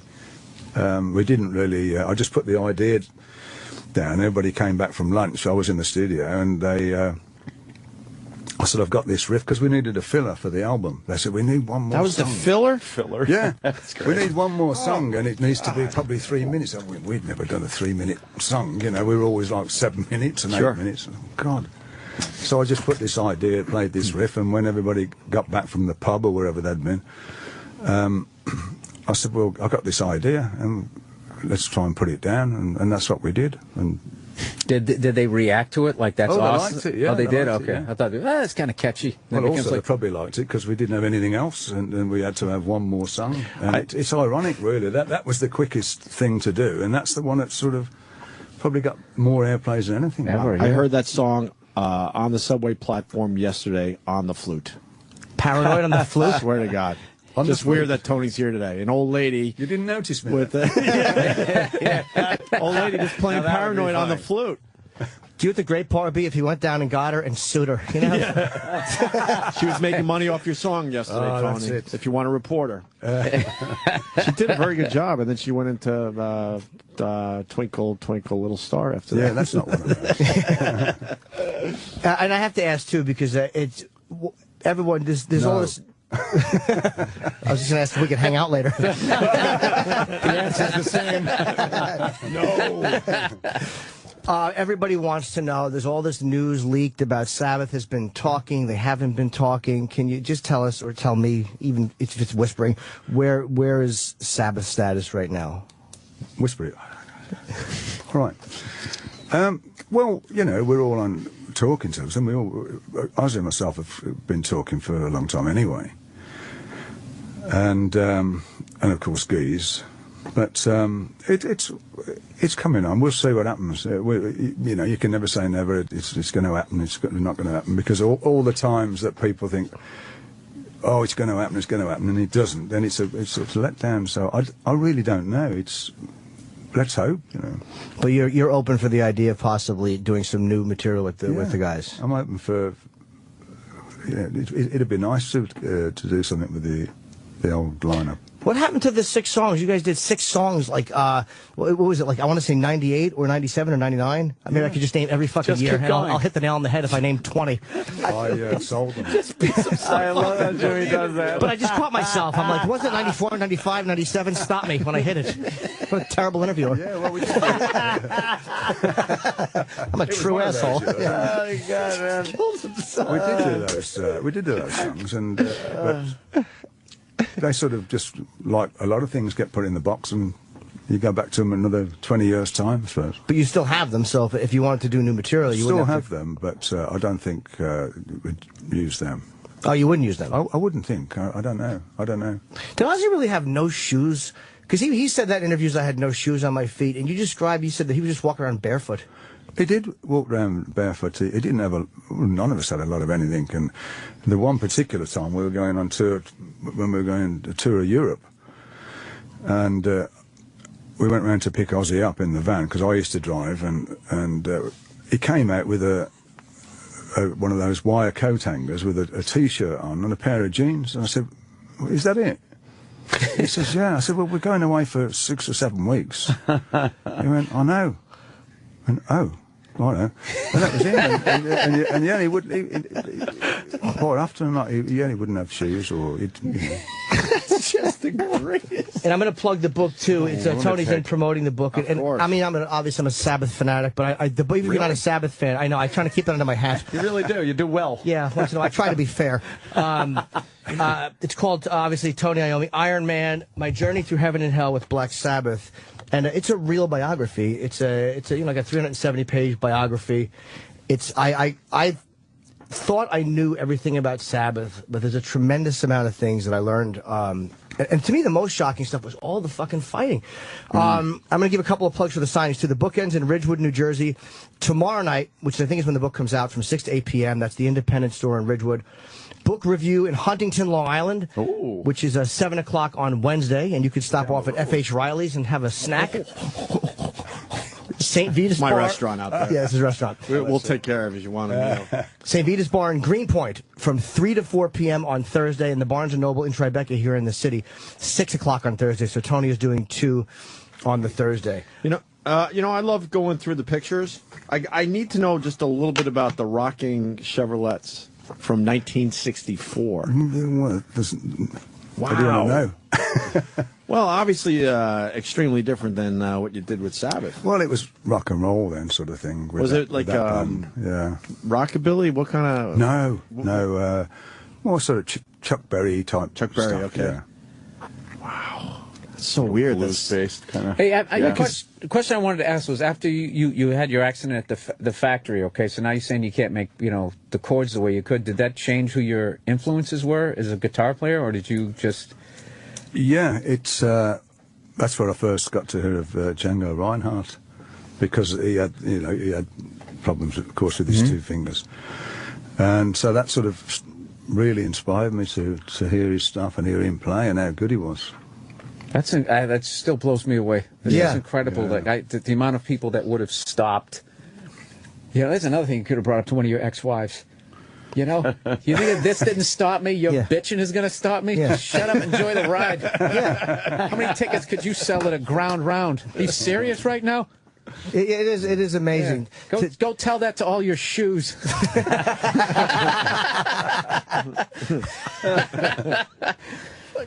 to have to make your own, especially like make your own finger. Especially that just amazes me. What's this called? The hand that you do this with, and I'm making the fret hand. The other hand, it would have been a little bit easier, right, or at least less inconvenient. Oh yeah, absolutely. If it had been the other hand, it would have been, well, I wouldn't say no problem, but it would have wouldn't have stopped me from. I'd have been able to play usual way. Yeah, the other way hand's a little more of the business end. Just the fact that you can't feel the string now. There's something else in between there, and you're still able to come up with that. That's unbelievable. It is. It's weird because you really can't feel any string. You just have to do it by ear, bending the string, and hopefully it doesn't go boing and slip off. Because it's God, you're relying on the leather to grip it. You don't even realize that. Yeah, so much of it is feel. The feel of the string under your finger.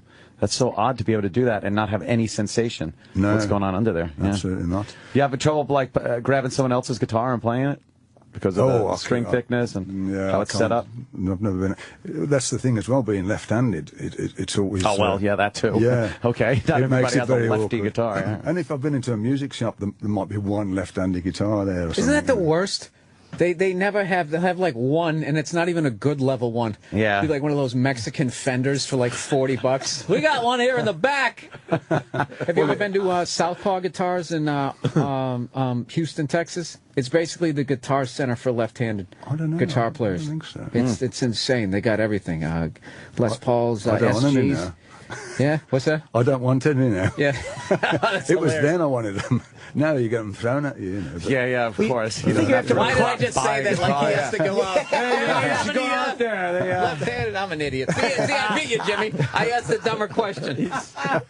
Tell him where Tony Iommi doesn't have guitars flying at him, right? Well, at least you didn't name 40 guitar stores like I did with the fucking years. At least you quit at one. I just wanted to know that I knew something. Hey, and Sabbath, you quit Sabbath before they really became Sabbath and joined Jethro Tull, very briefly. Yeah. And can you talk about the Rolling Stone Circus, which you were in? Which was this classic thing that the Stones shot. I love that thing. And Tony it's plays in that. so weird. It was very weird, really certainly for me, because when I went with Jethro Tull, and it was a period, then I said to Ian, I wasn't going to stay. I was going to go back with the other, with Sabbath, really. And he said, would you just do the, we're doing this film, would you just do that with us? And I said, well, okay. He said, because we won't be able to find anybody in between it. So I said, okay. And what an experience that was, you know. Just so people know, it was the Stones, Lennon was part of it, The Who, Jethro Tull, Tony, Clapton. Obviously, Clapton, and it wasn't Hendrix, it was Mitch Mitchell. Mitch, right? Yeah, Okay. I mean, there was virtually everybody. And it looked then like it looked like the whole audience was tripping. They may have been in them days. And they were in like I haven't seen it in a while, but like rain slickers or something. It's a bizarre thing. And then Yoko Ono, she blew the whole thing.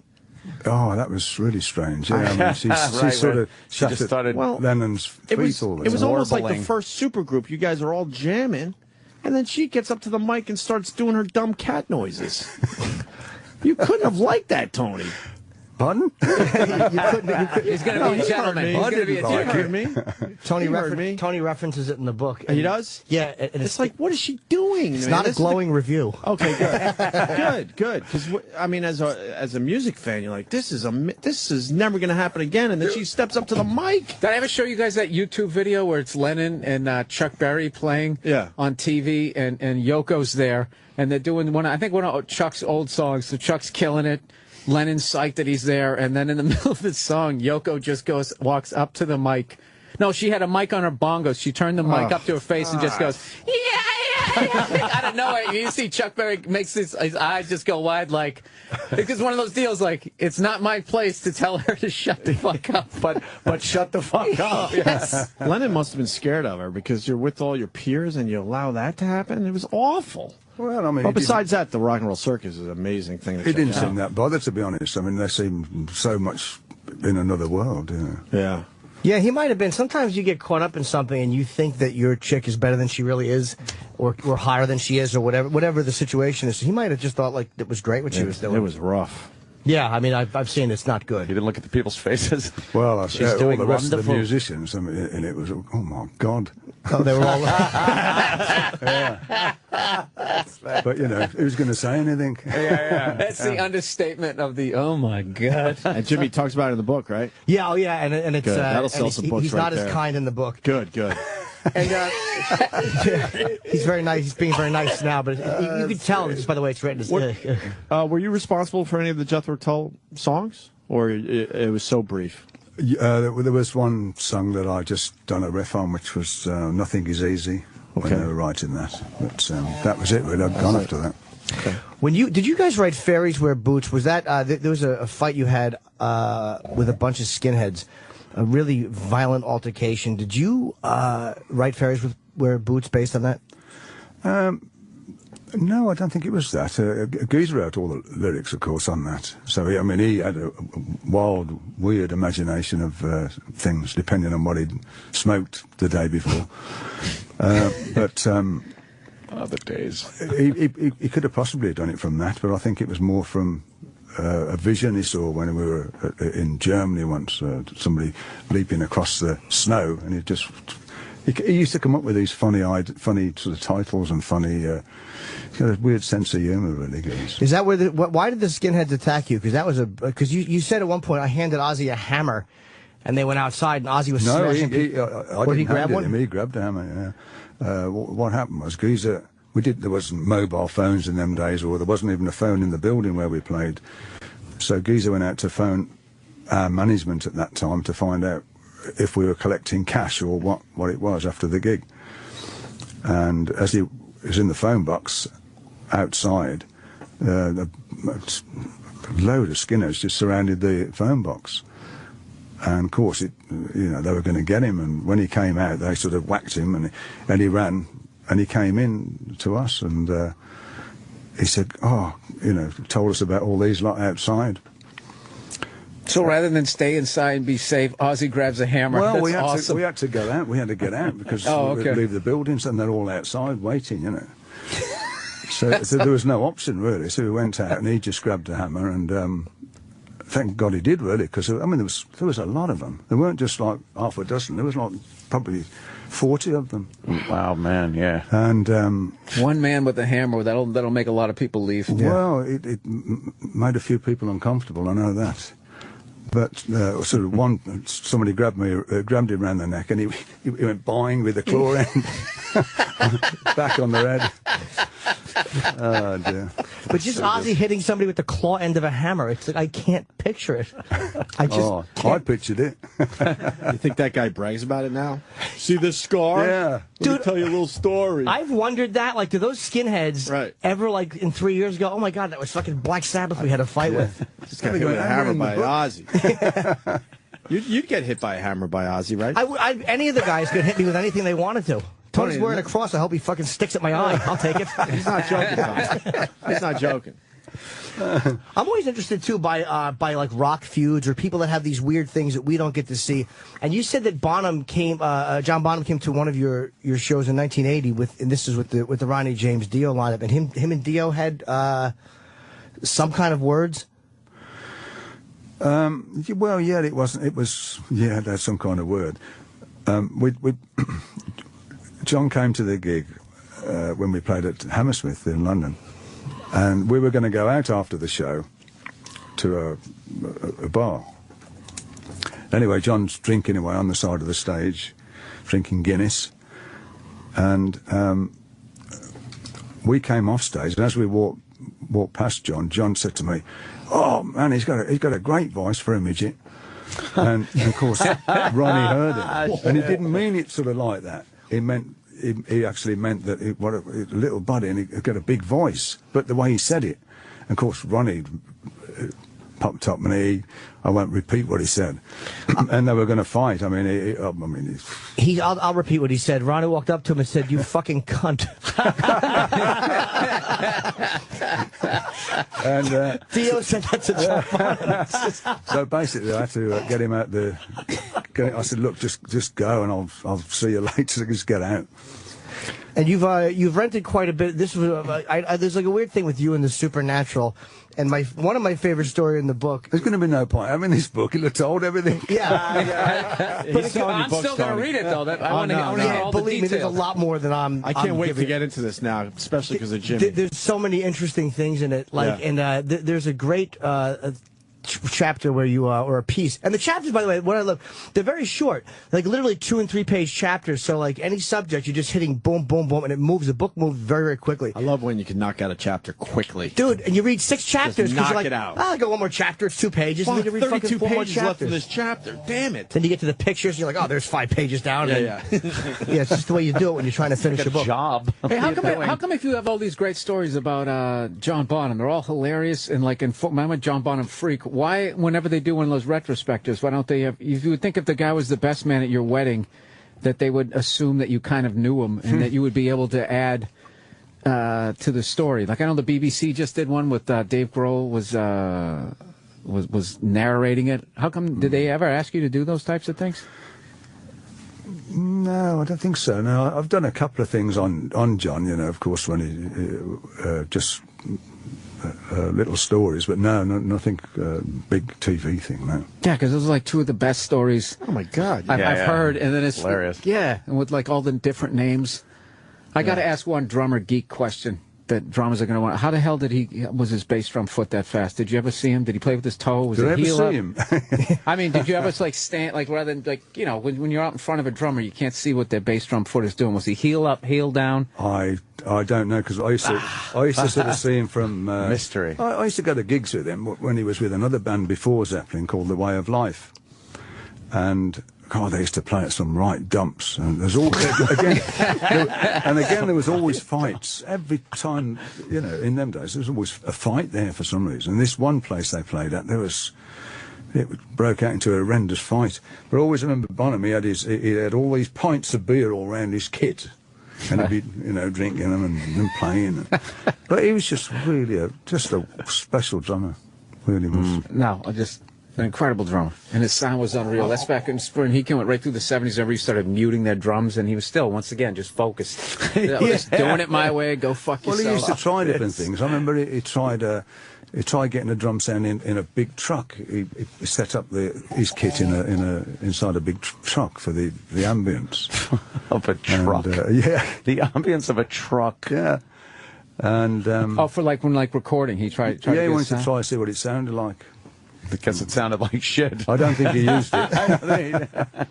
And so, I'm not going to give all the stories away. There's a couple I will, because we're almost finished on the Opie and Anthony show. There's a million stories. Here's the stories I will not tell. The time you almost killed Bill Ward, the time you set Bill Ward on fire, and the night fight that Geezer Butler almost had with Malcolm Young of AC/DC in a bar, the bar fight where somebody got shot in the mouth. There's a lot of things I am not going to tell the story. There's a lot of told them now. Oh no, but there's lead-ups and there's happenings and there's so much stuff. Yeah. To That supernatural thing got my interest. What were we going to ask? Well, there was a car accident. I was going to talk about the rented house, but I won't talk about that. There's a million stories. There's a very fucking creepy story about renting a house where you were hearing things. But what happened? There was a car accident you had, which I thought was pretty interesting. Where you did you not go off an embankment or something? Yeah, I did. Yeah, I was driving. It was a convertible, and I was driving along on the outside lane, just overtaking somebody, and it was a girl accident. I'm looking. And suddenly that bang, bang, and the tyres just blew. I must have gone over something, and it just pulled the car off, and I went flying off. There was a huge drop at the side of the road, of this like a freeway type thing, and I came off that and went through the trees and saw the panels of the wings come off the car. I thought that's it, bang, hit a tree, but. What do you want to hear about seeing angels? Yeah. Yeah, it was really peculiar. I saw three, and I saw these three figures, and I wasn't drugged or anything like that. It was a real strange feeling, and then the car tipped up upside down, and I was knocked out. But yeah, I did see that. And there's a lot of stories of supernatural things, and the way they're told, I'm really skeptical about that stuff.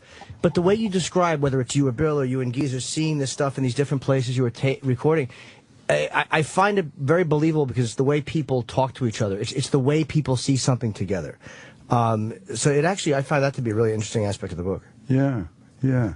And I normally wouldn't. I mean, some people go, they've had too many drugs or too many drinks or whatever, but it wasn't the case.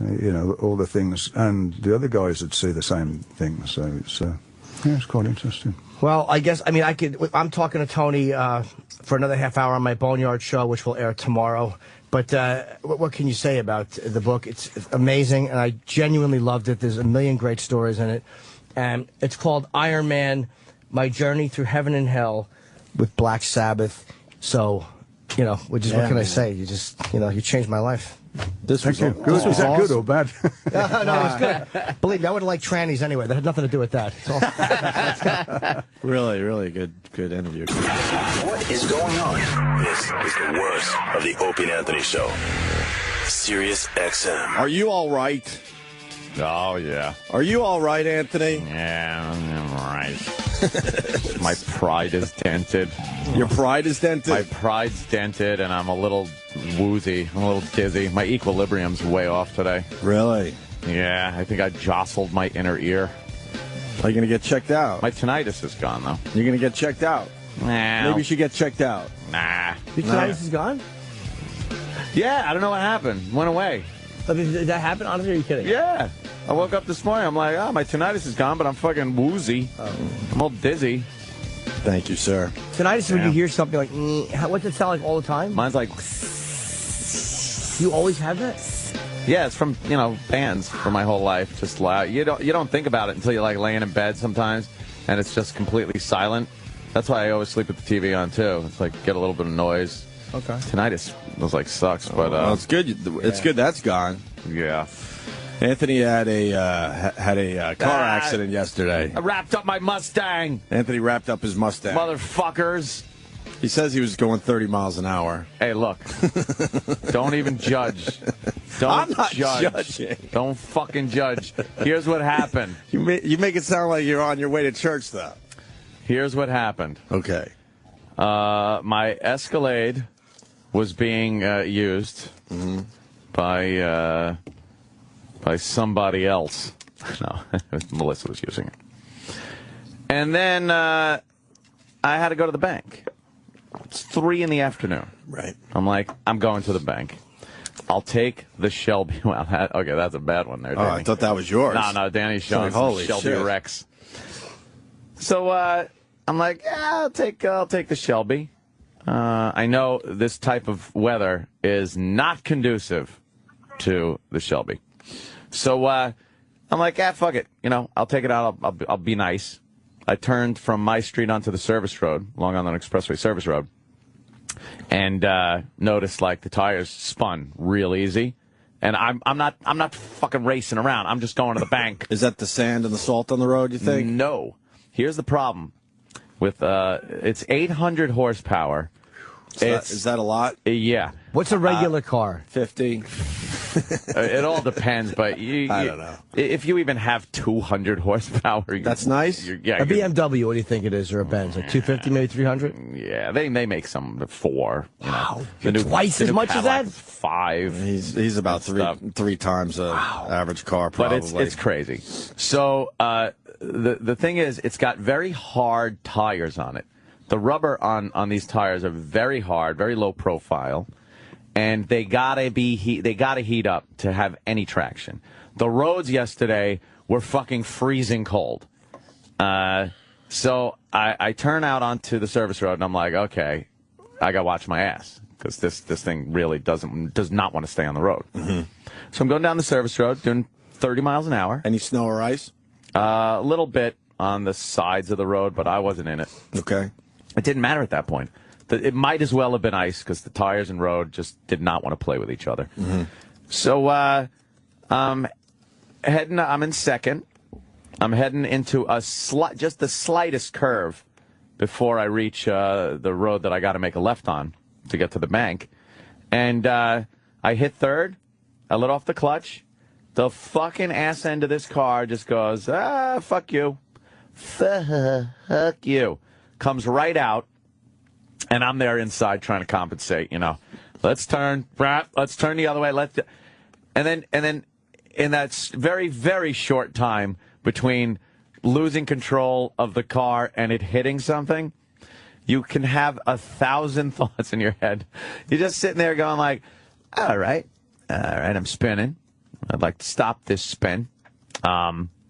Maybe I'll just do a 180, 360, and I'll be in the middle of the road and go, whew, and I'm off. And then I'm still trying to correct, and then I realize, now I'm going in one direction a little too long. I can't see anything because it kicked up a shitload of snow because I brushed on the shoulder, and snow went flying everywhere. So I noticed I'm going in one direction really for a little too long, and I'm like, all right, I'm hitting something. And then the front driver's side hit the guardrail. Bammo! And I bounce off of that, and then I'm like, okay, I hit that. I guess I'm still in one piece, but I'm still moving. So it spins around, and now the back passenger side hits the guardrail. Bam! And then it just slides down the guardrail. And comes to rest, kind of sitting there. And, wait, it slid down the guard. It hit it. Yeah. Slid down the guardrail. That's not good for paint. No. It left a little scratch. Might be able to buff it out. Ooh, bad. Yeah, the whole front just fucking. It might be totaled. That beautiful front end. The fucking. Oh, yeah, we've all seen pictures. The tires look like fucking Sam's feet. They're just not in the right direction. Just flat. Flat-footed and pointing the wrong way. And then the back passenger side rim is just bent up, and the tire was split. And the whole front, like that whole corner of the front end below the bumper, just ripped on the guardrail, and I saw something that resembled some type of fluid cooling thing, and that was hanging on the guardrail, and the coolant was all spilled out. No gas. Airbags didn't go off. Didn't see any oil.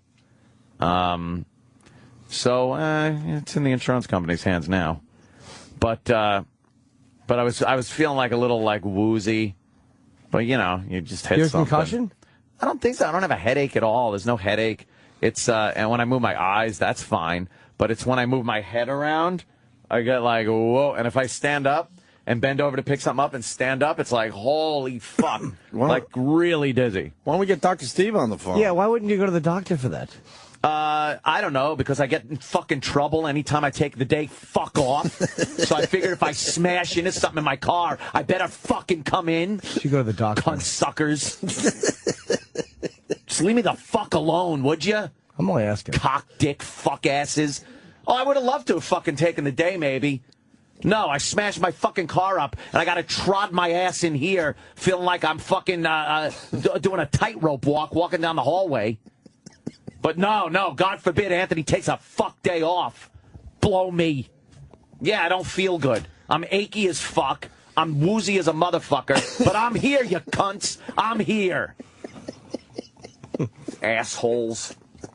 Fuck them.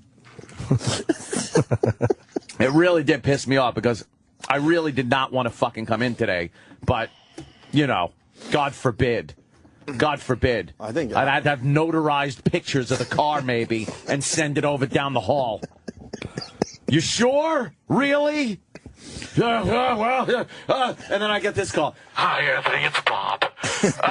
Anthony, Steve Blatter just called. You weren't in today? Yeah, I crashed my car. Oh, well, you know. That's no excuse. Do you have all your limbs?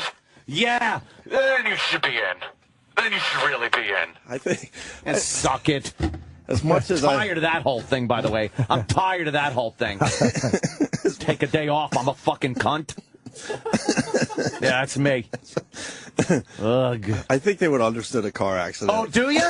No, I don't. I think they Opie, I don't. I absolutely don't. Because it sounds like it was a pretty bad car accident, to be honest with you. with you. It fucking hurt. And it sounds like you got banged up pretty good inside the car. I did. You don't even know what you hit. I went forward and to the left. Yeah. Forward and to the left. We got a doctor on the phone. And, oh, great.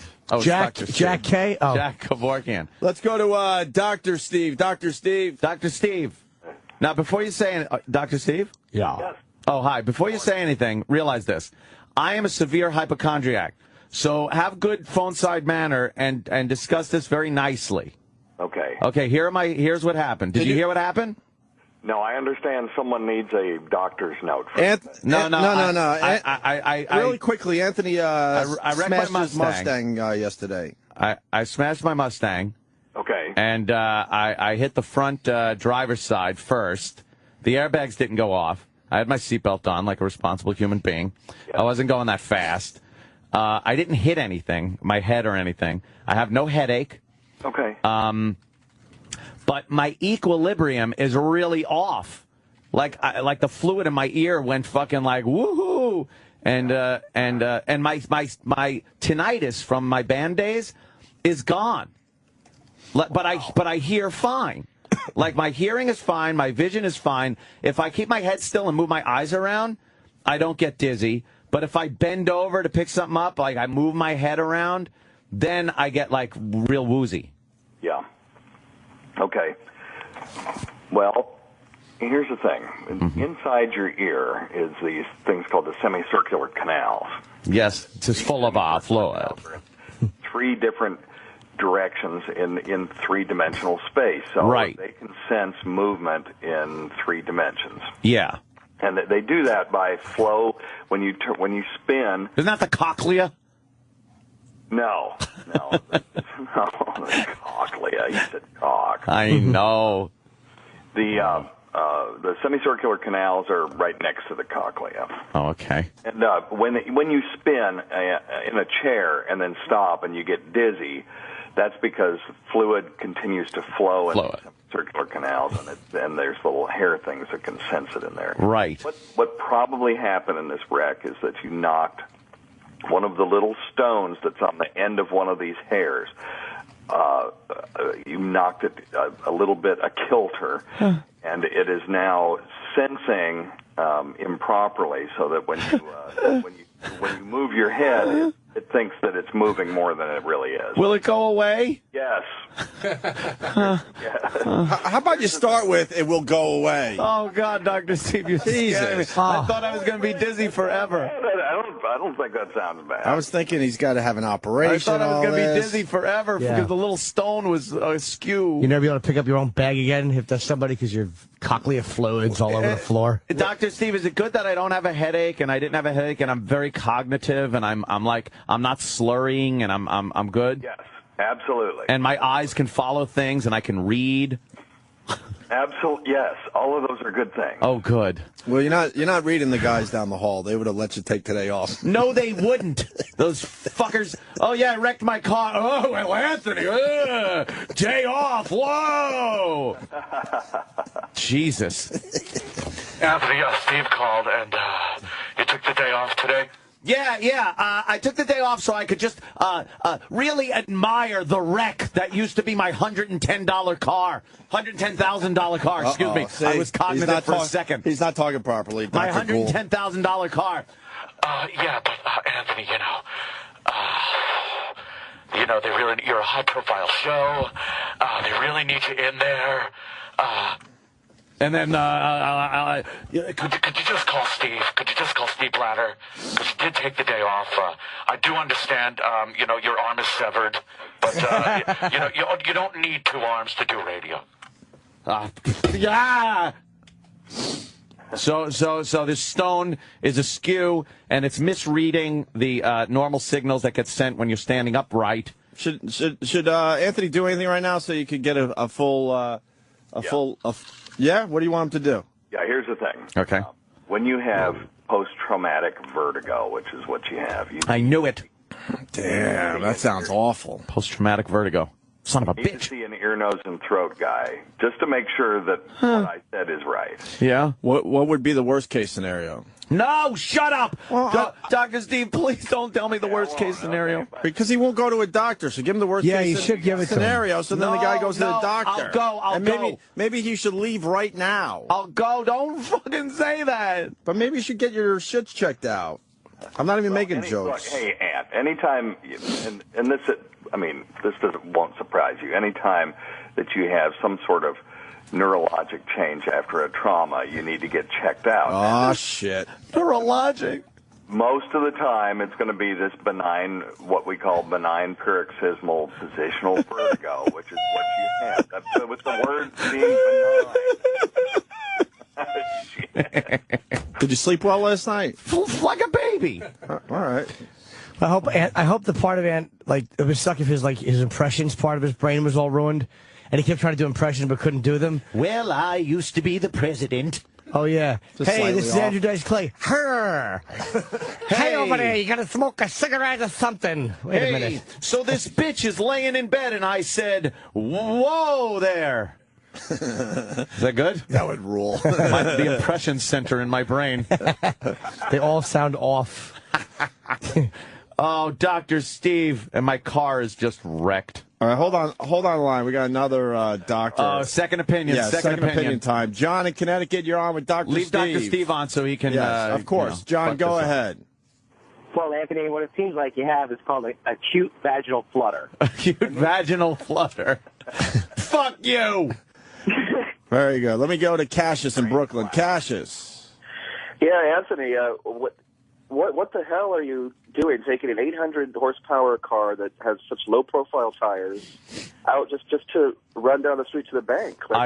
I had to go to the bank, and I was going slow. Believe me, I understand the dumbness of my ways. I should have sat in the driveway and done fucking burnouts for a half hour before I hit the road. But you've got another car you could have taken, right? No, that car was being used. That's why. That's the only reason I took that. Why didn't you wait for the car to come back? It wasn't coming back until after the bank was closed. See, it's a whole chain of events that led to me having to take the Mustang out. Mm-hmm. And which one of your minions was using the car that caused this? Actually, it was Melissa was using the car. Oh, that's all right. Yeah, you know. Dr. Steve wishes he didn't ask that question right about now. No. Well, you know what it is? You have your cochlear fluid, and apparently it's spilled all over his shirt. Like cum when you watch World War II footage. All right, let me go. Higher hopes for that one. Let me go to Ken in Cleveland. Ken. Yes. It could be a brain tumor. Shut up, Ken. All right, Ken. Hey, Ann, I just wanted to know, how'd you beat the DUI? Shut up, asshole. It's 3 in the afternoon.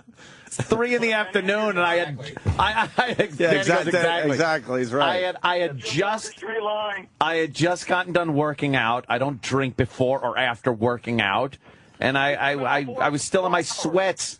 I just friggin' jumped in the car and decided I was going to go to the bank, which is 1 mile from my house. Mm-hmm. I thought I could make a 2-mile round-trip drive, and apparently I was wrong. Let's say hi to Greg on Long Island. Greg? Anthony, you know, I think they would believe you down the hall if you came in with a patch on your eye. Linger way longer. What's that echo? I don't know. You should. Hey. What echo? I think it was just that guy. Oh, no, I hear echoes. Dr. Steve. There's no echo. See, there's no echo. Listen. Shut up. Now I don't hear when it was his phone. Hold on. Hey, it's Christopher Walken.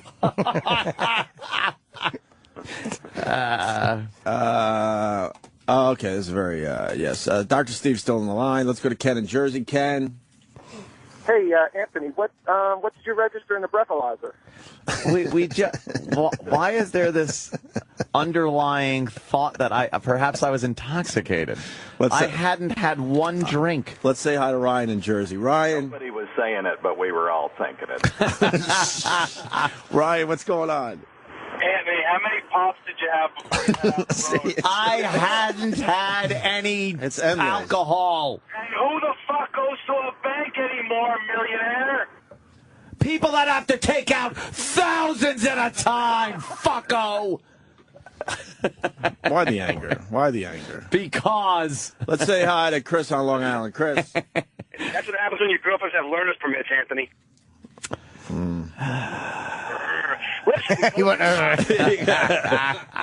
What, Chris? Go see the doctor, then go home and hug your guns and everything else you have to overcompensate for whatever the fuck happened to you when you were a child. My God. Yeah, you overcompensate. Showed him, right? Let's get a good comeback. Big Nick. Considering yesterday. Congratulations to Big Nick. They didn't pick him up in that mob bust. Yeah, hey, Big Nick. You all right, Big Nick? What's going on? Ginzaloon from Long Island. Huh? I'm good. Anthony, yeah. The reason when you bend over is because your head has so much fucking water in it, being a waterhead. And the other thing is go get a pap smear. Go get What'd you say about water, dude? There's so much water on his head. We heard you. Why did he say it? I don't remember. He said, it was funny, he goes, you had so much water on your head, and then his brain went, explain it, waterhead.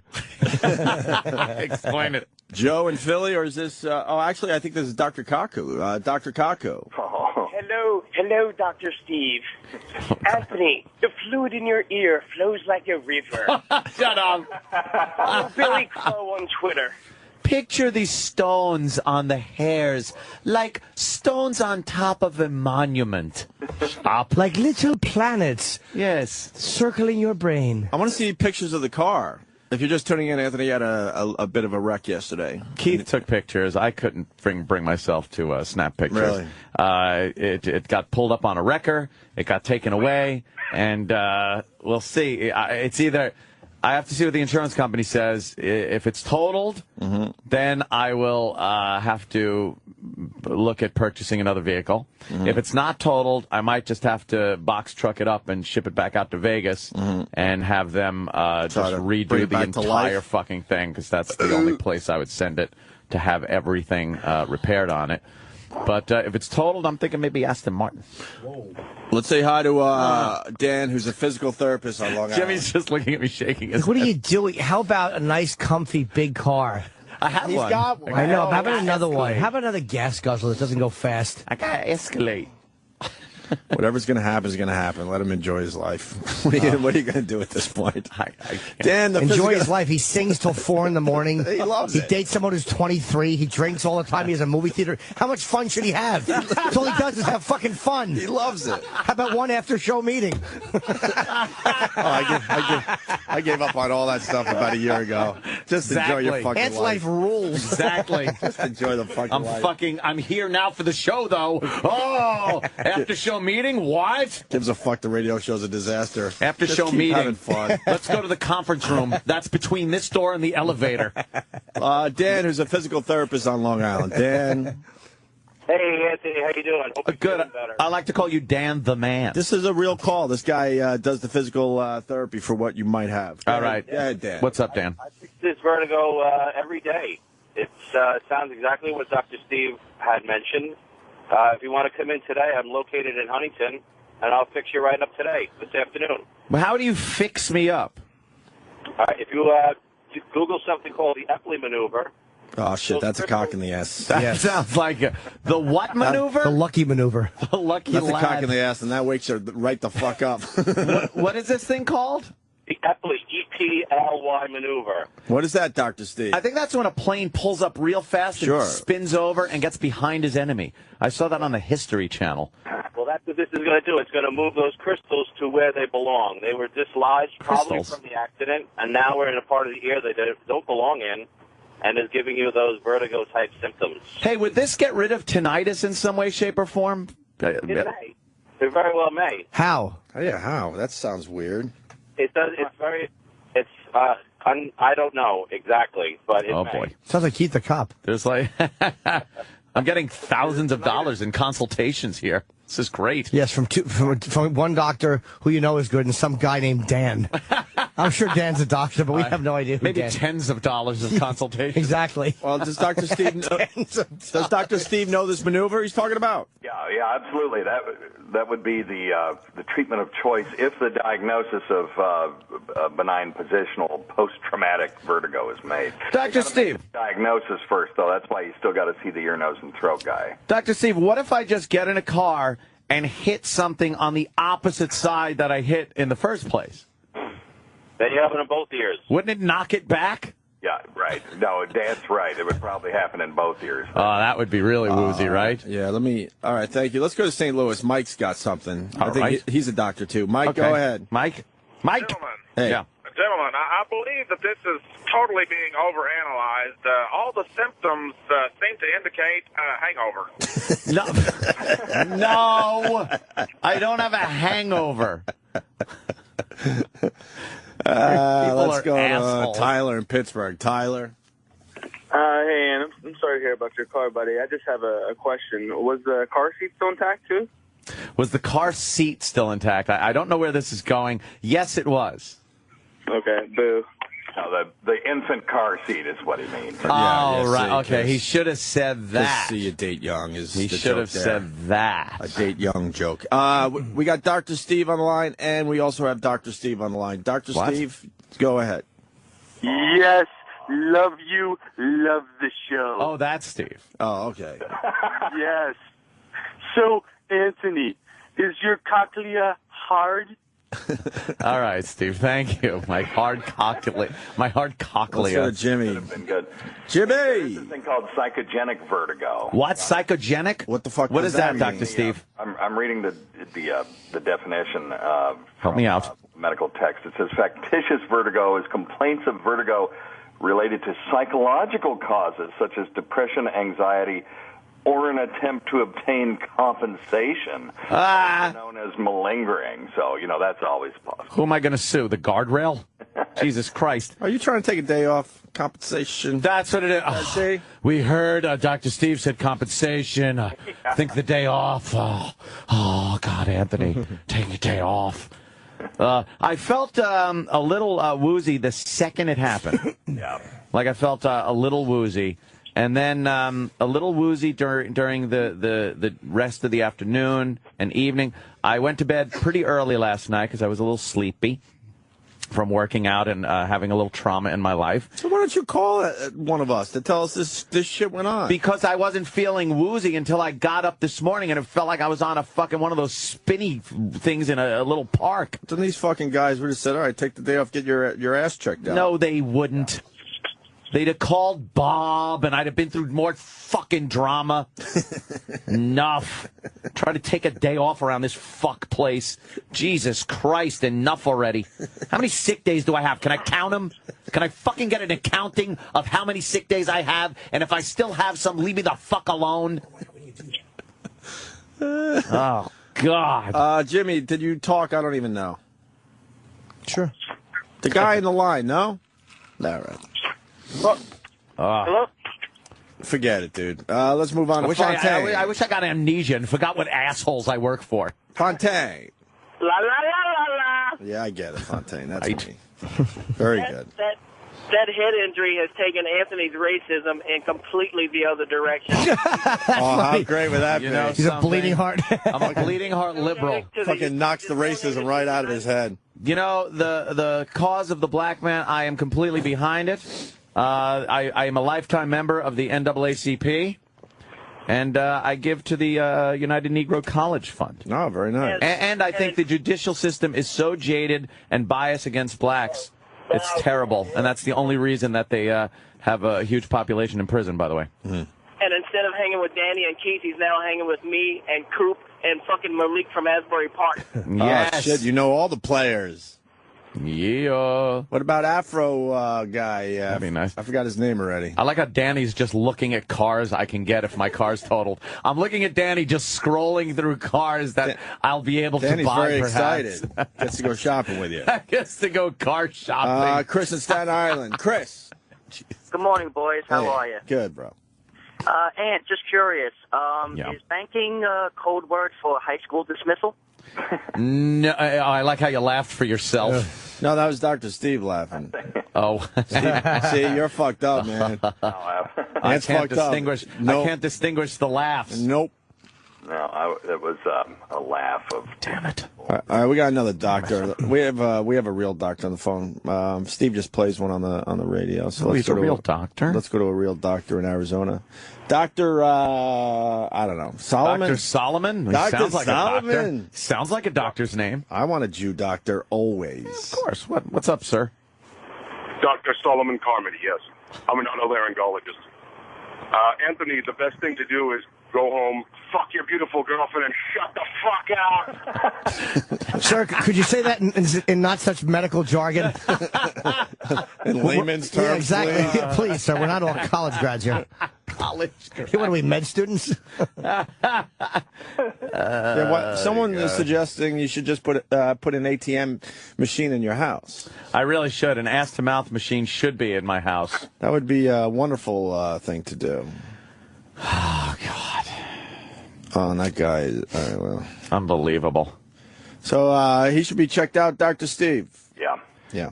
Get checked out. It's most likely benign. They probably will do that Epley maneuver, and you'll be fine. What is the maneuver? What does that entail? Is it twisting my neck around or some shit? Yeah, kind of. What they do is they have you sit upright, and you turn your head to the side where where you're having the vertigo at like a 45-degree angle, and they lie you down.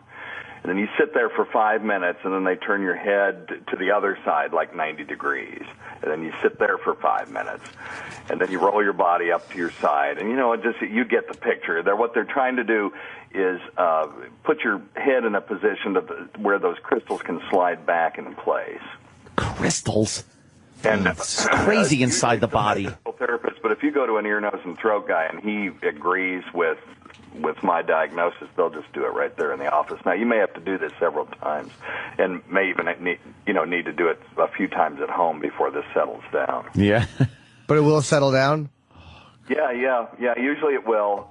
Usually. Yeah, usually like that. It will. I like 100%. Let's do a little. Can we do a little WebMD right now? No, I hate WebMD. It's always scary. Don't do the WebMD. Look, Dr. Steve says don't. It's scary. All right, let me say hi to Paul in Philly. Paul. I think he got a conclusion of the brain. Paulie. Bugs Bunny. Hey, yeah, how's it going? What's up, Paul? That was Larry Fine. Hey, good morning, you. Hey, Anthony, my father's a TV repairman. He's got a really cool set of tools. We can fix your car. All right, asshole. It's an awesome set of tools. Everyone knows it's awesome. Come on. You're going to do this Macaulay line. Do it right. What was that, the TV edit? Yeah. Very good. Let me say hi to Chris in the Poconos. Chris, from the heart-shaped tub, of course. What's up, Chris? Of course. Yeah, and you fix your tinnitus like you used to fix an old TV. You just hit it good enough on the side, and you give her, oh, fucking A, I'm just up. smack myself on the side of the head. Yeah, you hit your head so hard you fucking fixed it like your old TV so set. I don't have static. Yeah. I don't like this crystals thing. Yeah, it's either the Fortress of Solitude or fucking... it's scary. I don't like crystals in my head. Sal's got a good question. Sal. Hey, Lou! Sal. Hello, Anthony, do you need a letter from your mother to get out of work today? Yeah, that probably would work better than just a grown man trying to call up. Or Anthony needs a letter from his mother, bro. He needs to get out of work. He crashed his car. Thank you. I think what Ant needs to eat is an ear of corn. Oh, an ear of corn. He's got like, that would be funny, Chip. What's that? Hey, this is a very good question. Yeah? Steve on Long Island. Steve. Wow, the phone's just lit. Everyone has questions about Anthony's car wreck. Oh, I know. Yeah, did the cops show up? Yes, the wonderful woman from the Nassau County Police Department showed up, took down the report. Right. Everything was cool. You pay her off? No, I didn't have to. Did you pay her off? Pay her off. So you got rid of the booze before she got there. All right. There was no booze involved. You don't have to lie. Relax. You got rid of it. It's good. I didn't get rid of anything because there was nothing in the car. It was 3 in the afternoon. I had just worked out, and I was going to the bank a mile away. When did you finally call the cops? 10 o'clock at night? No, I didn't. I know, like Ted Kennedy. After he went home and took a 7-hour nap, he finally said, you know what, I better call the cops. And then he goes back to the scene all rested and nice. No, that's not what happened. Jimmy goes like Ted Kennedy. She was on the spot. How do you go home wet and take a fucking nap, Ted? Yeah, I was tired. Jesus. Did he say he took a nap? Something like that. Yeah. How did that scumbag survive that? Taking a dirt nap. He's went fucking home in bed. And took off his wet clothes and took a nice fucking snooze. I swam away. Oh, God. Before he called the ambulance, right? But when he died, we all just praised him. Fucking scumbag of a human being. Dr. Steve, what does it mean when a girl is blue and isn't breathing after hours? That was Anthony's dice. Oh, no, Ant. Oh, no. You're one voice off. Something's all confused in my head. One voice off, guy. My synapses. Let's go to Richard in West Virginia. Richard. Suck my cock. You want to suck my cock? Richard, you there? No? Oh, not for the suck my cock. Not for suck my cock. All right. Good job, guys. Keep Ant talking. The more he talks, the more he gives away about his DUI. I didn't do anything. I wasn't drinking at all. Well, first of all, sir, you admitted that you had Keith the cop come and photograph the scene. Who is your buddy? No, I called up Keith to give me a ride back home after the wrecker came and took my car away. Secondly, sir, Yeah. you said that a female cop showed up, which everybody knows you would have bent her over the hood of your Mustang. No, she was a wonderful woman, did a great job, fast, let me sit in the cop car there to warm up. Was he hot? Because it was freezing. It was freezing cold. And then a fan pulled up. Some guy, I forgot about this. Some guy just pulls up. I thought you meant a fan. No. You were overheated. No. A gentleman pulled in front of the wreck. Mm-hmm. He gets out. He goes, "Everything okay?" I was like, "Yeah." And he goes, "Oh, I always wanted to meet you, but not like this." He's a fan of the show, just stopping to shake my hand and say hi. Thanks, but I'm a little busy here. It was crazy. Maybe this nice chicken noodle soup will make me feel good. Oh, sweetie. Oh, and crackers. Oh, have a cracker. Crack-ass cracker. I love crackers. Brian in Oregon. Brian? Little sailor. Hey, we need to ask Dr. Steve about alcohol content and how long it lasts in the system, because watching videos until, like, Sunday morning at 4 in the morning, drinking umpteen Captain and Cokes, beer, wine, and everything else, I think he's still got alcohol in his system. 12 hours bottle to throttle. Shut up. Oh, now they're not with that much Captain and Coke. Look, there was no alcohol involved in this mishap. It was Sunday morning at 6 in the morning. You were still drinking. It was Monday afternoon at 3 p.m. Exactly. What was I drinking? Absinthe? Shut up. You sound drunk, by the way. I am, because I haven't slept yet. Oh, good. I had to go along and pick up pieces. There's nothing worse than having to pick up the pieces and put it in your trunk. Aw. Did you useless pieces? Did you unscrew the shifter and put it in your pocket? I remembered. Yeah. No, I didn't. I didn't unscrew the shifter. I threw everything in the car and they hauled it away like so much garbage. Nah, what are you gonna do? Sounds like, oh yeah, well, let's go to Jesse Ventura. Jesse! This sounds like a conspiracy. Did you check for thermite paint? They usually paint the road with ice. It's thermite ice. It's the opposite. It's the worst shit ever. Thank you, sir. Didn't quite sound like Jesse, but I got the point. So many fucking questions. I thought I spelled it all out, but people not really. They really always. First of all, they think. Well, they're just waking up. If you're just tuning in, Ant crushed his Mustang. Yeah, I wrecked my pretty Mustang. impressively. I wrecked my Mustang. Let's say hi to Keith in Connecticut. Keith. Hi, guys. Hey. Anthony, I love you, but I'm so happy you smashed. I hope, for Christ's sake, you slow down now. Because Norton. I was doing 30. Don't yell at me. You calm down. You smashed, Dick, not me. Jesus. That's a good point. Not much sympathy from you. That's a very good point. I could wash and wax my car. You got to get your shit fixed and painted. Oh, fuck. Well, have fun with your fucking Chevette. Washing and waxing your Chevette, you piece of shit. Shut up. I still have a perfectly good Escalade, the Cadillac of SUVs. Shut it. And driving through your 22-foot garage doors, your fucking house like an asshole. I never drove through my garage doors, sir. That was my mother. She did that in North Brunswick. She crashed through the garage door when she was learning to drive. Oh, really? And my dad and me are just standing out there looking at the garage door, which is bent in at a 45-degree angle, and we're just giggling at her. Like, she was so upset, and like my father just looked at me, and I just have to laugh, yeah. We fucking howled. That's better than my story where I just backed out through my garage. You didn't open the garage door. Well, you're busy. Oh, that's great. That's wonderful. We're taking advice from you. God bless the guy you. that came to fix it said, the next time you do this, I'm going to have to replace the door, so it wasn't the first time. Oh, shit, you've done it before? Yeah. That's good. Rear view mirror. How about that? We're almost done here. Let's say hi to Mark in Jersey. Marky. Hey, Mark. Hey, guys. How you doing? Hey. Hello. Anthony, why is that car even on the road with all of this snow and crappy weather and salt? That thing should be covered, pampered. What are you taking that car out for at all in this weather? Look, my friend, it's garage. It's in the fucking garage when I have it. I took it out because I needed to go a mile to the bank. It was imperative. And what about the Cadillac of SUVs? Why didn't you just jump in that? Melissa had that. Anyway. Melissa had the Escalade, so I had to drive the Mustang a mile. They always say the worst things happen closest to home. That they sure do say that, sir. Is that true? Yeah, within a couple miles. Especially house fires. See, because it's... All right. Let's go to Greg in Oregon. Greg? Yeah, love you guys. Love the show. Hello. Oh, fuck yourself. Did you hit that guardrail hard enough that some of your hair plugs fell out?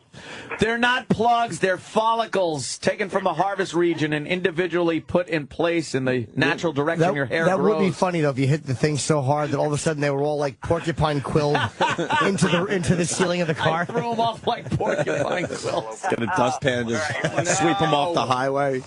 Let's say hi to Joey and MD. Joey. Hey. Hey, what's up, guys? Hey. I was curious to know if Ant's going to charge any hate crimes against the black ice. Ah, see? Damn black ice. There was no ice. No ice. Cold road, cold tires, too much horsepower. Damn slave ice.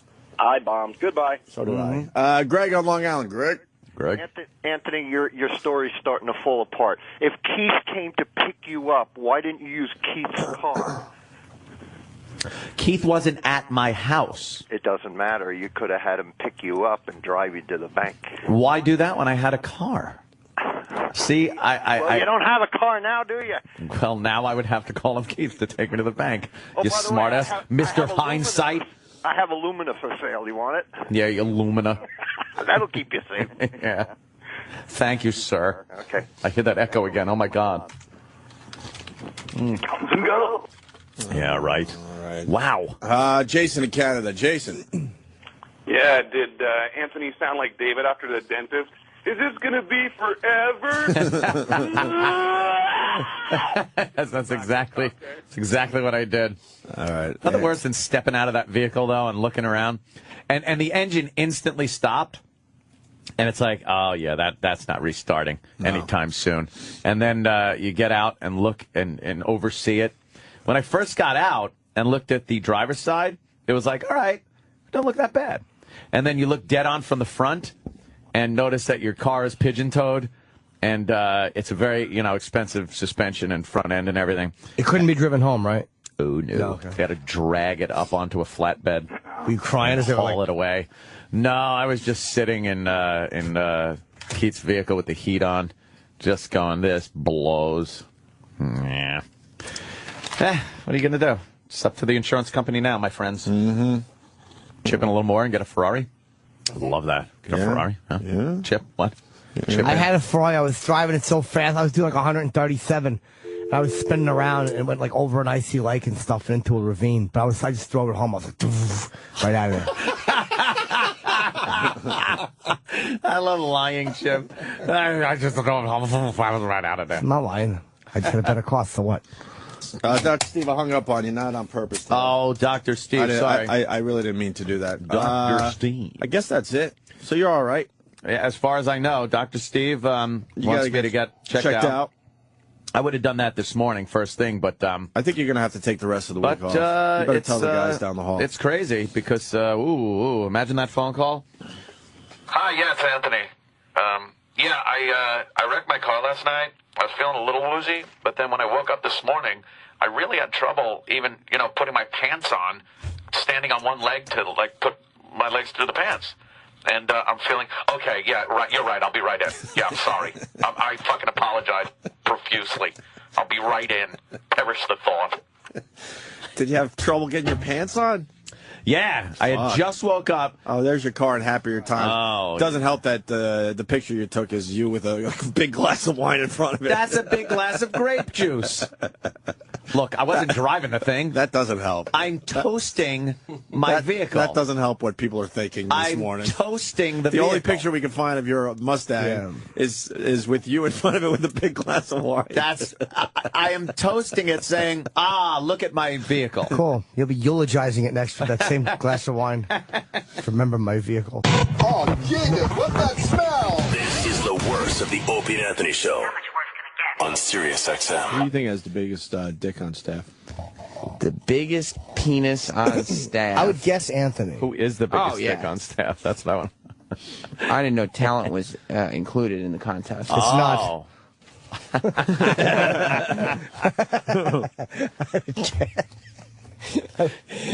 I would guess Ant. Oh, well, thank you. Who else is Just accept your award. I'm accepting my award. Might be Sam, though. Sam's real skinny with big, dumb, long fingers. Yeah, his big, dumb, long fingers. Sam, you got a big piece?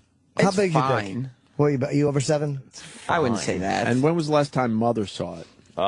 Many years ago. How do you know? Cleaned it in the tub. I mean, how do I know? I don't live with her. Yeah. I would know if... She just washes him like big boy Bubby. I love that stupid scene. Troy him. is very confident. Oh, yeah, Troy might have an 8. And he fucks a lot of broads. So that's all right.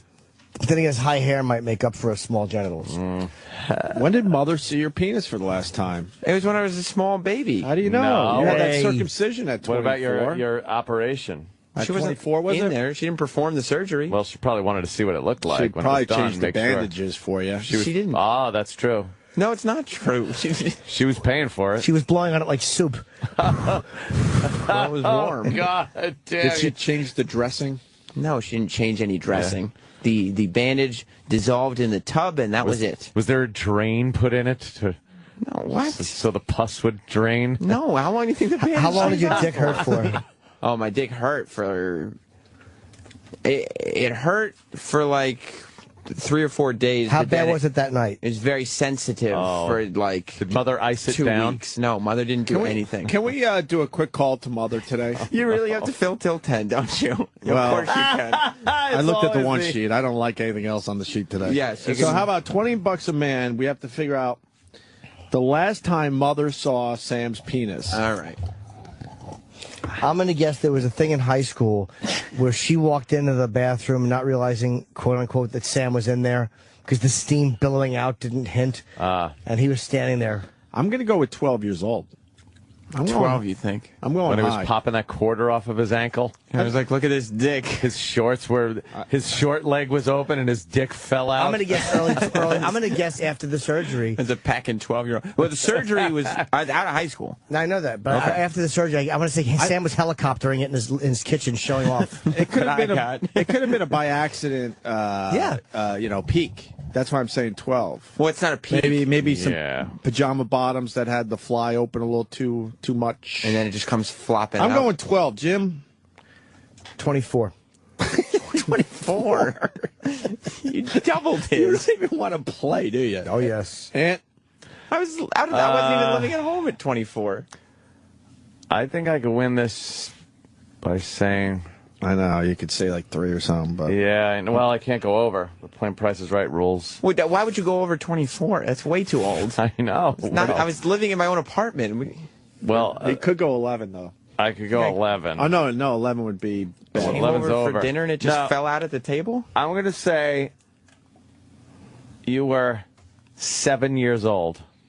7. 7 years old. Mother saw your penis. Okay, so you said 7. Opie said 12. And Jim said 24. I'm going to go...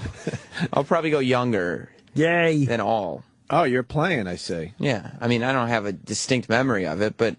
Now that... I'll go 6 and be the lowest. Yeah, but that's just dumb. How's it dumb? Because it's not playing the game. All right, so it's 5. not the spirit of the game. Now you're just trying to win. No. 5 then. That's fair. All right, let's get Mother on the phone. Where's Mother? Where is this bitch?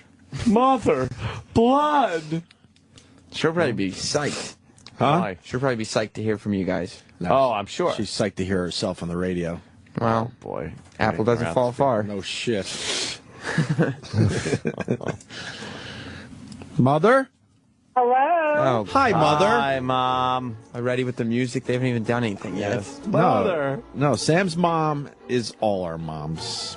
You know, this is really unfair because I wasn't listening to the show. That's I good. don't know what we're going to talk about. Oh, no, That's it's okay. very easy, and it's very quick. We don't have to waste your time today because we know you got things to do. Although they will waste your time because it's 35 minutes to 10. All right, look, we're having a slow show, so we're hoping you can pump it up a little bit there, Mother. Mother, we got a question for you today about your young Sam. Yeah, no kidding. Okay, let's see. What is it? And I want you to be honest now.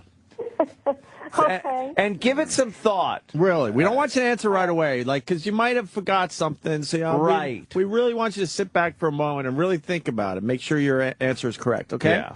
Oh, this sounds like a good one. Oh, yeah. We want to know, Mother. And there's money on the table. When was the last time you saw Sam's penis? Don't answer. Like, really think it over. There might have been a vacation. A vacation? What do you think happens on vacation? Well, even an accidental walk into a room. Yeah, we're not talking about the last time he changed his diaper and all that crap. Yeah, You might have accidentally saw it, but you know what I mean? Maybe And he had his doesn't even shorts know. on. We were saying his shorts are on. He's sitting Indian style on the floor. And yes. Calling hello? someone else. And you see up his pant leg and be like, you turn your head quick, but you saw it, you know? Yes. Or maybe he was older and you just walked in the room accidentally. You didn't realize he was in there. Exactly. I have absolutely nothing for you guys today. 'Cause it's been such a boring call. Well, why? No, we just need an answer. You got to have an answer to the question. The last time I recall, Okay. he was like, I don't know, maybe 6 or 7, something like that. Like in the bath. Listen, I don't go around looking 6 for or this 7? stuff. and let me ask you one thing. Thank How you. on earth does the subject of the show come around to Sam's penis? Oh, no. It's how we started today. So we were all thinking. I mentioned Sam's penis. Look, and Open Ant looked at me and went, "Oh my God, I was just about to say that." We're kind of bummed we had to do 2 big interviews today because we wanted 4 hours about Sam's penis. Yeah.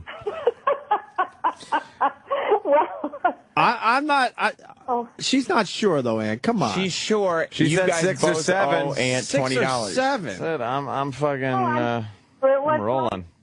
It had to be some. I've never caught a glimpse of it. He always keeps it under control. Wow, because I keep it covered. What that with means? Clothing. She's bummed that you keep it under control. Why? What do you mean bummed? She said it, not me, Sam. She didn't say I'm bummed. Well, I can read between the lines. Yeah. You obviously can't. She says that you keep it under control. That means she's looking and hoping that it slips. That's not what that means. She's just curious. She made you. She wants to see what you made. You have a very strange idea of mother-son relationships. Look, my son is 18 months old, and I already know he's got a big piece. He's a nice one? I'm not saying... you didn't ask me what? that. Oh. Well, yeah, I'm reading between the lines. Does Sam Opie. have it a sounds nice... like you'd think your son's penis is nice. Nice one. Does Sam have a nice piece? I think he's probably quite well endowed. Really? This isn't too fucking uncomfortable. No, I'm filling up. Oh, God. Why would you say he's well endowed? Because you asked is why she would say that. But she has an answer to it, though. I love why this. would you say that? Why would you say it's that? more girthy or length? I've never heard any complaints from girlfriends or anything. Oh, Why would they talk they to you talk to you about about Sam's penis? In its turgid state? Just in a totally normal thing, like, when you were giving him a bath, did you ever think, like, oh, wow, he's going to have a good life? Why would you think that? Why not? No, I did not ever think that. Oh, wow. And Mother, why didn't you get him circumcised at a normal age? Why did he have to wait till he was 24? He wasn't 24. Oh. Well, it really was not a decision that I made. It was just his dad said there's no reason that he should be circumcised. And he's the one who controls the penises in the family. I guess, yes, that's right. He controls the penises? That's right. Really? Until we're 18, those penises are his. So you imagine that Sam is well endowed. She's just saying This that is probably the weirdest conversation I've ever had, and I cannot even imagine how many people are listening to it. Not many today. A good amount. We had T.I. on. We did have T.I. on, though. And Adebisi. Yeah, our show is very ethnic today. That's right. Yeah, you'd Very be still ethnic is. show. You'd be proud. It still is. Yeah, we're still on our ethnic segments. Yes. With young Sam. Why don't you talk to her like a human being insteed of just bringing up these horrible questions? That is true. When was the last time you went to the women's club? Jesus. How was the women's club? It's fine. I was over there about 10 days ago. Oh, what'd you guys discuss? Do you hear them stretching? Do you hear them trying to get content? Hey, this is what we do. The old women's club there. You never know. All of a sudden, we're going to hit on it. something, Sam. I know how Sit this show back and works. learn. This is what it is. This is like when the car's going, and you're just waiting for. We're going to get something out of this. You watch. Sure, what are you talking about? Yeah, what did you talk about 10 days ago? Sam just challenged us. Now watch what we do. You better sit down, Sam. This is going to get ugly. So what did you discuss 10 days ago? Yeah, at the women's club that you belong to. We had an art quilter come in to give us a demonstration. An art quilter? An art quilter. Oh, why'd you say So this guy is a guy? No, it's a woman. Oh, thank God. Of course it's a woman. Yeah, it's a woman. They love women at this club. I guess that'd be the next logical step, wouldn't it? Yes, so, it would. so this woman comes in and she teaches you how to quilt? Is she a young lady? No. Of course not. Did she teach you how to make different things out of quilts? Like how to make Showed us how she no. Little penis helmet. a quilt fist? I was thinking a little cute quilt hat for your penis. I'm very interested in this now. You learned how to. What did you learn as far as quilts go? We learned how she takes photographs and and transfers them to disposable paper and uses that on top of quilted material and uses fabric to make the picture and then uses a quilting stitch over So how long do we have to wait for your giant Sam face quilt? Obsessed mother. Wait, how dare you? Does it actually? I'm actually interested in this now. I want to get my I didn't even think of that. no. That's a good idea. Oh, no. Does it actually look like the picture? Because I have some photos I want to get. Okay. Made into What quilts. is it? The big shit in the bottom of the toilet quilt or the Jim's turgid penis quilt? I don't think I should ask her about that. No, but I Yeah. want to know, like, does it actually look like the photo once the quilt is done? That's a good question, Jimmy. See it, Sam? Yes, Great absolutely. question. Yeah, oh, yeah, you can recognize the photo. Yeah. Oh, it sounds good then. I'd jump all over that. It's like one of those Not the cakes that penis. carve out. Would you ever Yes. quilt like just penises? Why would you? Like a quilt of penises. That is not like a good the penis question. quilt. Why? Just a whole different. It would be a wonderful art project. A bunch of would different be. penises, make any and then you make it into one big quilt, Sam. Oh, Why the would- girls down there at the club could all chuckle while they're grabbing the quilt pieces and sewing them together. What was it? The AIDS quilt? You need a different Yeah. It said the AIDS quilt there. Look, I got a project for you ladies at this club. You all go home and you quilt a penis, and then you connect it to everyone else's, and you make the penis quilt. It's so weird. I don't think I can even ask these ladies to do that. But they're all older But did you ladies, hear what and she I don't- said I there, don't Sam? know. What? She's open to the idea, but Yeah, she's with the wrong group of ladies. I'm She's very the kid in the disturbed group. that this concept of penis quilt even comes up in your head. Look, man, you said we had a stretch, so watch what we do. So we're gonna do penis Yeah. quilts. We're doing penis quilts. Well, anyway, all right. She talked about the quilting and stuff, and that was all you did. You just got together there. You had your little Then we had like tea and sandwiches after. tea and sandwiches, Like ladies Yeah, do. uh-huh. Wow, very ladylike. And what were you girls cackling about during the coffee? What he said with disdain. They have to cackle about things. Do you talk about Sam all the time to the girls? And do they just hate it? I do Right? not. Enough about your dumb However, I son. was discussing him yesterday with a guy at the post office. Oh, that's your Hopefully in. about future employment. That's your in, though. I like it. Start by talking about your son. Wait, this guy just looked at me and he said, "You're Sam Roberts' mom?" Whoa! Whoa. That is pretty cool, though. Listen to you guys all the time. He pulled out a weapon and killed all of his coworkers. Yeah, they nailed a bunch of letters or something. Yep, and they Oh, yeah. wanted me to bring them an autographed picture of Sam. Wow. Hear how she said that? Of Not you guys. Sam. Of Sam. Yes. Yeah, you probably wouldn't accept an autograph from you guys. We just need from shit me. show promo pictures. Yeah, I know. I'll do that. I'll take your picture assignment that you guys won't take. You guys use the Iron Sheik picture, and I'll use the studio space. We are using the Iron Sheik picture. You watch. You watch how they start using that one. All right. Well, I think we got to get Sam's mom in a different club. What kind of club? She's a little. She's too young for this. Yeah, old, she's too old young, lady and quilting crap. she's still wild. She's got a all- wild streak in her. Young and You hip. think so? And she's sitting Yep. around drinking tea and eating shitty sandwiches with ladies waiting to Yeah. die. Bunch of side That's not queens. your mom, Sam. That's not your mom. You're right. She needs a hobby. What do you like to do, Sam's mom? Well, you mean other than talk about Sam? Yes. Do you like to rock climb or any of that crap? Yeah, she's a rock No, climber. no, I don't like to rock climb. I don't like heights. But you don't want to be with these women eating dumb sandwiches and drinking tea, right? Oh, shit, So I'm another sick. thing I like to do, I have a small group that I see, and we're sort of into like memoir writing. Swinging? What? Scat. Scat. Into what type of writing? Memoir writing. So you write your memoirs? Memoir. Memoir. What's memoir? That's how you pronounce it. Oh, I always go memoirs. Memoir. I'm into memoirs. So you Memoir. write those. Yeah. How dull are those? I mean, yours is probably very exciting. You Yes. gave birth to the unbelievable No. talent that is Sam Roberts. No, one of the that. ladies that is working on stuff actually is she was a hippie in the 60s and she was fucked up living again. in Haight-Ashbury during the whole James Joplin. Oh, the Summer of Love. Yeah, and she's got, she's written about, like, walking down the street on her way to a Janis Joplin concert while she And tripping over her own pubic hair, by the way, because they used to keep it long back then. That long? Mrs. Roberts. Yeah, they were very hairy. They kept it very long back then.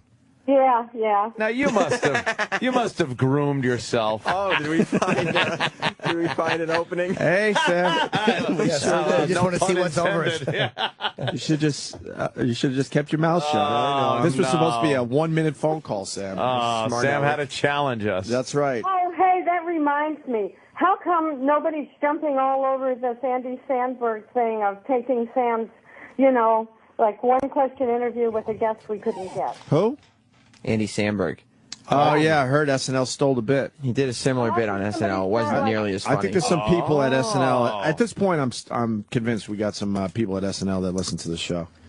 She's right about this one. It's similar, right, Sam? Yeah, except less funny. Yeah, I don't think he's that funny, to be honest with you. He was on the show once, and only once. Yeah, he sucked on our show. Did he? Yeah, he really did. He was a bore.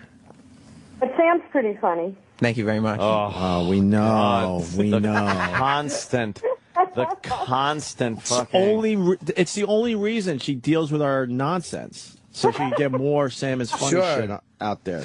What is the next? I enjoy talking to you guys. Why would you think? Where were you at with this? I was going with the pubic hair, and if she, shaved it down back in the 70s. What type of a question is that to ask a lady? But they didn't. Do you keep it wild now? I didn't hear what was going on in the show this morning. I wasn't going to tell you because I was in the shower. Oh, my God. She must be drunk. During a conversation with you guys, it became like, a Twitter sensation or something. Well, because you really did tell an extremely hot story, Mrs. Roberts. That's right. With the steam and the shower and the soaping up. Yeah, that whole thing that Anthony did. Mm-hmm. Yeah. I got this. Don't watch me like that. Andy Samberg thing. Well, it's a good question, though. Ant was kind of curious about the maintenance. Yeah, the maintenance back in the day. Can we guess what age you gave up on the maintenance? Don't say yes. What? Don't say no. Don't say a number. What are you, the attorney? What don't happened? Even come Exactly. What? Just because you already know, maybe we'd like to. Oh, gee. Wait, what happened, Sam? I'm just saying. Who farted? I would assume Jim. I really didn't. That might be my food pocket acting. Oh, ew! Your breath on the mic. Jesus, fart breath. All right, where are we at? We're talking about Mrs. Roberts' grooming habits back in the day. When did you start cleaning up the area a little bit? Because everybody does it, right? Don't give a number. What? Yeah, I can't remember. Good one. But you did start like cleaning up a bit. Don't say yes or no. Because it was getting crazy. But no one cared back in the day. I'm just looking at the clock. Is it really only 9:40? Yep. Jesus Christ. They're in this together, these Roberts. I thought it was at least like 10-2. I was really hoping 52 at this point. Yeah. No. What's the shortest you'd say that you trimmed it? Oh, that's a good question. Yeah, but you don't have to answer. Well, you don't have to, but you should. But you shouldn't. Well, either that or Sam gets fired. It's up to you. Yes, because there wouldn't be a wrongful termination lawsuit involved in that. Not at all. But at least you'd have to answer. You'd have to present photographic evidence. Yeah. They'd ask her in court. Yes. What is in your pants? So would you say, Anthony's question was, when did you start to kind of maintain the area? Clean it up. She don't remember. I can't remember. We're keeping it highbrow, Mrs. Boy, you're Roberts. like Ronald Reagan. I know what she's saying. Iran-Contra hearings. I know what she's saying. Yeah? It's been bare for a long time. Really? You're thinking wood floor? Yep. Are you sporting the Jean-Benet Ramsey? We need you to take your phone. No, don't do that. Oh, Jesus. We don't do this game anymore. How about we ask her, Sam? She's an adult. That's right. Mrs. Roberts. Yeah? Listen to Jimmy. It's time to play. It's time to play. That's right. We're thinking about bringing back an old bit. bit. What's in your pants? And we're thinking you might be the perfect person to bring back this I fine know bit. that old bit. She's aware of your games. Oh, yeah, I heard that old bit before. Mm-hmm. Did it make you chuckle? Not going to happen, guys. Just rub it on the dog. Not going to happen. No. Just rub it on the dog. Just avoid this whole thing. Oh, Sam. Rub it on the dog. These two, there's something like Oedipal going on here with It's these not two. though. Oedipal, it's just that we're both in enemy territory. No, you very, very, you take care of each other in a way that is a little uncomfortable. Oedipus complex. That's where you steal records from fucking the with station. a wig, with a horrible wig, with Terry Clifford's wig. That's way too inside. Era, go ahead. That's not gonna happen. What? Oh, yeah. Why are you playing this? Wow, I haven't heard this in a while. letdown. It's time to play. Oh, It's time to play.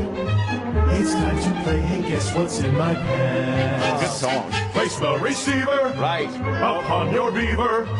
It's time to play. Hey, guess what's in my pants? It's time to guess what's in my pants. My pants. All right, All right, Mrs. you know how to Roberts. play We got this? Mrs. Roberts on the phone. You know how the game is played. Don't let them bully you into what we anything. do is We're assuming your pants are down at this yes, point. yeah, of course they are. Yes. What we do now? You take the phone, right? You rub the receiver. Prop one foot up on the sofa first. Yeah. You rub the receiver of the phone on your most intimate of areas, and we will judge just by the sound alone what type of hairstyle you're sporting in that area.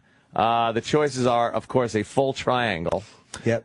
The landing strip, the Hitler mustache, and the wood floor, or the, as I like to call it, the toddler in tiara. Although taking into account the not typically our age demo, the Ted Kaczynski is also an option. Oh, wow. Yes, that is true. And don't cheat and rub the phone on Sam's father's mustache. Yes, we'll hear it. We'll know. Yes. Don't do it, because we'll know. We'll know. It would be a funny bit if you said, "Okay, here I go," and then click. Oh, hung no, up the that would phone. be fun. That would be fine funny. for you. That would be funny. But this is, we still have about 16 minutes of a show left here, Mr. Roberts. Talking about Raw last night. Well, no, I don't think so. I'd rather rub something raw right now. Whoa. With the phone. Hey, see Well, what you we don't do? know. Well, I Well, don't let's know go. either. Sam's All mom, right. we're ready. All right, Mrs. Roberts, if you Get would the setup please rub perfectly. the phone. Don't do it. So I could, we could listen. So let's listen in. Shh.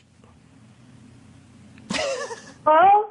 Yeah. Oh, am I still on? Yes, I Mrs. don't know Roberts. why, but you are. Yes, just Oh. give it a quick rub with the phone. Don't do it. Do not. You know what? Didn't I tell you guys I already knew this bit and it wasn't going to happen? Yeah. Oh, okay. That's wood floor.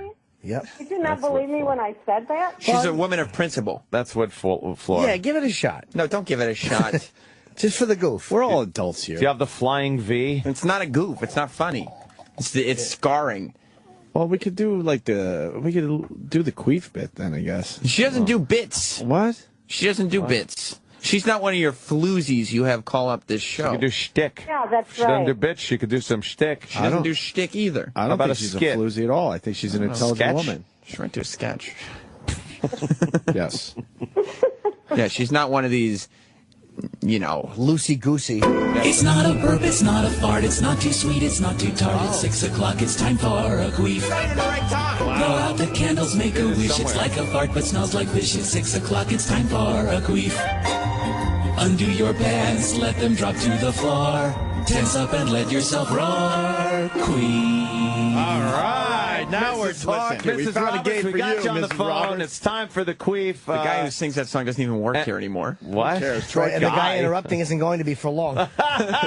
and Troy could quickly 9:45 in the middle of the song. and Yes, we're good. Mrs. Roberts, it is now time. Do you know what a queef is? Sure. Ms. Roberts. Hey, let me change the subject here. No, wait. For a second. That's a fair question, Ann asked. You do know. Do you know what a queef is? Do you know what a queef is? Not a clue, you guys. Not a clue. Oh, well. Well, sometimes air. But Yeah. I will tell you one time that I had this really embarrassing thing I had to do. Oh, no. Oh, no. This could go anywhere. boy. Was it at a black fraternity? You guys cannot remember this because you're youngsters. Yeah. But back in the 70s, Yeah. Sam's dad and I lived in Australia. Oh, and we boy. lived that time in this small sort of farm town called Adelaide. Just South let me Australia. say All right, hold on. 3 words. Aborigine gangbang. No. No shit. No. I'm thinking a little Summer of Love. Summer Love. And you better keep in mind, I'm still listening. Wife swap. Yeah. Fat Eskimo fingers. A little south of the equator. South of the you're the equator. only one At a listening. nudist colony. Yeah, nudist colony. All right, so 70s. With freckled penises, because where they were living. On Denver popularity and everything. What? What happened? I missed on one something. of his album covers, he wore a T-shirt that on the front said, "Be kind to animals," and on the back it said, "Kiss a beaver." Whoa! Okay, now we're talking. All right. I thought that would really be a fun thing to get for Sam's dad for, like, Christmas or something. It would bring back memories, right? Does he do that a lot?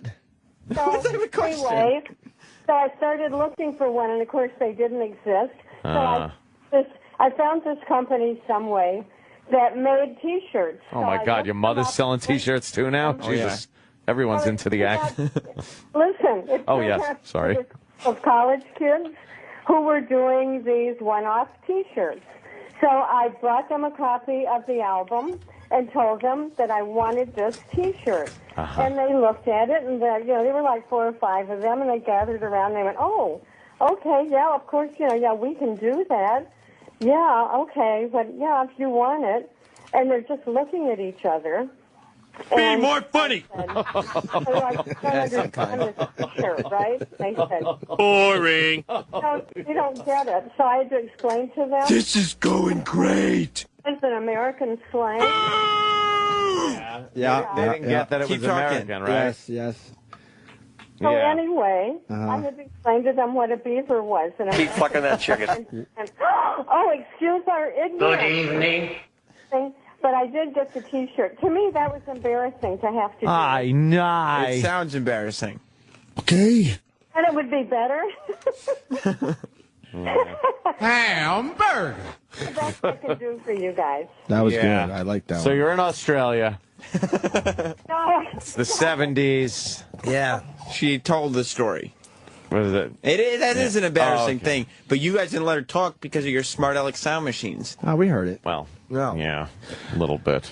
Where's the wiffle Time ball is it bat? now? Oh, do we have the wiffle ball Where's bat? the wiffle ball bat? It's 9:50. You're doing well. She's not here. Well, damn. Okay. She's doing very well. That's a quick 10 minutes. Yeah. It's like pulling fucking teeth.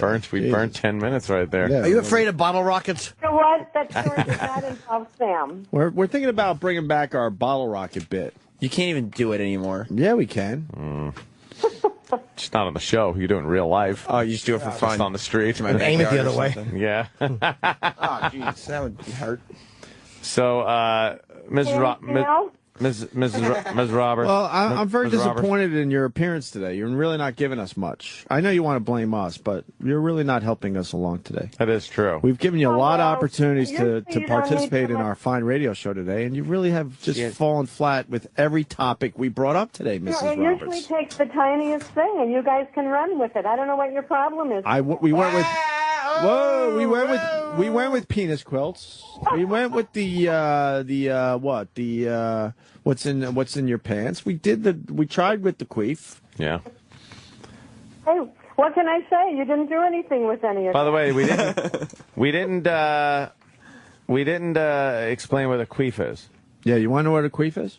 Not really, but Well, you got to learn things. This is disgusting. A queef. Okay, I'm learning. Okay, you know what like passing wind is, right? Keep it nice, Aunt. From the Keep it hiney. nice. Good From idea, yeah. from the hiney. You know the hiney fart? Yeah. Tiny fart?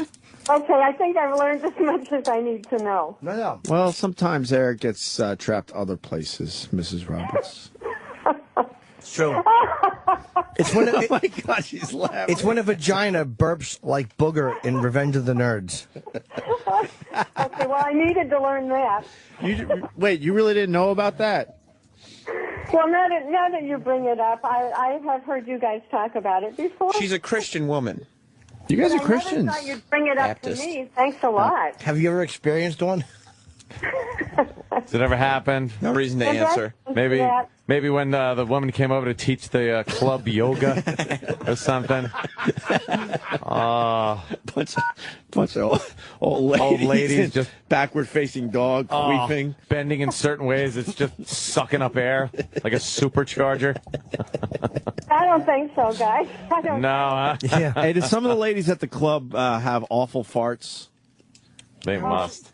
Not that I'm aware of. You've never smelled a fart from one of those old broads? You know what the fucking bathroom must be in that place after horrendous. the coffee? After they all have their coffee? You know how many times they've had to say, I think Helen shit herself again. Helen's getting dementia and she shits herself once in a while. And they have to change her on the quilt. Duties fall out of her pantsuit onto the floor. Yeah. Nice coffee dump. Yeah, Helen always wears pantsuits and will always shit down the back of her ankle. Helen's a fucking burden, but they can't throw her out. I'm kind of mad that Sam's mom is in this place, Sam. You don't care enough about your mom. It's not an old folks' home. She said it was. She said that a lot of the members of this club are a bit on the older side, and your mom is young. It's a club you just go to. You don't get sent there. She doesn't want to go there, but there's nothing else going on. You got to help her find a hobby and a better place to be. Like what? Well, I don't know. Ask your mom. Mom, what do you want? You want me to help you find a hobby?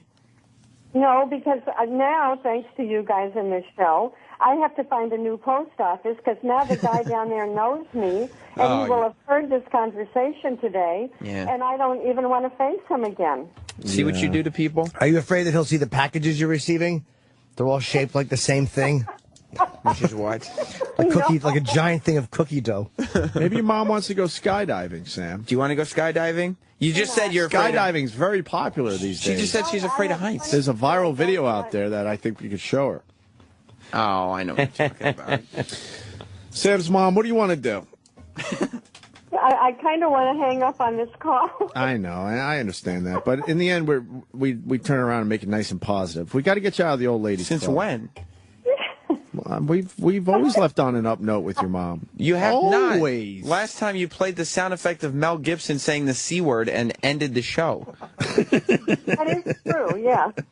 Well, I don't know. I think we were supposed to play this one. Shucky ducky quack quack. And someone made a mistake. It happens, Sam. You. Not someone. No, somebody. You. Somebody. Sam's mom, what are we going to do? Oh, are you still looking for something to do? Well, for you. They want to find you a new hobby so you don't have to hang out with... I need you guys, you know. You don't want to be quilting. I've been to your house. We've had fun. I see it in your eyes. You don't want to be quilting with old ladies. No. You You're don't care a about go-getter. that guy and his artistic quilting crap. You're a go-getter youngster. That's right. You're I young. went with artistic quilting class. You didn't come home and talk to your old man about it. Let me ask you, when Helen stands up, does everybody smell her seat as a joke? Helen. No, Helen. no, absolutely And they not. have to talk in ways like, Helen lost her bowels again. Yeah. She lost her bowels. Helen's so fucking got so much dementia she doesn't realize, but she actually zips her pubes up, and they're always sticking out of the front of her pants. The pantsuit. Yeah. She zips her pubes up. You would feel that. How much dementia could one have? She just thinks it's a corsage. Helen just doesn't know. Poor it's Helen. Terrible. Her zipper looks like a Venus flytrap. And when are we getting more like treats? We've been very good lately. No, you haven't. What would motivate her to do that? Exactly. We've been very, very respectable here, Sam. No, you haven't. We absolutely have. You done We nothing? haven't said the C word once today. Enough with. What? If you guys want some treats, I need a lot more praise than you're coming up with. Well, we had Paul. We don't even know Paul, and his mom out of nowhere freaking does the key lime pies for us. Yeah, with store-bought crust. Why don't you just get Hostess? I don't care. I didn't taste your mom's. It's because you say nasty things to my mom. That means Paul's mom wins in the baking competition that we did. No, she doesn't, because you don't call her up and say nasty things. Mrs. Roberts, you don't want to lose the baking competition now, do you? Actually, no, I don't. No, she doesn't. See, so She's very proud of that title. So should Sam stop by today for some nice treats for tomorrow's show? I think so. Not today, because I'm a little busy. But Wait, she's busy though. Remember when she used to just like drop of a hat, take care of would us? put that apron I can't even believe you're delaying me with this phone call. By the way, Where are you going today? My sister just texted me and saying she's trying to fill out her new passport application and was trying to call my mom to get some information. She's leaving the country because of this show? Unfortunately, my mother is too busy to help her. Because of this nonsense. Just tell her to put black. It happens. Yeah. It's okay. Right. I'll answer it for her. Where's your sister going? I don't know. Where people should have a passport, though. Nah. For what? To travel. To flee. When you flee the country. Why travel? Because then, you'll realize there's better places to live. Well, then maybe you'll live there. I love just staying here and saying we're the greatest country on earth. You know, man, greatest country in the world. Ever been anywhere else? No, I just know. Hey, Sam's mom, what are you doing today that we're keeping you? Yeah, what are your plans for the day, Miss Roberts? I just have a lot of things I need to accomplish. Like what? Give us a couple. No, because tomorrow I'm going to be busy all day. Oh, what are you doing tomorrow? I'm going to go with Jess and her mom to do some wedding stuff. Aww. Is that okay with you guys? If she does that tomorrow? Yeah, but she says she's doing something today. And she's got to clear her schedule of today's duties and tomorrow's duties because she'll be busy all day tomorrow at the wedding. What kind of wedding stuff? Did you say duties? Duties. Duties? D-O-O-D-I-E-S? No, there's a U and a T in there. Duties. What kind of wedding stuff do you have to do with Jess and her mom tomorrow? Just talking to some florists, going to the bakery, checking out the, making sure, that's set up right, just detailed stuff. That's terrible. If you could do one thing today, what would it be? Yeah. Hang up. Yeah. Did you hear the Adebisi interview? I was thinking to hang up the phone, but I thought, no, that'll be rude if I say that. See, she's so nice. Yeah, right. Your mom is even terrific. through all this torture, she's still so nice. I love Sam's mom. Thank you for that. I guess. I mean, I don't believe it, but I'm not used to being given such a bad time about stuff. No, it's not a bad time. You're, you know what it is? You got to look at it this way. We're inviting you into our little circle here, and you're like one of the guys now. Right. You're part of the. If we didn't talk to you like this, you should feel like pissed. And I'm jealous because I haven't talked to my own mom in 2, 3, 4, probably 5 months. Oh, okay. See? Not even a phone call. You fit right in with us, and so we get we're comfortable with you. Wow. Thank you. See, it's a compliment when we say, you feel that queef? You fill that motherly void. This is what you would do with your mother? Yeah. Yeah, why not? Did you ever accidentally queef while you were playing Twister? Either that or look at the in the Walters 70s in Australia. Yeah, it's embarrassing. Someone's face is right there. You got to flip the spinner the other way in Australia. Sam's mom, I hear. Way to end it on a positive note. Yeah. Here's your hat. Oh my God. Are you kidding me? What? After she dragged you to 10 o'clock, this is the treatment. Dragged? Yes. Like carrying the wounded. Yes, exactly. Yes. She should feel privileged we made it to 10:02. Wait, why should she feel privileged? We're out of here. You're listening to the worst of the Opie and Anthony Show. Right here on Sirius XM. Hey, Lou. Hi, Louis.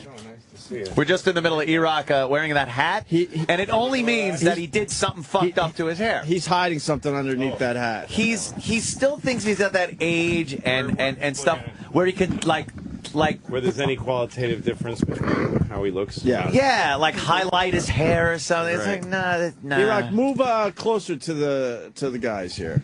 Move your whole. We want to What did you do to your hair? We don't know, but it's obvious. Yeah, we don't know what he did. He didn't even bring it up. Sam is the instigator that came in and went, guys, just want to let you know he has to take his hat off. And Sam's like the little busybody. Right. He's got to be the little rat. All right, let's see what I don't know what else Sam could be doing besides this job. Nah, I know. I know. He could be like a prison informant kind of a guy that winds up getting fucking killed. He'd have made a good one of those trustees in the fucking the ghetto looking at over there. And you know what? Actually, my sister works for a software company, and she says it's the whole place. No one's working. Everyone's just trying to fuck each other. I mean, like trying to get each other fired. Get each other fired to all move anybody's up ever. There's barely any software going on at all. I don't know. Yeah. Did you see the Apple documentary documentary? They did a documentary about Apple, but it was all ex-Apple employees, and they're like, there's one guy, he's like, everybody thinks Apple's all cute with their quirky little commercials. He's like, it is the most cutthroat, fucking evil. Oh, shit. Of course Rotten it has to be that successful. Hold on, calm down and let the headliners talk. Sam also with his hair. Who else is coming in? He also got me there. Right, Rick. Yeah, you shouldn't have pluralized that. Don't quit fucking teaming up with Joe, okay? All right, let's go. Let's get this over with because we got Louis C.K. in studio. Bit here. Explain. I haven't done anything to my hair in many years. Oh God, this is gonna be really uncomfortable for everybody. Did you say or his body? I thought that since it went over so well after my last vacation using Sun-In. You used Sun-In and you had highlights in your hair. So I figured I'd go all in and do a complete change. Oh my God! No, we're going to be so uncomfortable. What is he doing? All right. Oh no! Do you want to take a guess? Oh no! I want to see. I want to let the Pound Talk people see this too. I pray it's at least blonde. I think he may have shaved it. What do you think? No, I it's think winter. he dyed it. It looks shaved because I don't see a lot of lumps. Yeah, a lot of lumps. I think he fucking dyed it. I think he fucking went to see Billy Burr or something, dyed his hair red. Watch, it's going to be red let's hair. go. Let's get this over with. Yeah. I think it's something with a razor. Can we wait? Should we bet on this? No. Cut or color? Let's fucking see it. Yeah, let's go. Is it cut and color? Stretch this shit out. It might be on the sides more shaved. What is he? 1980s? Like Kid and Play? It's got a lightning bolt, you know. All right, E-Rock. Let's unveil this. Okay. Let's see. Oh, it's Fat Richie Rich. No, he looks like in Fargo, the guy that fucking. He's the guy in Fargo that shot Buscemi in the back. We go to Pancake's house now. Jesus. We go to Pancakes. You know. Oh my God! You know. What was that product called? Come In, you fucking queer. Dude, that's fucking blondie blonde hair. That's like the dude from porn hair, right? That's the dude from Fight Club. Oh man, yeah, the dude from Fight Club. That's the dude from Fight Club, man. Like Vanilla Ice if he was stung by a hornet's nest. Hey, Roland, what do you think? Hey, not Slim Shady.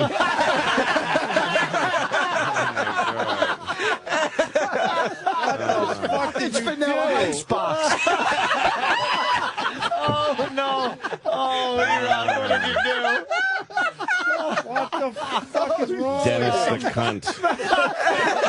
Oh, that's awful. He looks like Shane Reynolds when he played in the playoffs. Roland, grab a mic. What do you think? That's bad. Oh man, Roland's loving this. I'm sad. You shouldn't have done that, man. What are you doing? I think it looks good. When I had it done, it was pure white. And then it's superior. Not much better. It's not much better. Someone goes, "Wow, Billy Idol got fat." Oh shit! I'm gonna take a picture of this. This is what it used to look like 5 days ago. This is what it looked like. What do you mean 5 days ago? Where have we been? All right, it's whiter, but it looks the same. It's horrible. Man, what did you do? That is really, really blonde. How old are you?